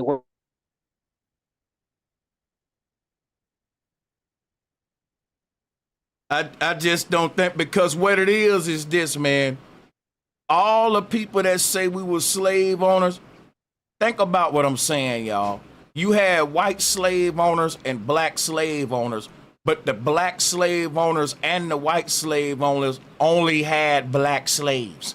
I'm telling y'all right now, show me the black slave owners that had a bunch of white dude slaves, which is what my thumbnails show. No, all of the black folks are saying we didn't really have slaves. That was my family. That was my cousin. That was just an indentured servant. So we can't be calling it slavery then. You see what I'm And saying? you know No, another thing, I think Sanchez. hold on real quick, Block. I think the confusion is of the time that they're doing this is because they have to call it that in order to keep them people from being moved around. So what you will have is a freed man being registered as a slave owner in order to keep their family together. So he would be the one Right. that they would be the one to buy the family members and will have to list them as slaves in order to keep everybody in the family in one spot. Or you know what I'm Question, saying? Y'all would be Bobby. moved. Go ahead. Wouldn't this require at least somebody to be free? Because a slave can't go make Yeah, that's themselves what I'm saying. property. Usually the person that's And so that's he would buy claiming all slave of his ownership people. is the free man. Yeah, there Right, you he go. would buy his people out of slavery. They would list There them you as go. own. So that's what I'm saying, bro. Them Not buy trying them out to of slavery, I but don't even just think that. register. Hold yeah, on. just register them as slaves. But what Of I'm his saying is ownership. this, though. It's kind of buying them out because it's saying, look, you can't take him, he's taken. Because these people don't have the right to own themselves. There's only a few people in society that can have ownership in this institution if they got a cert in a. Because if you ain't a free man, you can't own other people. There you go. You're a slave. So my whole thing is, it's not the same as, because think about it, it's like me. If I get free and get rich as hell, and I say, look, man, I'm finna go buy all of my family off the plantation. I'm finna go and them gonna be my slaves now. I may have to bid with massa. I may say, massa, I'll give you this much for my mama. You know what I'm saying? And get her to pay for her freedom or whatever. So what I'm saying is like, what these Negroes will do today, they will show paperwork with all of my family members as slave owners and act like we was institutionalized like Willie Lynch them. They would try to compare that to the actual white slave. That's what I'm pointing out. That's false, Sanchez. You're right. Like that. Hey, you know another thing? The small percentage of black people, you know what I'm saying, and I can't refute that. It might have been like a handful or maybe more that was practicing that type of slavery, but when you think about black slave owners, it was literally due to what Dulcie just said, the people that got free and was trying to keep their family together, and due to the times, they had to register them as their property in order for it to be taken serious. You know what I'm saying, or be honored. Yeah, like Look, another point is, if you think about the times, right? If you think about those slavery times, it was people who probably couldn't even distinguish the two. You see what I'm saying? Like, if this is a time when most black people are in slavery, right? How would you know the difference between the people that slavery work in the fields actually in slavery, and then the ones who got his family out there in the field? See what I'm saying? How you know? I'm gonna tell you right now that I'm gonna tell you how you know the difference. Most of the time, because remember, go back to what I pointed out earlier. Now, here go the key part everyone keep missing. Please take notes this time. You had black and white slave owners, but everybody owned black slaves. We just saw the mystery why, because the black people didn't really have slaves. They was marked as slaves, but I'm really freeing my family member. There you see go, what I'm Sanchez. saying? So no, Sanchez, that's what I'm saying. I'm agreeing with you. Oh yeah, I know I was just saying that's why other people would say that black people have slaves, is because they couldn't differentiate the two. See what I'm saying? That's what I was saying. Like, yeah, because what's going on, they pulling up old paperwork today and taking it out of context, and I think a lot of it is purposeful deception. They will show you paperwork with Negroes listed as slaves and try that, like, see, we own slaves too. No, you freed family members. You did not participate in the institution of slavery. Because what you will have is a man that, like, if I'm like, because it'll usually be a man that'll get free, and he will buy his wife and children. You see what I'm saying? That don't mean that he got his wife and children working in the field. You feel me, blog? Like, that just mean that I gotta list them as slaves in order to like secure ownership. That way won't nobody else come and, snatch my family. Bobby, let me say this, Weston, this is real important, because guess what? You got so many people coming out to me saying, we was the first slave owners. We had slaves. And I'm like, bro, this is out of control. This is crazy, man. I don't think that's a true statement. And they pulling up that paperwork showing, well, look at this black man with a slave. Look at that black man on it. And I'm like, bro, these people freeing a family, man. Literally, bro. And it's like they was putting them, for example, it's called irrigation papers, right? Which became immigration papers, which became visas. You know what I'm saying? So y'all spot on. That was fire. That makes perfect sense. You know what I'm saying? Like let me give y'all an example. So one of my grandfathers doing my genealogy, pre-Civil War, he listed as a planter. He on the Mississippi slave schedule, and his wife, which was my grandma, she was listed as a household servant. You feel me? So And then the kids, they was had like 7 kids, but they was listed as free people of color. And then it had like the age ranges. But then after the Civil War though, the slave that's what the slave schedule census. He went from being a planter, then he was listed, and she went from being listed as a servant to being listed as a farm owner, and then she was listed as like a laborer on the farm. So yeah, so in a lot of instances, folks do just be, thinking that people be owning slaves, but they really just, listing you as a slave, because like the lady was saying earlier, like it be enumerators. This some strangers. They just writing down what they seeing. You feel me? So they might be thinking that, you got a whole operation of slaves, and the whole time them your aunties, cousins, your brothers, your sisters, like the whole family, especially you got 200 acres, 100 acres, you can't manufacture all that land, cultivate all that land by yourself. The Europeans wanted indigenous people to like follow suit with their whole hierarchical system, and therefore, they're like, we need to like have this system of slavery to fuel our economy to go nowhere fast, essentially. So Overall, Man, I it's another really part of like. the indoctrination. Okay, that's part of the indoctrination. Y'all did it too. Y'all was slave owners too. We not so Yeah, bad. bro. It's part of indoctrination. Because Bilal, listen, I'm asking myself, how is black people letting it get out there and it's becoming so popular today? The first slave owner was a black man. So let me show you what's so funny about this one. One motherfucker in the whole world was the slave owner. The first slave master in the world was a black man. Like something just start with one damn man. It got to be other people he been with, bargaining with. It got to be a whole economy and institution. But that's what people will tell you, like, and here go That's the basically first like black. somebody saying. That's basically Funny like as somebody hell. saying what happened to the Jews. Like, all right, everybody know what happened to the Jews. That's like somebody flipping and saying, well, the Jews was the first slaves. They enslaved themselves. It's funny, The Jews was the first slaves. it let me know that this is some kind of psyop, because when did we want to run to be slave masters and shit now? You know, we always want to be the first ones at something, man. Come on now, that's our thing, man. If there's a such thing as slaves, come on, we got to be the first one. Slave masters, come on, we got to be the first one. Like, think about this, dude. You see all of these Olmec heads and big structures that our ancestors left, and it ain't none of it dealing with slavery. It's meditation and spiritual work. So you don't start seeing slavery stuff recorded into history until the colonizers showed up. So for people to say, well, we was the first slave masters, and then somebody in the chat room was like, we the ones created the first institutions of slavery on this land way before the European came up, Sanchez. We was throwing our babies to gators way before he did it. What you talking about, chump? Cut it out. Oh shit. Oh shit.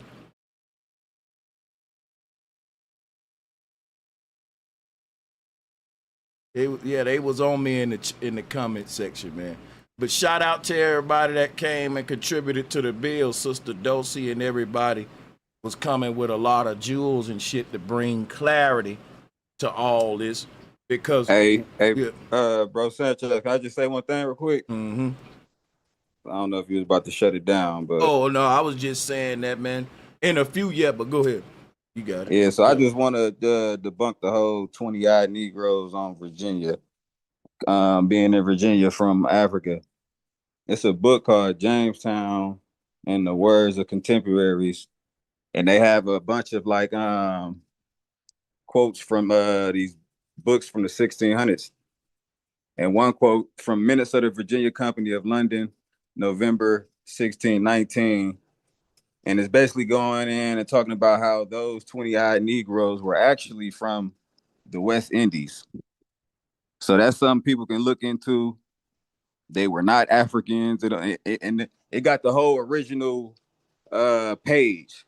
and it's nothing about Africa at all in this entire passage about this. So anytime somebody try to go back on that, you know, that's cap right there.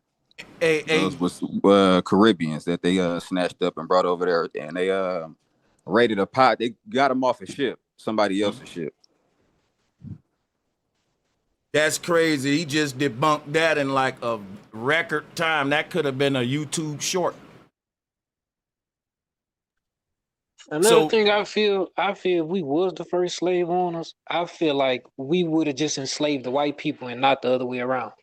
Don't you think we would have just overpowered them and enslaved them too then if we was the first ones? Bro, How we end up in slavery if we was the first? You know what? I'm telling you right now that this shit is a psyop, and I'm not being on no tinfoil hat shit, bro. How do because we end up in slavery? That's what I'm saying, man. Like I said, they can't go to pre-dynastic times, but here go the kicker right here, right? We just gave y'all the game. Black folks was buying a people out of slavery, so you get a new owner, which is gonna see, here go the key right here, y'all. Always bring up this fact. You had black and white slave owners, but the slaves was always black. That's because the black people weren't on the same shit that the white slave on. They was buying a loved one out of oppression because they knew that the white slave owner wasn't gonna treat them like how, you know. So we just went into all that. But see, I want y'all to peep game when you round these platforms, and people don't go into that. They just try to say, no, we was the ones that initiated the institution itself of slavery. Oh, that's a white supremacist social engineering attack on the people there, and we falling for it too. That's a smack in your ancestors' face right there. You did have some black Europeans who had I know that's a different subject. I ain't mean to cut you, gang. Go ahead. Now I was just saying you had some black Europeans who was in getting their hands dirty. What you said, DJ? Chicken shrimp hibachi. Thank you. Oh shit, he getting some I was just finna extra say that. onions some on it. good. Extra onions. Extra onions. What else? Yo, Yeah, come on, let's all boy order about that shit. Let's boy all about to order smell that. like a outdoor cookout. I ain't mad at you, buddy. Hey, but look, would that mean that white people are inherently evil and can't work within balance with people? Because I saw you having a bill not too long ago about, you know what I'm saying, white. And I don't know if you got my message when I was like, I think we using the wrong white when they saying white people. I don't think it was the white like how they try to classify themselves today. And I'm just, you know, ask y'all what y'all think. I mean, I have a theory on why they dominate. I have a theory on why we got overtaken and why they dominate the way they do and take over resources. I got a theory. Black and white was a caste system the king of Portugal invented, basically, and then it became I'm saying spiritually. We talking about the spiritual side. I know of black things. and white, the caste system when it was created. I'm talking about it was originally a social status. When you hear, and I know that yes, but it was a social status applied not based on skin color. Right. It was them black Europeans. But I'm saying when our ancestors are calling them white people, they not talking about like white like paper. They saying white like demon, WIGHT. Yeah. And see, I think it's because spiritually wise, I think it's something that they lack. And I feel like we got overtook because we knew, you know what I'm saying, before it was even calling it a matrix. I feel like we had the inner knowing that this whole thing is a simulation and it's all just appearing real. And I feel like they want to dominate the land because they're more up in the flesh and material things of the world more than we are. Not saying we don't I don't like want to material. get into the spiritual part, but I'm not cutting your wisdom, but I'm saying if you just look at it from a literal, because not everybody go want to deal with the spiritual, but if you hit them with the facts of science and DNA, like we don't have Neanderthal DNA. That's another type of human. I got a question for y'all real quick. Do y'all, now this gonna sound real tinfoil hat type stuff, but do y'all actually believe in DNA? Because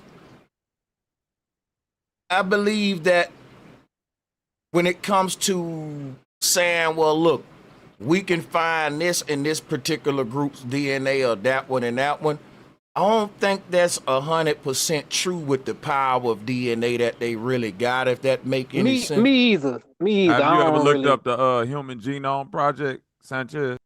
Yeah.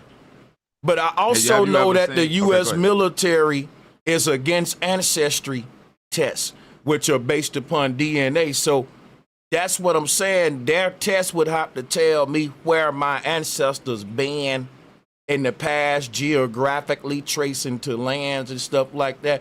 I don't think DNA can do that. I think it could give an estimate based upon similar blood types being prevalent in certain areas and coming up with statistical data. But as far as saying we can see this in your DNA, that ain't really how it works. They ain't seeing Nigerian mutations. And they'd say that they can't go deep off into it like specifically like that. You dig what I'm saying? But when if you look at a DNA, because like you get into like frequency codes and all of that, if you look at a DNA genome structure that's laid out, it literally looked like a light pattern. It's all these different colors, you know what I'm saying? That's I believe 99% is the same across all humans. That point or that 1% is where we start to get these differentiators. But I think when you talk about white people, it's like, and it's the mutations that they tracking. You feel what I'm saying? It's like you could see like, oh, it's some different type of humans that they didn't came in contact with. This according to science. Like this where they get Denisovans, Neanderthal, and all of that. Like it's something different about certain people to where it's another type of creature that they came in contact with that's mixed in with them. So here's the thing. The people that came with this concept here, they got us off of the original concept before you had science giving you that. It was simply man and mankind. There are certain group of humans on the earth. They are basically geared toward the left brain. They don't have intuition, which is to connection to the universe. If you look at the left brain like a sits, it's connecting the spiritual essence toward the earth, toward the ground, and to the flesh. Whereas the 9 is pointed upward. This is how the brain, that right side is connecting you to the higher self, left to the lower self. But it's always been a battle on this earth between good and bad, the real versus the fake, or man versus mankind. They turned the mankind into this whole little Neanderthal thing today. But if you read what they teach about Neanderthals were a certain species of humans similar. They were like shortly, a little bit, not too long after Australopithecus, as somewhere on the evolutionary timeline after Australopithecus. They only exist based upon the out of Africa theory and Darwinism. So if you pull up, if you go, Neanderthals come in black, white, Asian, Jamaican, because really like Australopithecus, they saying that Australopithecus was everywhere, but at that time, Australopithecus didn't mutate to other races. They saying by the time other races formed, Australopithecus had turned into Neanderthal, which is why you will see that the Neanderthal come in the original races of like black, Asian, white. You'll see that they all had a Neanderthal version, but this is Darwin or science's way of trying to give you that Sasquatch again in history to say, well, look, if we started off from Australopithecus, which is whole monkey, we got to give y'all this in-between period, right, where it was half monkey, half mutant, human, right, because they got to complete this evolutionary timeline. So the Neanderthal is the tie-in. It's this intermediary point where Australopithecus become 50-50 now. She's half human and she's half animal. But this would be your true Bigfoot. Like if there ever was one, it would be more of a Neanderthal type humanoid creature that walks upright. All that. But this is what, a result of evolution theory, which is kind of funny. It's bogus in a way, but you know, people refer to this. I would challenge science at every point, but salutes to it. You ever heard of JoJo the dog face boy? Nah, Or you ever I never seen heard. him? I do. You talking about those people that's fully covered in hair and shit? No, they got a real picture of him. You can just Google JoJo the dog face boy. But he looked like what would be Sasquatch or something like that. Yeah, I've seen this before. This right here is a disease right here. This is a skin disease, yeah. But it's not a disease. There used to be a lot of those people. They got wiped out. That's why I think they really looking for Bigfoot. I wouldn't put it past it, but I will say this. If they got wiped out, then we can't say that us today, any of us today would be, you know, because if they still looking for Bigfoot and y'all say, well, we found them, he your next door neighbors, that white guy, this person. That's what I'm saying. We got to really have a discussion about this creature that's humanoid, it's mankind sort of thing. But yeah, this is a condition that we see around the world, but I think it's more than a condition. I think it can be a history of some tampering, genetic tampering of them trying to make like their own races type shit. Yeah. Yeah, it's a picture called Wild Men and Moors from the 1400s. It's in the Boston Museum. But it's depicting like these pale Neanderthal individuals trying to ransack a castle, and you see like it's black people in the castle. That's why they call him Chewbacca, because they ate them all. Yeah, that's why I be like, they don't get these ideas from nowhere. You know, like it's they ain't just making this out of the thin air. One thing I say right here, this saying that they don't get it from nowhere and they make it out of thin air ain't definitive proof, but I'm gonna be honest and say I'm open-minded to this, because the thing what I would say is this: you're using it to prove your point about a group of people that ain't like us. They're using it to prove evolution. And if we're saying this is the Neanderthal, we're saying this is all of our ancestors. That's the part y'all missing, because if you want to look at it like some sort of insult to this man with the hair face, what they're saying with the Neanderthal is, guess what? That's your damn daddy. That's your granddaddy. So if we're going to be mad at it, let's be mad at it. Let's say, well, look, see, that's the point. If we just trying to use it to joke on a group of people, we don't see how it shoots us in the foot, because if this dog-faced dude is a Neanderthal, he's your ancestor. He the closest ancestor, right? He should be in a museum because he's the closest to Australopithecus we gonna get. He's a piece of history. That's my great-great-great-granddaddy. That's what I'm saying. Hold on, but real quick, Sanchez, they saying that the Neanderthal man only exists in white people.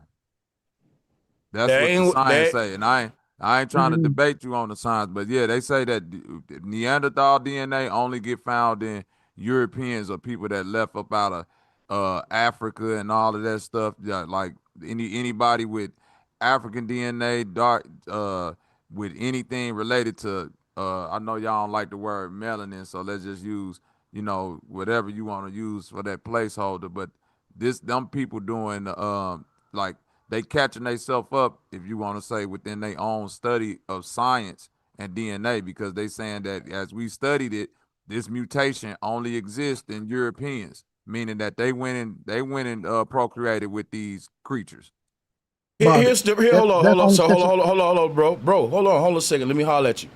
Here's the problem with that, Bobby. That I've been debunked this right here. This is where it start with. Let's go here. Let's slow down with this, because we don't want to muddy the water. Watch this. Here's what it start with. Now, remember, what we looking at now ain't a mutation. This is black people's great-great-great-grandmother. This ain't got nothing to do with white folks. Here's what y'all missing, right? They're saying this right here eventually mutated into Neanderthals. So what they're saying is they're more human than us, bro. So you may say they got the damn Neanderthal gene, then guess what we're really saying? If they say we got the Australopithecus gene, they're saying, because think about it, right? If you don't like the Neanderthal, you should really hate Australopithecus, because Australopithecus is a full live monkey, motherfucker. At least Neanderthal got a little human features coming along now, and eventually it come to Homo erectus where we are today. So that's what I'm saying. What we miss it is like, if Neanderthal come from Australopithecus, how am I tripping on Neanderthal when you telling me my great-great-grandma wasn't half human, she was full monkey, bitch? Like, that's what I'm telling you. Right, they like don't, I'm more evolved than you. Right, like they're telling you they better than us, and they get, so it's like you should want the Neanderthal DNA because it's more of an evolved human than just a full ass ape bitch that they giving the black folks. So we think we flexing because we'll be like, bro, we the first people. But if you're using their science, which is what you admitted to doing, Bobby, I wouldn't do it because their science is racist toward us. We just can't see it. What make us bite at their science is we think we're using it to get back at them and to make fun of them. But why would they write that about themselves? Because the end joke is on you. They know that if in order for them to make your ass full live monkey, they got to make themselves half monkey. So if they want to make your ass a full ass monkey, they got to agree to be, well, we just half of it, but y'all the whole thing, but we missing that. And that's the part what they want us to miss, because this is where the eugenics come in. This is when they say, well, black people are monkeys and we think they being racist, but they ain't just being racist, they being scientifically racist. Darwin technically called us the monkeys. Only thing I'm saying is this: they ain't half monkey because I ain't full monkey. And if me to make fun of them gotta make them half monkey, and it makes me a full monkey, then I'm cool with saying I don't believe in none of this monkey business. No, I agree with you on the racist part, right? Because when this information first came out and they started saying they finding Neanderthals and all these primate-ish as humans that was on the planet at the same time as the Homo sapiens, right? They're saying that it was these Neanderthalish niggas walking around, Denisovans, all these different type of things. But when they started finding that, you know, this the science that they running with. When they started finding out that Neanderthal shit only exists in them, this is when they started giving Neanderthals like in certain levels of intelligence. Because before then, when they thought the Neanderthal shit was just like monkey niggas, how you were saying it, they was just cave dwelling, bashed a woman over the head, you know, the typical Neanderthal thing. But once the Neanderthals got found in just specifically them, then our Neanderthals knew how to make wheels and make clay pots and all this Watch other this, shit. Bobby. They always taught that, brother. If you look at any history of the Neanderthal represent when we started to have sticks in our hand, walking sticks. We started, look at this Neanderthal right here. You see him with the stick? So my whole thing is what they was teaching about Lucy didn't even have a stick. So what they saying about the Neanderthal, he still had a little primitive skirt on, right? He didn't really have soap yet now. He's still a field creature, like a wild animal sort of human, right? But they saying he more now coming along to being a modern human than what this. Look at this right here, man. Look at this. That's what I'm telling you, Sanchez. Them Neanderthals, if you go back and look at the time where you talking about Darwin and all of them, when they was trying to put Neanderthal on niggas, they was saying, nigga, Neanderthal ain't have sticks. But they never, hold up a second. Okay, go ahead. They never tried to put, if they saying we first, they're putting Australopithecus on us. What I'm telling you is they came later and they admit that we first, which is why Neanderthal ain't the first human. Australopithecus is on the evolutionary time with Darwin. Facts. Right, and they saying that by the time, you know, and I'm only giving you their signs. This ain't my belief. I'm saying they saying by the time. Why y'all talking about that lady like that? By the time what's this good, shit Q? split off from What's Australopithecus, it wasn't a linear split off. They saying that shit split off into a bunch of different things. They saying from that a came bunch the, of different Neanderthals. right. A bunch of not a bunch of different Neanderthals. Like I'm telling you, go look at what they saying in this science. Yeah, I know what They you're talking saying about, that- Bobby. I'm skipping ahead. He's saying how like they got to talking because- about Cro-Magnon and shit. Right. You know what I'm saying? And see, And but they my saying thing that- is, I'm go ahead. skipping ahead to Neanderthal because we starting at Australopithecus, and then we trying to talk about Neanderthal. But the point is, Neanderthal come way later on the timeline, and yeah, I didn't bring up none of the human forms in between it because we only dealing with the first and the last. You know, them and us. They to come lately I see according what to you're shit. saying, Sanchez. But I'm saying like, if you in science, wait, hold they on. Let me saying just that try to insert this real quick, Bobby. I'm like, it seemed like when it comes to the Neanderthal versus the Lucy shit, it don't make no sense because it's like y'all trying to say we taught y'all how to bathe and shit like that. Oh, that's what we saying, but then y'all saying that at some point y'all became a more advanced human than us, and then somehow we caught up so quick. Right, but that's only recently quality. Like it run into so many conflicts because it's like, well, how was we able to teach y'all soap if y'all became more advanced than us and we were still field creatures? Right, that's what I'm saying. Quality. They started teaching that recently. Like they were saying that the Australopithecus. See this right here, that little linear DNA, that little linear evolution thing. They saying that no, Australopithecus spawned Neanderthals, Denisovans, and Homo sapiens. Right? Then they saying that the Homo sapiens that left up out of Africa started hunching on Neanderthals. You see what I'm saying? Where like did the lesser Neanderthals come form of from? right. From Australopithecus. They saying Neanderthals, humans, modern humans, and Denisovans. Like they saying it's like 4 different type of thing. Like this thing right here. Yeah, I remember what you're saying. It's kind of false, bro. Nah, like, yeah, I'm done saying seen what you're talking about, bro. according to their science, because it's not linear how they present it. It's like branching off. So they saying no, it's from definitely. But listen, but see, let me show you. things. I'm gonna show you. I'm gonna show you what is linear though. What's linear is the different species and the time by which they show up. So this is accurate. What it's doing is consolidating the information because the only thing we need to focus on with the argument here is what group showed up when. And what they're saying is, think about this. This the aha moment everybody ought to have. So Sanchez. Hold on, bro. You can't just cut me off though, brother. Come on. I'm about to land. What I was gonna say was this right here, right? Why would the white man admit to the world, I'm a Neanderthal, I got the most, and act like I'm just figuring this out like the Chinese government did? The Chinese government kept saying for years, we ain't no damn Africans. And then when black folks started waking up saying we ain't Africans, we indigenous, the Chinese government came out a few years and said, oh, we found out that we originate from Africa and the out of Africa theory is true. So, and guess what all the Pan-Africans was doing? They was saying, see, them people admitting they self that they, but why would they do? Come on, why? It's an agenda to that. And I'm showing, because guess what? It's a real scientific racist trick on us at the end of the day. I'm agreeing with you with the racism, Sanchez. I think you kind of missing the point that I'm saying, and I'm not No, I see you, but I was just wanting to bring that up. Your point is valid.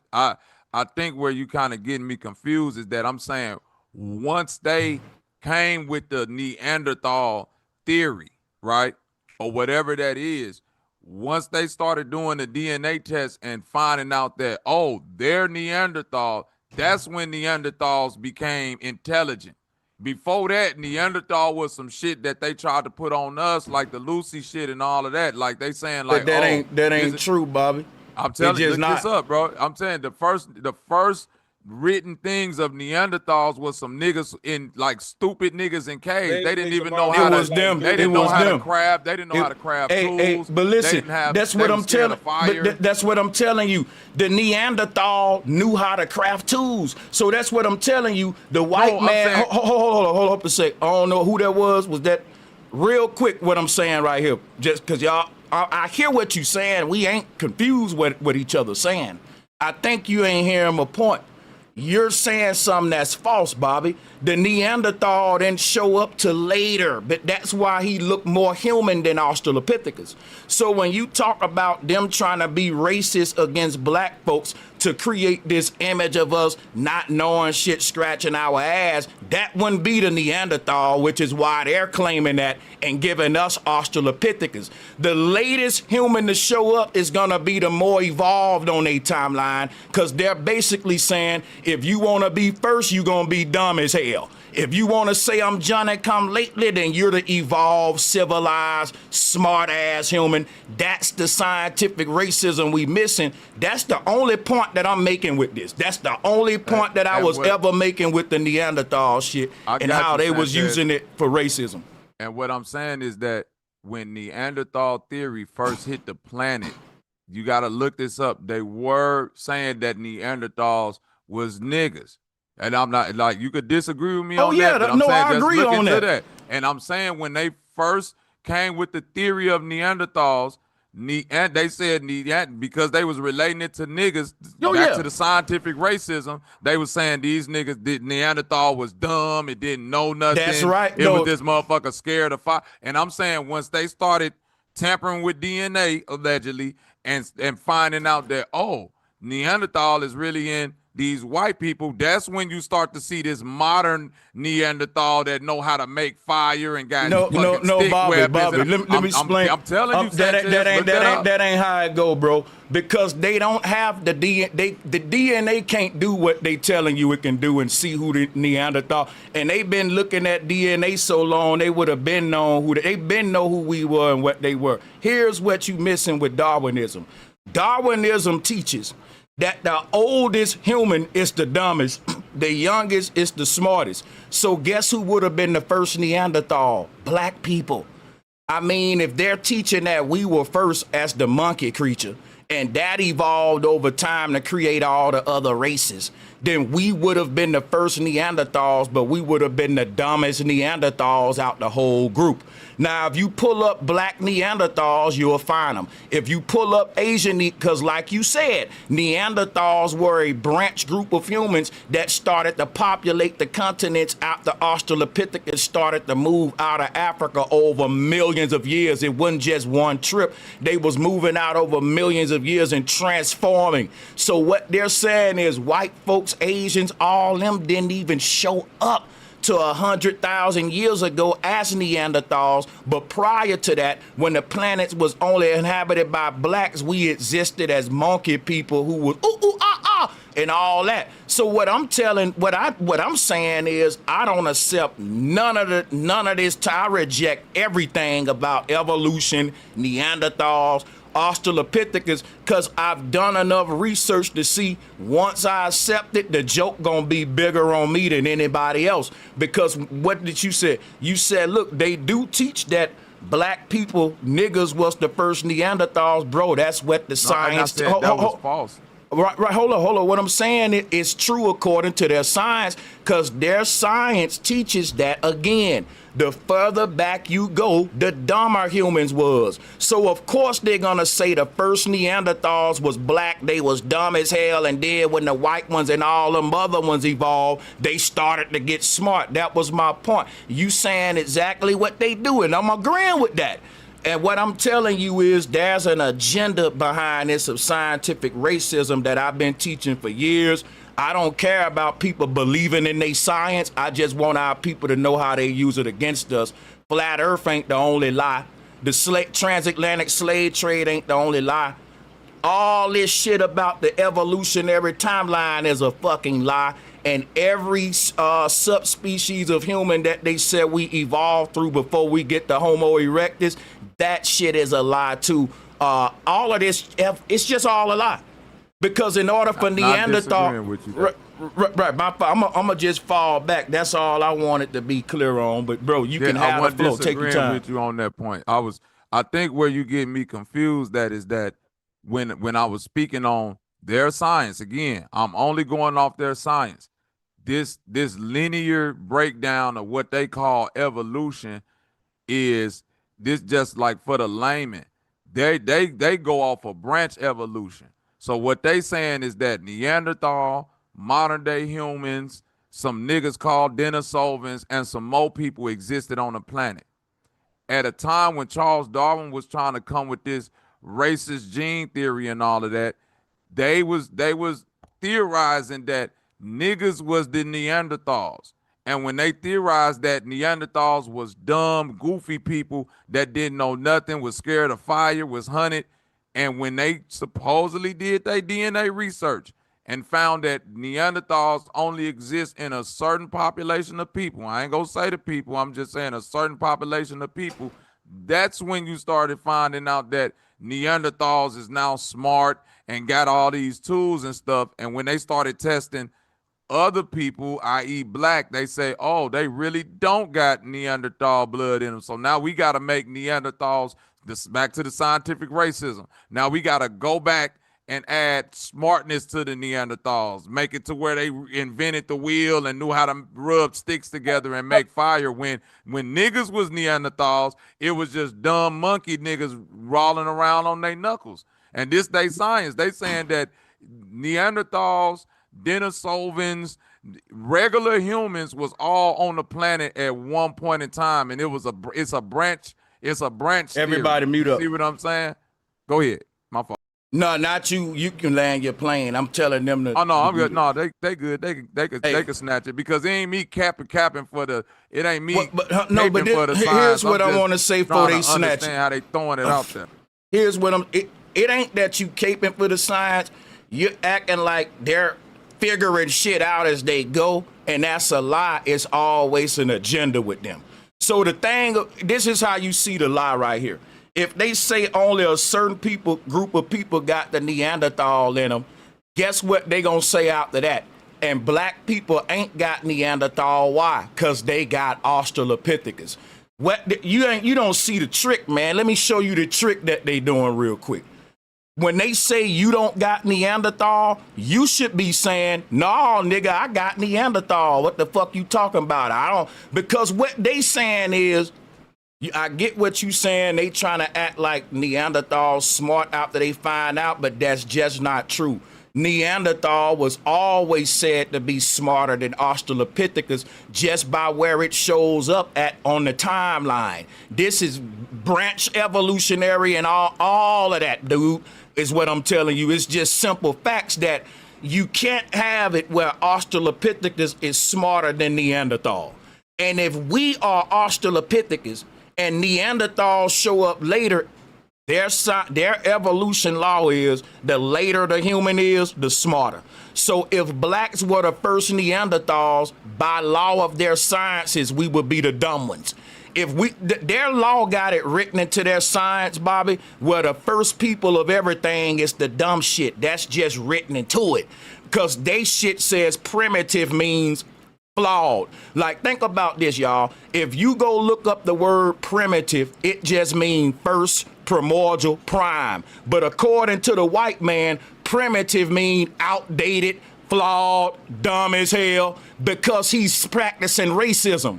So what I'm telling you, the white man don't mind saying, oh man, I got monkey in my blood, just so he can say, but you have the primal DNA. And when they telling you that, they saying you literally got the DNA of a primate, of an animal. Like, that's why they didn't never see us. They saw us as 3/5 of a human.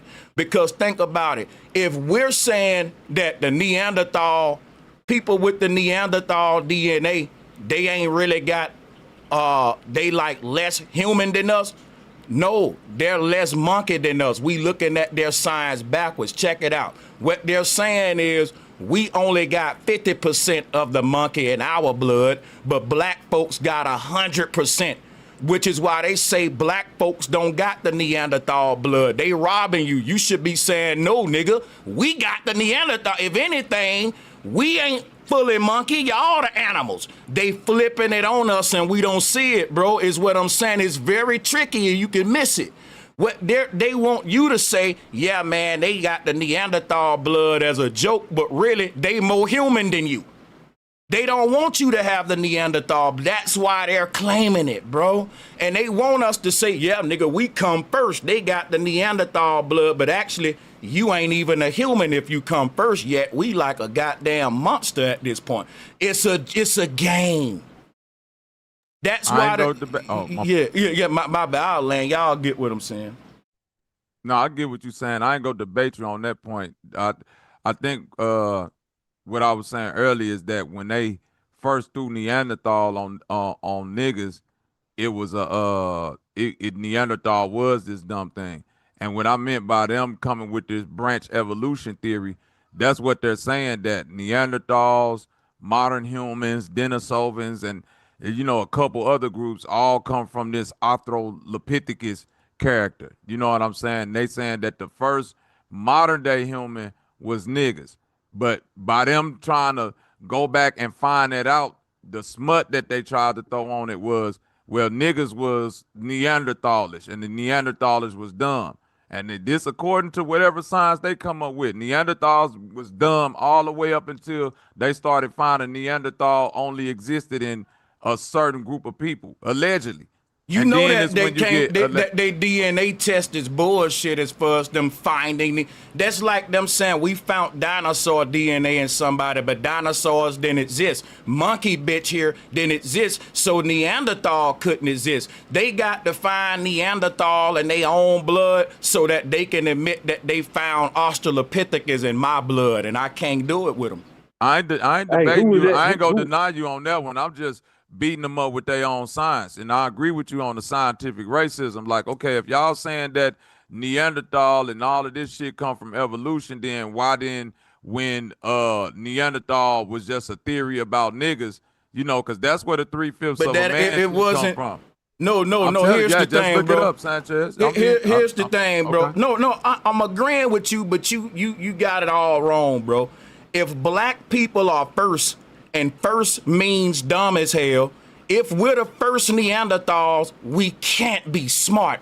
They can't make the Neanderthals smart until the other group show up, which is part of the racism, and it ain't nothing they finding out in no DNA tests or nothing like that. It's something they doing to make black folks think, how white folks got monkey in them so we can bite at it, when really it puts us at the bottom. See, they want us to think, man, they did a DNA test and found monkey bitch inside of a white dude, but they'll tell you that Neanderthal was created from black folks' ancestors, which is Australopithecus. So it goes back to my original point. How am I laughing at a white man for being half human when in return they telling me my ancestors was full monkey?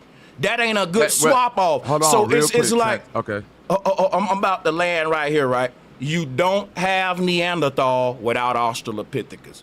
Black people genetics are primordial or first in their science. Facts. Even the Chinese government came out. They giving us that. We first. They giving. That's why so many black folks say Sanchez, you Couldnt. Even they say we first. And I say, bro, in order for us to be first, we gotta be monkeys. We can't not ignore that. And how they get us to accept being first, they say, hey, look at us, we Neanderthals. But remember, in order for them to be Neanderthals, you can't have the Neanderthal without the Australopithecus. The moment me as a black man say you're a Neanderthal, he can say, yeah, we come from Australopithecus, which is your people. And that's the part I can't debate once I give him the power to say, well, it's science. So I can't use his science to tell who I am because I see his tricks. And if you really want to use they shit against them, you show them as a black man, I see the game you running, nigga. I'm from the streets. You not gonna make me be full monkey so you can be half monkey, half human. Like, that's the swap off right there.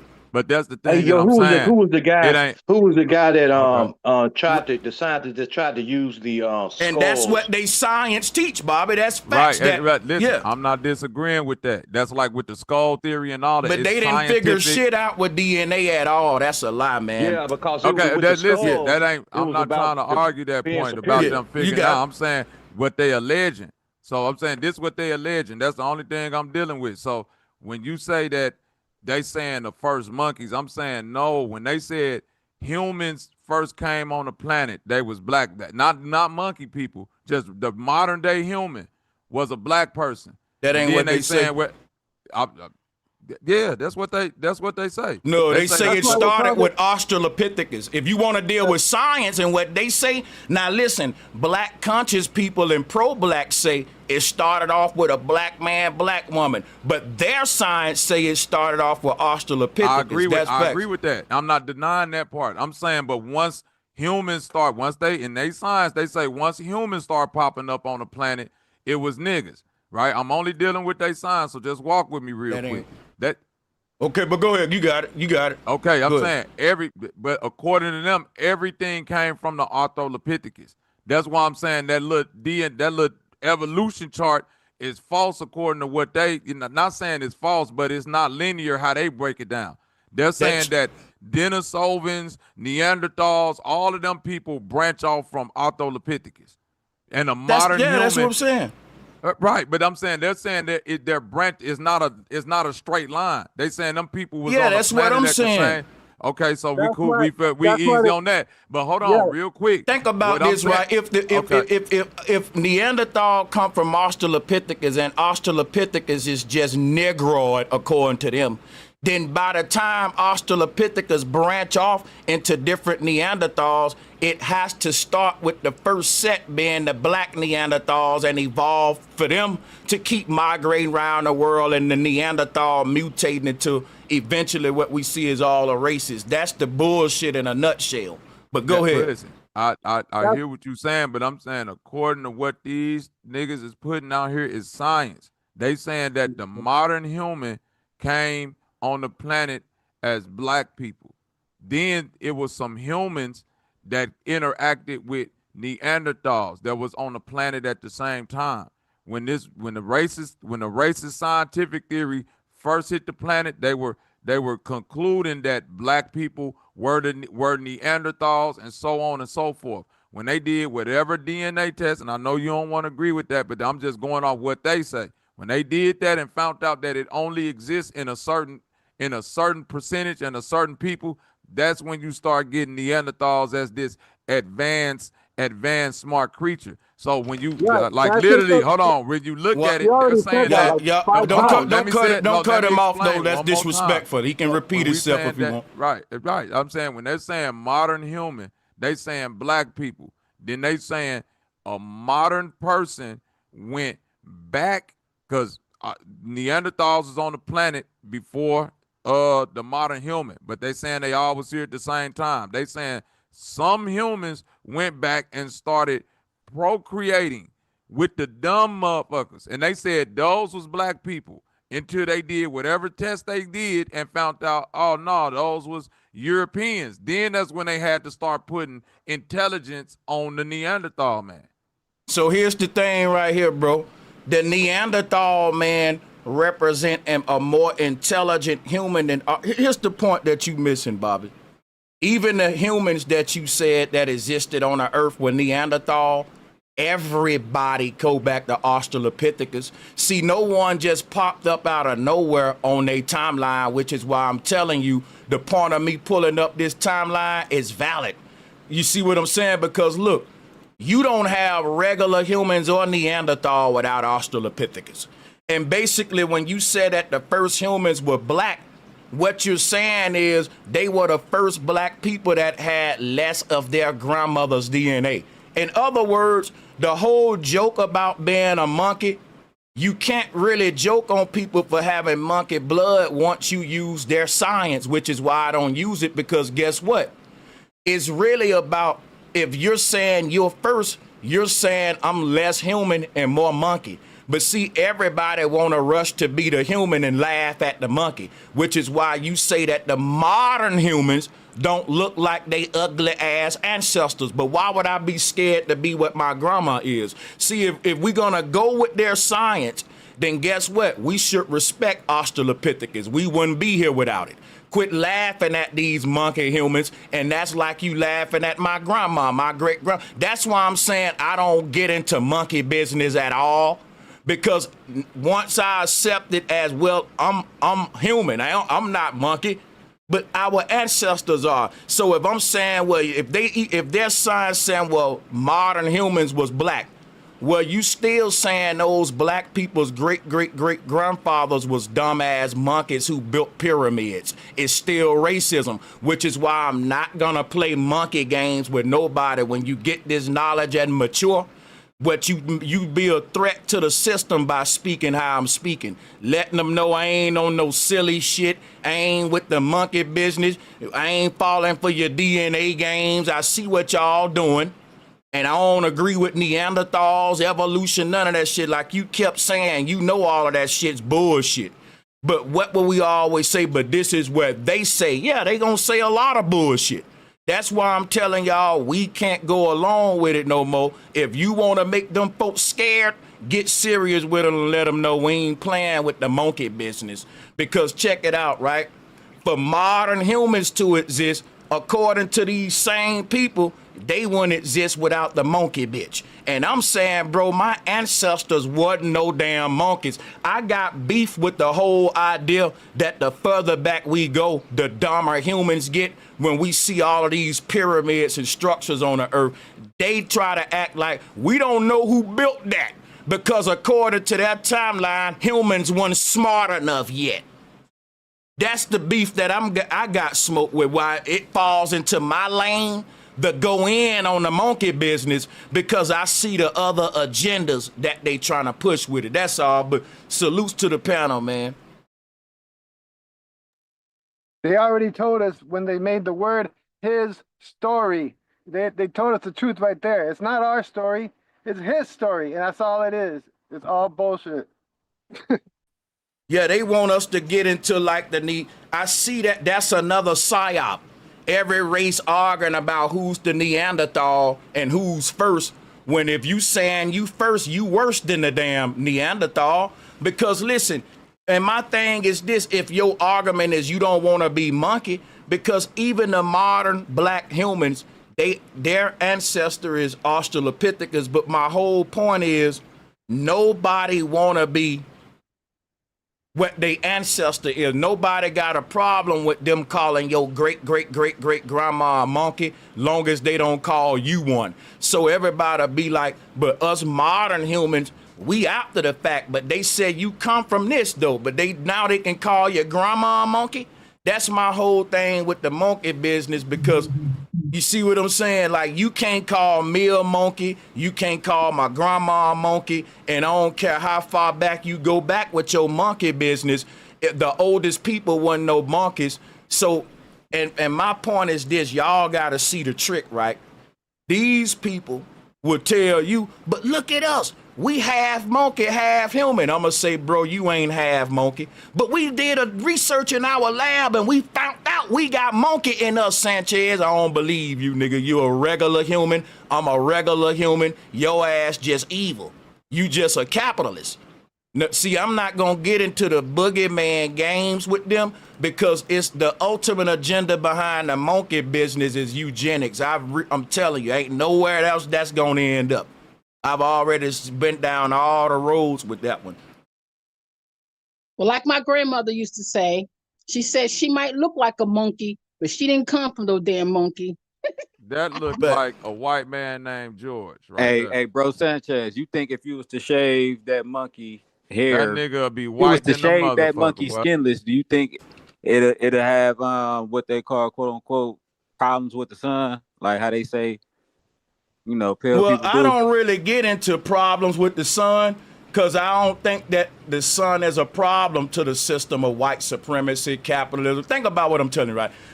If the white man want black folks to kill each other, hate each other, sell drugs to each other, be ignorant as hell to the system and not wake up, then, you know, real talk, I just think he's accomplished that.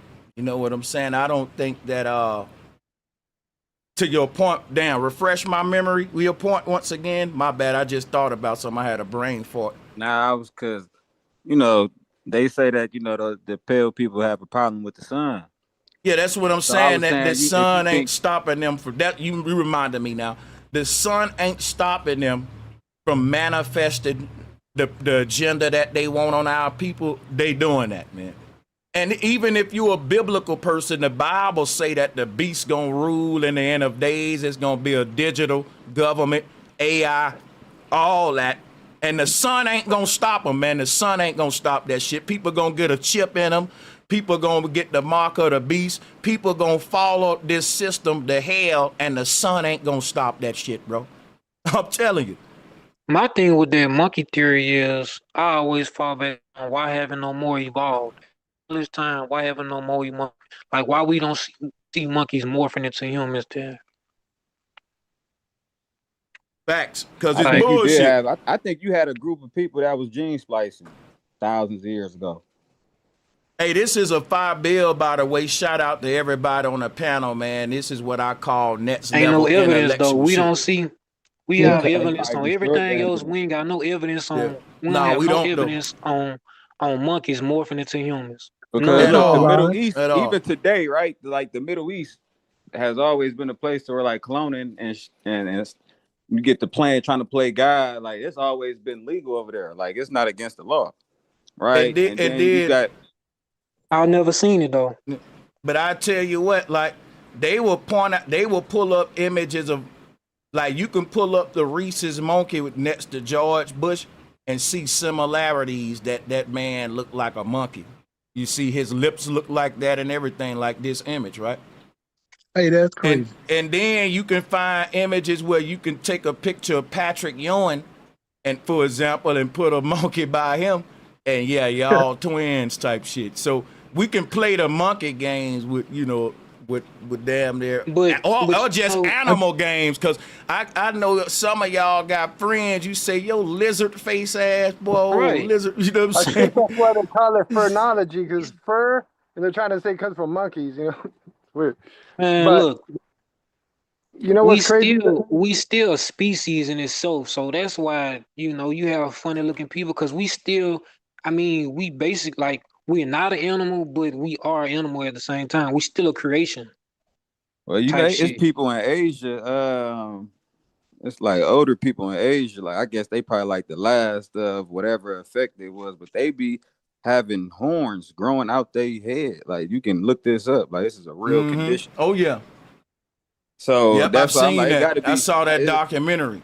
yeah, like so, and then like people born with tails. Yeah. Like it's they not telling us something. Somebody was gene splicing, or Oh yeah, I somebody definitely believe ancestors that. was horny and just that go humping. back to what The I was trying to Egyptians. say earlier, that it was some like, not, I'm saying beat them up with their own science, because they're saying that whatever they are, they went backwards in the gene pool. You get what I'm saying? They trying to say that they went and fucked on some Neanderthals. Like I don't know how y'all not getting, and I ain't trying to like make it a big debate or nothing. I'm saying by them saying that the first humans, modern day, was some niggas, and then in whatever they figured out with that, you know what I mean? Whether if you believe that or not, they came with the racist shit saying, well, if the first niggas was humans, it had to be monkey people that was Neanderthal and all of that, right? That's what I'm saying. But then when they figured out something different, that was them too. Like, well, now Neanderthals got to be smart and able to make cups and all that to prove some type of humanism. That's the bullshit. That's right. That's the bullshit. Because check it out, modern human. Check it out, right? Here's the trick, right? For you to go with that narrative, Bobby, they gotta say no one had technology. This was all evolutionary based. But think about what Nate just said, which is genius. It was gene splicing. Our ancestors were scientists. They were mixing animal DNA with humans. This was even in Egypt. You got minotaurs and shit. People was fucking with genetics and shit. But see, science don't want us to know that when you go that far back, humans knew about DNA and genetics. They want you to think they was just some monkey ass Australopithecus dumb ass people with sticks, when really it's a whole nother history they hiding of technological people that was tampering with DNA and shit, like the brother just said, which is what I've been teaching for years, which is what I said. Listen, if you don't try to convince me of evolution, it's evolution, not evolution. Shit didn't evolve. It was evil scientists in laboratories, bombs. That's the shit I'm talking about right but there. that's why I'm saying, like, if you You know, back to your earlier point though, real quick. If you go the whole right, if like that's why I'm saying like about the Human Genome Project earlier, like I don't know if y'all like if we're gonna deal with DNA, you know, because if you put it anciently, then like you just dealing with a reverse engineered technology. So that's why I said like gene splicing ain't DNA. It's what they calling DNA is a new concept of how genetics work from these two strands based upon they shit. But our ancestors had a concept of genes and all that was, remember, their science and ours is different than they shit. Racism, ours was universal, man. So no, when I'm not debating the racist part. I'm saying just the basic parts of it. The basic parts what of I'm it. Like saying is DNA can't prove that a monkey bitch it started from Australopithecus or that was Neanderthal. Now, what the people in power would do, they would say our DNA proves that we have monkey and have human and that you full monkey. And I'm going to say, bro, I don't believe your DNA prove that you have shit and that I'm full shit. I believe in DNA, but I know its limitations and its capabilities. DNA can't prove dinosaurs. It can't prove monkey bitch. That's what I'm saying. Monkey business, DNA, get them out of the same sentence. Now, I agree with you there. I'm just saying as far as them trying to figure out what whether you want to call it splicing, having sex with something that wasn't quite human, mixing blending with something right. That's what I'm saying. Like whatever it is, once they tried to put that on us and found out it was them, then when this thing became, intelligent. But before it's us then, too, though. It is us. It's I'm gonna be honest with you, bro. I'm gonna be honest with you. And here go the red pill that a lot of people don't want to take, and I'm finna give it to y'all. All of us are different levels of fucked in this world, but there's no perfect. Listen, what I'm telling you now, because a lot of us got this fake ass pure. Listen. Every human walking this earth right now is a genetic. I'm gonna get it out, brother. I'm gonna say it. Let me get it out. I got it. I got you, bro. Every human walking this earth right now is a genetically modified organism. Now I'm finna give you a red pill that a lot of y'all ain't ready for. You don't just got your mama and daddy DNA in you. You got a lot of other things that's in you that don't belong there from fucking different corporations like DuPont. Pfizer that's coming in you from. This is part of terraforming us from the outside in and the inside out when you come in here and you get all that juice in you as a baby. So what I'm telling y'all is this right here. We look around and say, look at this genetically modified food. I even say, look, we got genetically modified music. We got genetically modified social media spaces, genetically modified social spaces. And here go the thing nobody ain't ready for. Every last one of us is a genetically modified human because ain't none of us like the Olmecs. Ain't none of y'all like the original humans. And their science teaching you that the original humans were just monkeys anyway. And you don't want to be like them anyway. But if you see what the original humans was like, you'll see all of us have de-evolved. Which is why they slyway try to tell you, like, we only use 10% of our brain, bro. We all want to use more than that if you trace back time. But the whole thing is this in our land right here. The whole point of my passion is challenging what science say. So everybody know when you show up and you repeat what they say, I'm gonna go at it just like if someone say, well, gravity is holding me to the ground. You're going to activate me to go into my flat earth shit. Then these kind of debates activate me to go into like my evolution shit and to show you how the people in power like to come out and see their own narratives. Like the Chinese government came out after so many years of saying, we don't come from Africans. When Africans start to wake up and say, wait a minute, when black folks start to wake up and say we ain't Africans, now y'all come from Africans now. So y'all will let us be first long as we don't know who the hell we are. I've been peeped at about them. And these folks in our country will do the same thing. They will come out and say, look, we got rhesus monkey blood in us. We got this kind of blood in us. And I'm saying, listen, bro, there were people on the earth tampering, mixing their blood with animals like the Egyptians and stuff. But the way y'all so thirsty to come out to convince me that you got some animal in you, I'm listening at your damn agenda. Now, I could start saying, he got monkey in him and he admitted to it. That's childish. When they come out doing something like that, I'm going to say, why the hell they being fun? Why they joking on themselves? Why they doing it? What is in it for them? They never given me no ammo against them now.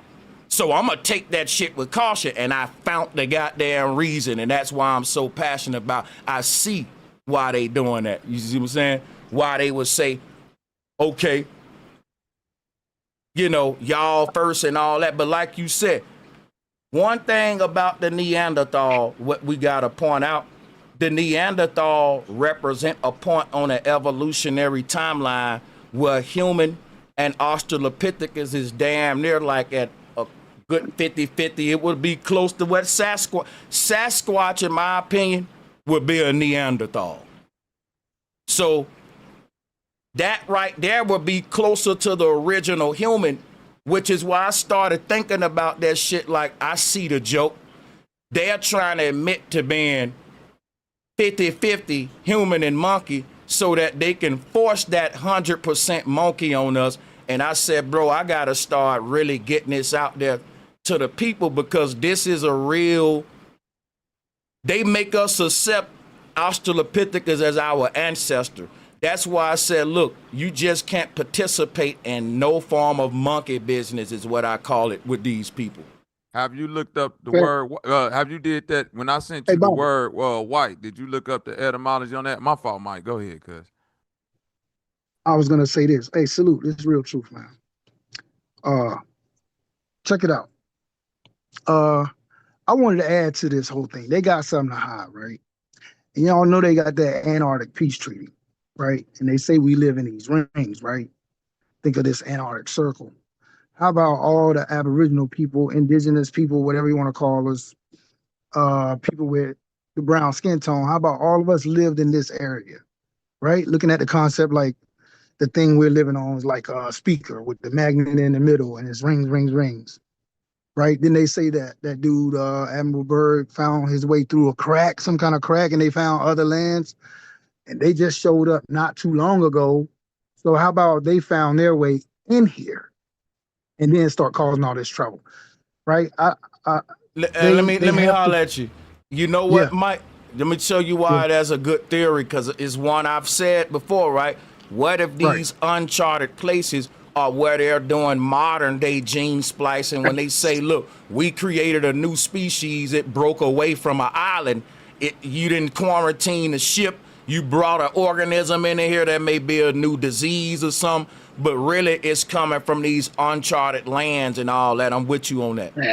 They using them for experiment grounds, because what would the government do with a whole island to themselves? Experiment with creatures and DNA that That's can't what leave. I was getting at. Lords of the Rings. That's what I'm saying before you. I mean, that's think what I about was it. trying to. They do it. Hey, They Bobby, do it with hold up, Bobby. bacteria I'm on the same page with you, Bob. I'm telling you, you can't get the masses to go to that level, though, Bobby. They gonna start laughing at you because most of them believe in evolution.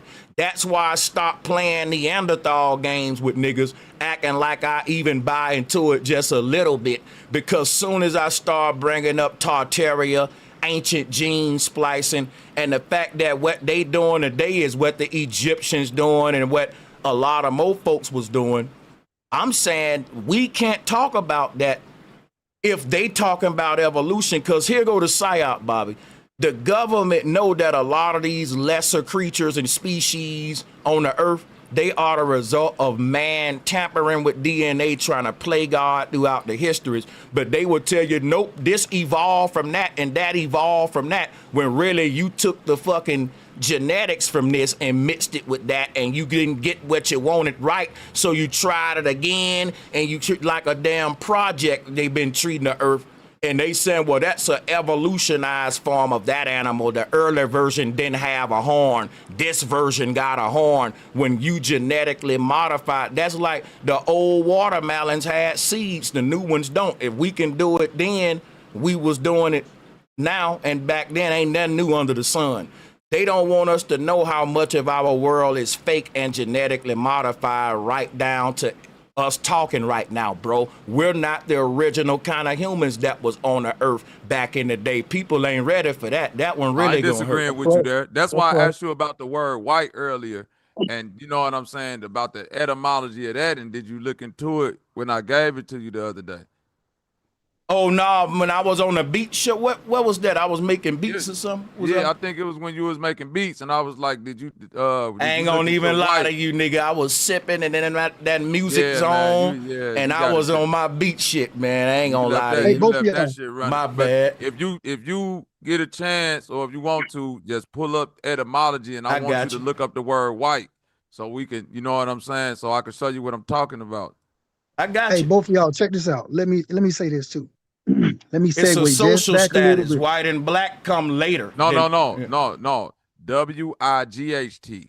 Got you. Okay, I thought you said white with H. WIGHT. It's still white though. This is still white. Living being, male or female person, something, anything from witty, Walkenstein creature. So this ain't even dealing with a skin color. This is dealing with. Yeah, I'm reading. That's what I'm trying to tell Listen. you. It ain't a skin color. Okay, keep going. No, I got you. Buchan gives it no IE etymology. Unnatural or uncanny creature. Goes back to what we saying about mankind. Wit also survives not Germanic wit thing, demon.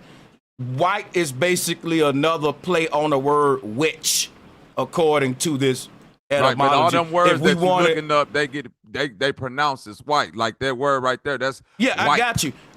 You. Let me keep going with this though, right?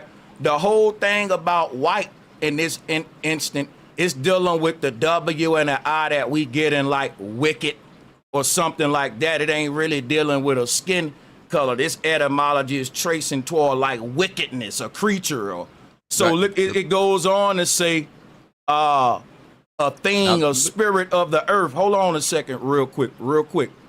So the word WICHT would be pronounced like wicked and all this stuff, which let me break. You said you wanted me to go into that etymology. Let me build on it. This is what I do, right? So the word white in this sense is dealing with a creature and all that. And I'm gonna go ahead and tell you, when I saw the word witch, a creation, we dealing with people who had a chip in their damn head. Now, people ain't ready for this. We talk about incubator babies.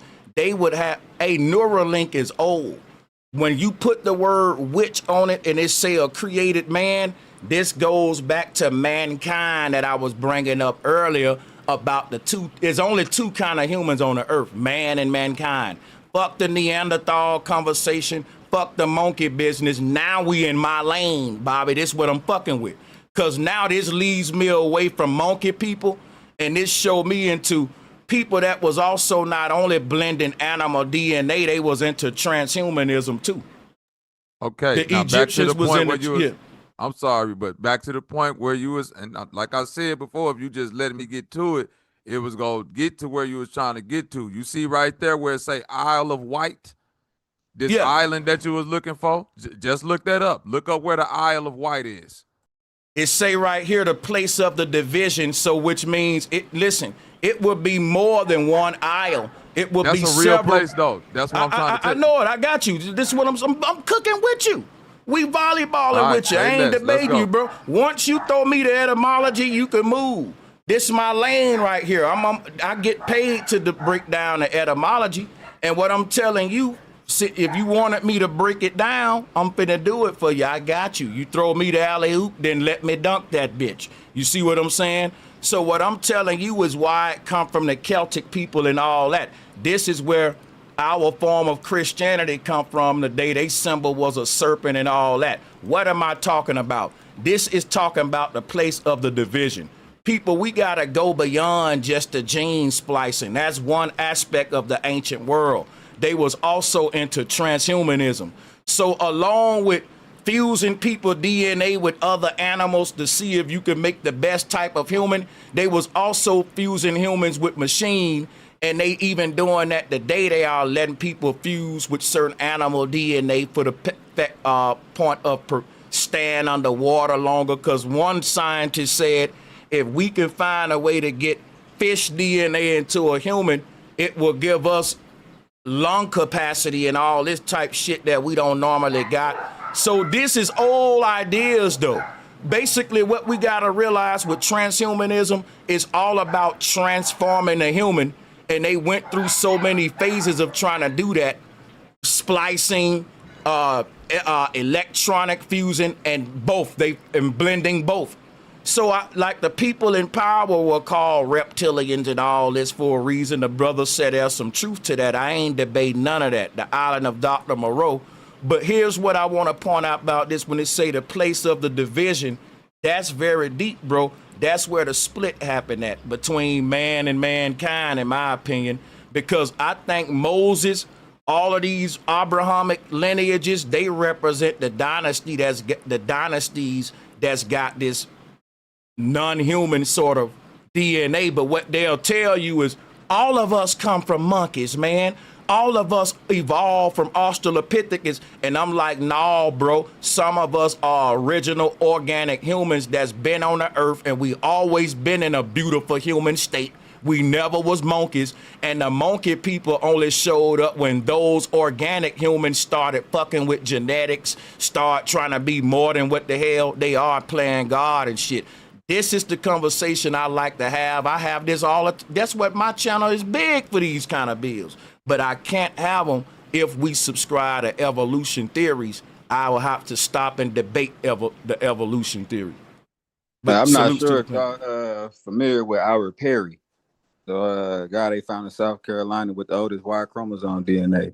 But I was reading the thing though a while ago in the National Library of Medicine when they was breaking it all down, and they was saying that basically, like, in his genetic markers, it showed like he was a quote unquote modern human, but it showed that he, or somewhere in his genetics, that somebody was crossbreeding with these quote unquote Neanderthals or whatever the hell they supposed to be.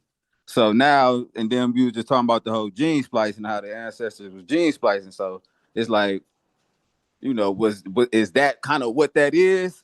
Like they had to mix a little bit of theirs. See, even when the Bible say the Bible, some people translate that scripture about the daughters of man, the daughters of man, you know, the sons of God mating with the daughters of man or something like that. I may have it backwards right now. But a lot of people translate that as the original humans starting to mate with the humans they created. So that make me think that you probably would have a technology get so advanced that you couldn't tell them apart at some point. It'll be like today, if someone wanted to mix their DNA via CRISPR with certain animals like they talking about to give them superhuman abilities, but what if they don't want to actually look like the animal? Our science trying to get there. I'm saying, what if we was there before, and what if some of the stuff didn't go right, and some of these other groups that, like we see the people with the tails, the hair on them, what if they are remnants of these controlled quarantine islands like the island of Dr. Moreau, island of white, which is why the etymology of this word white going into wick, dealing with witch and wicked. Remember that the witches were the non-humans or the Magi priests. They were, and if you look at all of the images of the witches with the fucking witch hats on, it's almost like they're incubator babies and like they're some sort of technological transhumans, because the whole witch, them having magic, it ain't voodoo, is that they're transhumans. And they talk about these witches and the big hats that they wore, just like Jesus wore the witch hat. And my thing is why I'm passionate about this conversation. Now we in my lane when we go to the ancient mankind and we off of the Neanderthal shit, because that is a distraction to what was really going on in the ancient world, which is people was trying to be gods and shit, the same way we trying to do today with CRISPR and all that. And yeah, I believe it was some failed experiments that got, they try to quarantine like the island of Dr. Moreau, But what if these failed experiments start to blend in and come into regular society? Because some of these failed experiments was in circuses, believe it or not.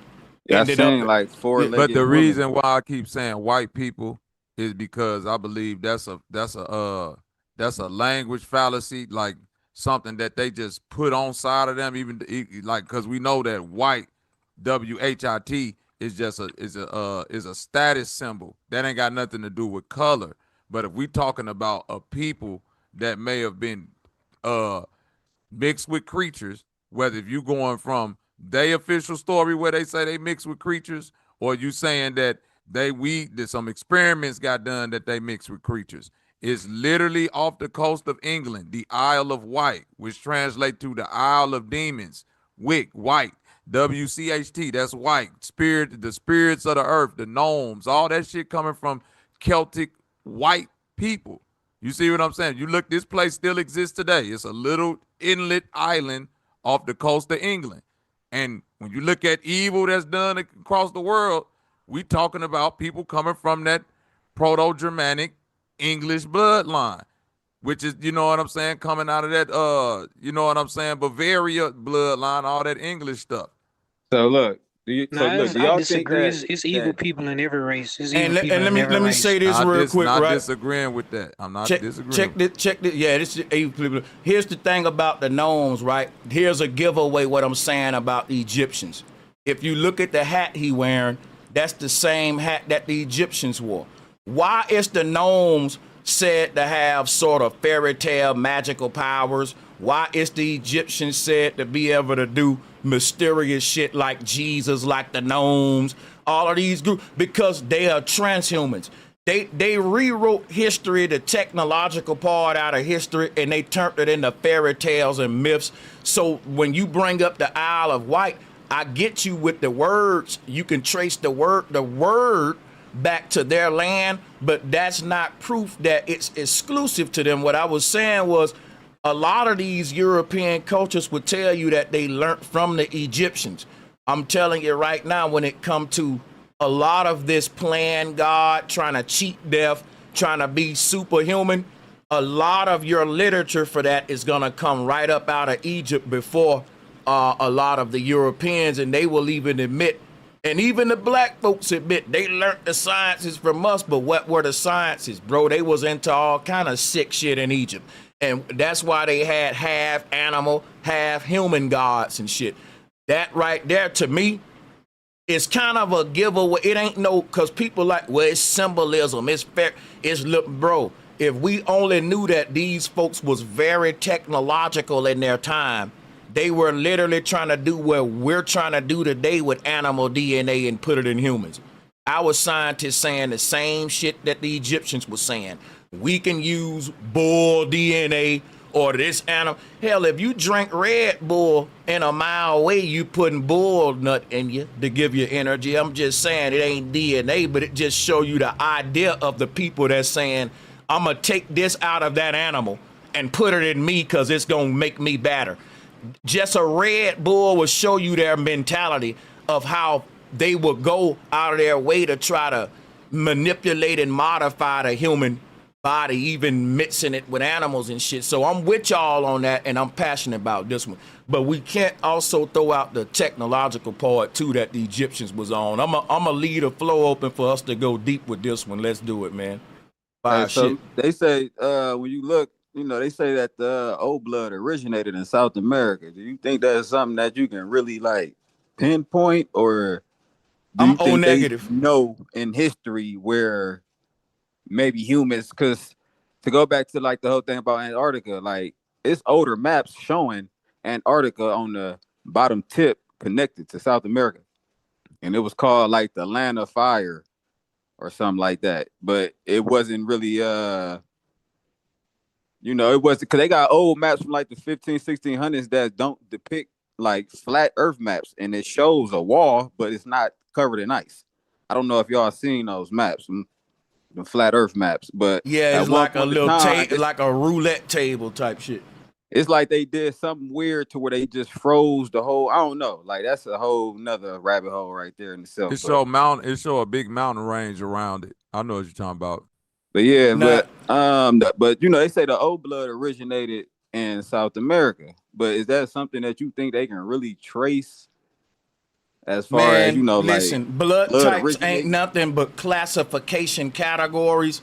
It ain't nothing that you can it's just a categorization system, right? That they started to use to take different blood types and categorize them based upon similar traits. And it's just go look it up. Do your own research. You can even go on ChatGPT. It'll show you blood types is just a categorization system, though. So it ain't like this blood type existed for that one, or that blood type existed for that one, or this blood type is special, or that one. Just and what a would make the category, old blood be able to be like universal versus the other bloods not being universal? Like, if because it's just a category. here it is right here, right? All of these blood types are different classifications in a category system. There are certain types that are more universal to all types than others. So when they say, well, I'm gonna make this its own blood type in the category system, O is the type that is more compatible with all other types versus the other way around. So that don't prove that, it just proved that a certain group of people that they categorize as the O group, their blood can be donated more than others, but it don't mean that the O group is some natural group. That it just means naturally we all share something in common in our blood that puts us in our own category. And you have O negative people that come in all races, from white to Chinese to Jamaican. So these groups ain't based upon race either. If that's another thing we misconstrue as well. Just a category. But wouldn't it be like certain blood types, like there's certain people who predominantly have certain blood types, like this quote unquote group of people might. No, that ain't true. All blood types. Yeah, I got you. I'm telling you that ain't true. All blood types is just a categorization system that we use to categorize all humans. So within one family, you'll have RH, O negative, AB, and one family. Now, what they may say is that, well, we find out this group, this race of people have maybe more AB types than this race or whatever. That'll just be statistical data that would prove nothing, because remember, these are just categories. When they looking at everybody's blood, they looking for certain common traits to put you in a certain box, like they do with anything, you know. But the whole thing is, it don't necessarily mean nothing special about you, because your mama may go in a Reese's monkey box, the Reese's box. And that don't mean monkey in her blood. It means she has traits that are more similar to the Reese's monkey than what you got. But it never meant that we mix with it. When they looking at the human DNA to make a category system, they're comparing it to animals and they're saying whose DNA is more or least have more in common with these animals, and the science behind it ain't that one is less evolved. The science behind it is that in a lot of ways, our DNA is similar to mammals than anything else. So you wouldn't do a plant people or anything like that. Right. Another reason why they matched Albert Perry DNA, they had matched it with like orangutan, not matched it, but they was like testing orangutan DNA on the side as well. Like, so they definitely be doing Another that. reason why they categorize the blood is because when they got to do operations and do blood transfusions and all that, you know what I'm saying, they got to be able to match the blood, or it can kill a person that gets sick if it's not a matchup. So like that's another way to and that right there is a nail in the coffin, because check this out, right? Once we say a certain blood type is relevant, is exclusive to a certain group of people, then remember in Vietnam War, when they was doing the first world's massive transfusions in the war and shit, where they was swapping blood, some soldiers were shocked to find out that them being black their match was a white man. And people was like, damn, how you telling me I'm not gonna get blood from this brother and I'm getting it from Billy, because we've been taught that white folks are like a different type, and that debunked that then, that you may get shot and may have to get Billy blood over Ray Ray's, which means what's really going on with blood that they don't want us researching, why they got us joking, being childish and divided and racist. Yeah. It's not no color on it. It's just they had a categorizer to where, like, if you need some, well, we need to know what kind you know what I'm saying, what kind you have, because we can't just give you, any kind of blood. You know what it's like, bro? It's like oil in a car. Certain cars gotta get a certain grade oil. They they categorize oil types, like that's your blood category, right? Your body is the car. This oil can't go in that car. It ain't even fuck what color the car is. It's what type it is. You see, that's why it's a blood type. Right. Another big reason is for MK Ultra. When they program people, they got to keep track of what bloodlines are good for what programming. That's a big science. That's it. But that's a cult shit, though. I don't know about that. Yeah, they're really into that. The elites are really into the bloodlines, and like. Shout out to Dan Tanner and Hydrogen. Thank you for the super chats. He said not to get off subject, but here's another super chat for that dope ass cook up on your other channel. Yeah, man, I gotta do more cook ups, man, for sure. Go ahead. My bad, Sacred No Let. Appreciate y'all. I just read a lot about that, how they're really into bloodlines and shit. It's weird, and how they just have all this knowledge about that program and shit, but it's very occult, like you know the biggest MK Ultra device. What's up? Is in your face. Is the one you talking on. Oh yeah. Hey, this have been a fire bill, man, because listen, we basically answered all the questions today, like, were our people the first slave owners, right? We also went into, were all of our people slaves? So in conclusion, my points was, if one of us was in slavery, all of us was in slavery. But people, again, what did we find out today? Black people didn't own slaves. They liberated family members, but they want to be everything that the white man is. They want to be a slave master so bad. Hey, I wanted to say this, and I got on the show late, right? Yeah. This was one of the main reasons that I came up here. Now, I got the proof. So I know that my fourth great grandmother owned 2,000 acres. So that's when the white man was introduced to our family. He had a daughter by her that had all these children, and his son was left the land. So my mom's brother, her oldest brother, he wound up working on that farm. It was called Uncle Bill's farm, right? Now, mind you, this man was an Aboriginal woman, my fourth great grandmother, and a white man's son.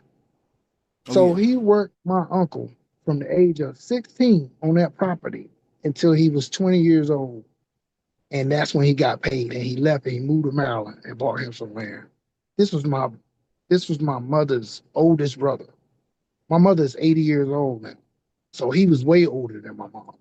But that's how it was. That man, he worked for his great grandfather, something like that. He wasn't no slave. That's called family business. That's right. It's family business. Yeah.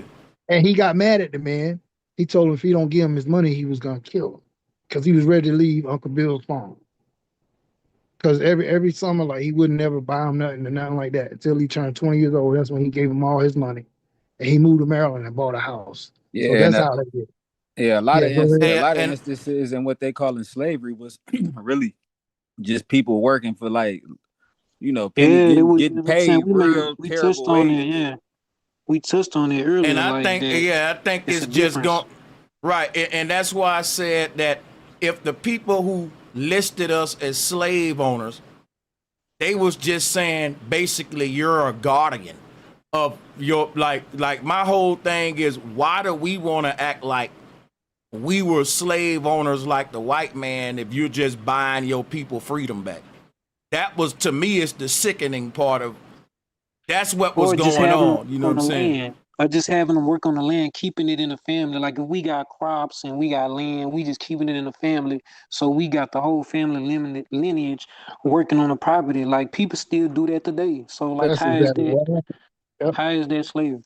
Yeah, that's why I was saying people who say, well, we own slaves too, they reaching. They want to be like the oppressor so bad. They want to own that evil. When that ain't what we was doing. That's crazy. Hey, Mike Murphy, I just realized you real truth. I forgot, man, your original name. I I'm told tripping. you that earlier, punk. I Yeah, told you that. man, I'm tripping like a motherfucker, bro. I'm damn. It's all good. Good seeing you again. Hey, I ain't Yeah, been on the show in a so, while because I had to get me a yeah, new phone, but this is my other phone that I make music on. So I joined today. I was trying to come on my other phone, which would have showed up as who I, come up yeah, as. hell yeah, But it's man. good I talking to got you, you bro. now. Hell yeah, I'm glad you came through, man. And to the brother Q as well, man. And to the And brother one other Bobby. Hey, thing, Sanchez. hey, Yeah, yeah, people Bobby. was I like, was going to man, bring Bobby up. people like Bobby up there. Look here, man. Listen, I don't hold no What? grudges Salute, with man. brothers, I don't man. hold no grudges neither. I'm Salute. trying to get the Yo, people me. edified with this information, man. If anybody want to bring to the bill, hey, it ain't an echo chamber. Let's challenge each other's Mm-hmm. information Hey, and look, fucking let me just say something real quick about Benjamin Franklin, because a lot of people don't know but he was a runaway. He was actually enslaved by his brother, James Franklin. So we'll say Mm-hmm. Benjamin Franklin, he did a runaway from an indentured servitude apprenticeship with his brother in Boston. This act of running away was illegal as it broke the terms of his contract, right? So a lot of us might have had an ancestor, an auntie, or a grandfather, uncle who was, you know, apprenticeship in carpentry, right? But if shit wasn't going well, he took flight. Now he listed as a runaway, right? Because in certain instances, when you do your genealogy on Ancestry, they have these records. You will know what exactly was they a house servant or was they a carpenter or whatever the case may be. But a lot of times people just had different was in just different fields. And if you broke out of that contract, you ran away and you ain't finished that 5-year contract or your 4-year contract, then you was considered a runaway slave or a runaway. So we got to just look at things in a broader outlook instead of just generalizing as we tend to well, do. I would say this, right? The word slave generally means a person working against their will and being abused and all that. So I don't think we can really stop people from looking at a word and using the word in general. Because I think what we need to do is quit trying to be everything the white man is. Because if we didn't practice slavery and we only had indentured servants or employees, then just say that. Why we gotta call it what the white man called his? What he had was a slave. What you had was a family member or indentured servant. Why you got to call it slave and then say you a slave owner versus saying, yeah, bro, we didn't fuck around with that slavery shit. We had indentured servants. We had, bro, because you can't change the way a person think about the word slave. But if you don't mean it that way, then say what you mean what you say is what I would tell black people. You know what I mean? So salutes to the panel. I'm gonna go ahead and wrap this one up, man. And I want to thank everyone that was in the chat room as well supporting the All show right, fam. and all that. Appreciate y'all. I see All right, y'all on the next one Sanchez, it for was a sure. pleasure. I see. Hell yeah, Hey, we're gonna Sanchez. definitely be back for Hey, sure. Sanchez, one more thing. Hello. I've been with you. I've been with you Oh since shit, 16, bro. Mateo, did you ever? I don't think.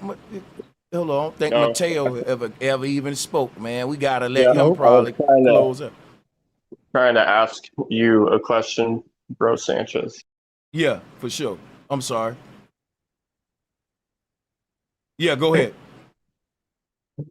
The WIGHT peoples, they basically, like you said, were gene spliced to create this white race of like half animal, half human type shit, right? Right.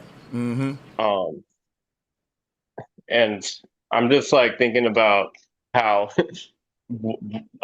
they most likely, basically tried merging us with dogs or something, and dogs are omnivores. Dogs being omnivores made it to where it's like, okay, white people. It is white people's tradition basically to eat like raw fish like a dog would, or like raw meat or something. And I don't know. It's just like, I think it's weird how they tried doing all that shit and also imposing meat eating onto like indigenous people in America who actually were vegan basically. And I'm just wondering what your thoughts are on all that. Yeah, and I'm saying if we were vegan, then we couldn't have been the first cowboys. We couldn't have been the first. Like a lot of things we try to be the first at, it goes against what the Olmec stat. Like we were the first spiritual awakened gods on the earth that understood there were layers to reality that could be traveled. Let's get into the deep spiritual science, right? But just to give you some with the white word, and appreciate Bobby for that word, right? Because it goes into wicked, demon, and when we say that these are incubator babies, it goes into the word incubus. Like all of these words we use for demons and different shit like that is talking about in the cube and incubator, in the cube, right? They worship a cube for a reason. I do think that there is a genetically modified human on the earth, but I think it's so advanced and so well built you can't even tell who it is. It looked like every race. This may sound like a sci-fi movie, but I'm telling you, this is the real damn alien invasion when people figure out the aliens been here among us.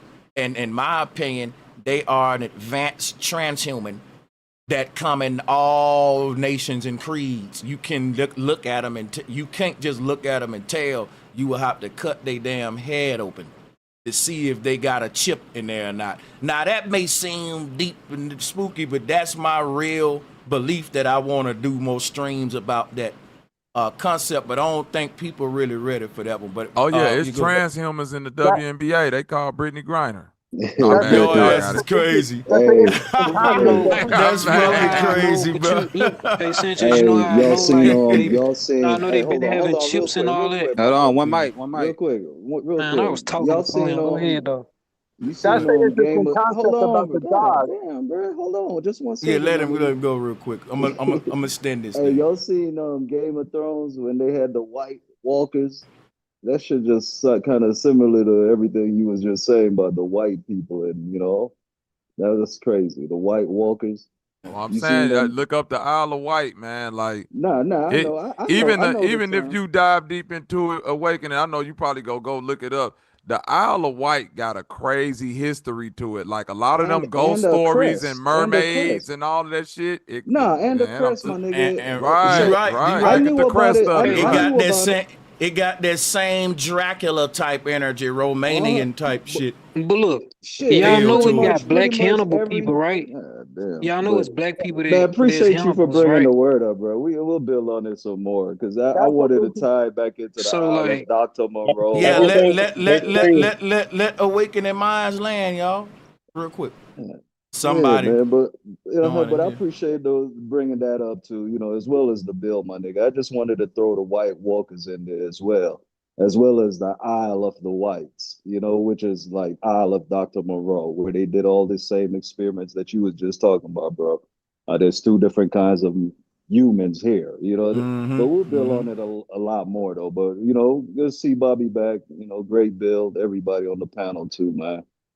Yeah, I wouldn't be surprised if they actually got a whole island where they making different kinds of humans even right now, trying to get this shit right and make the ultimate Frankenstein. And they probably allow those humans to go leak out into society, see how they interact, blend in among us. Like, I'm glad now we can go into these level of deepness with these conversations. This the kind of shit that I really be on right here, though. For real. Yeah, they got places that's not even on maps. Did you guys hear about that island they got? I think where they told them. I think they done got so good with it to where the clone or whatever First world. species they make to the point where they don't know that it's a genetically modified species. I think that's how good they done got. Me too. So when it goes out into society, you know what I'm saying, it acts just normal because they don't even know is, you know what I'm saying? Yeah, like It what can- if we find out that the human we are right now, you talking, right, is a fucking genetically modified patent from some island right now, all of us, you know, right. and we ain't our original version. You don't even know. Like they clone Because it's just that Tyrone good. type shit. Yeah. There's Yeah, they got some really heard good there's AI chips in their brain. there's a I want there's a yeah yeah there's an I want island all of y'all to out in know the this middle. real quick. I'm finna make a deal with y'all, right? I'm gonna go live again. I'm gonna put out a notification. What's today? Well, it's Monday. Yeah, I'm gonna go live again Thursday, and we gonna continue this shit because I gotta get out of here right now. But I'm gonna start the whole. We gonna be on this type energy though for the whole show. I'm gonna have a thumbnail and shit talking about the incubator babies, man versus mankind, transhumanism. This gonna be a whole show, man. Hey, can we go do a little segue on the reset? I know you did a build up like probably like a year ago on that, on the reset, like on the reset as far as like, you know, civilization and Yeah, you know how they miss if something is missing on the timeline. I do think on some Terminator shit, at some point on the earth, you had all of these different abominations or different humans existing at one point, and what if they went to war with each other for the technology behind what even created them in the first place, which is the science, the gene splicing, everybody basically, when they said they fighting to gain access to the temple, they fighting to gain access to the laboratories and all that. Those were the original temples. Like, we didn't have hospitals. They was practicing science in them churches and stuff like that. So and to me, like, you know, I do think that there was a reset on earth where the people who probably ain't the original humans didn't come out on top after that reset, and you ended up getting treated like mankind, because I think at some point on earth there were laws to where, look, if you're not an original human, then you kind of a slave. You don't really have a lot of rights because you're the product of something. Like, think about this, right? If I create a genetically modified human in a lab, can that human have sovereignty, or would it always be owned by the creator? Like, is this would kind of go into, yeah, Tyrone Davis, you on muted, and your video is on too. He thought he was trolling.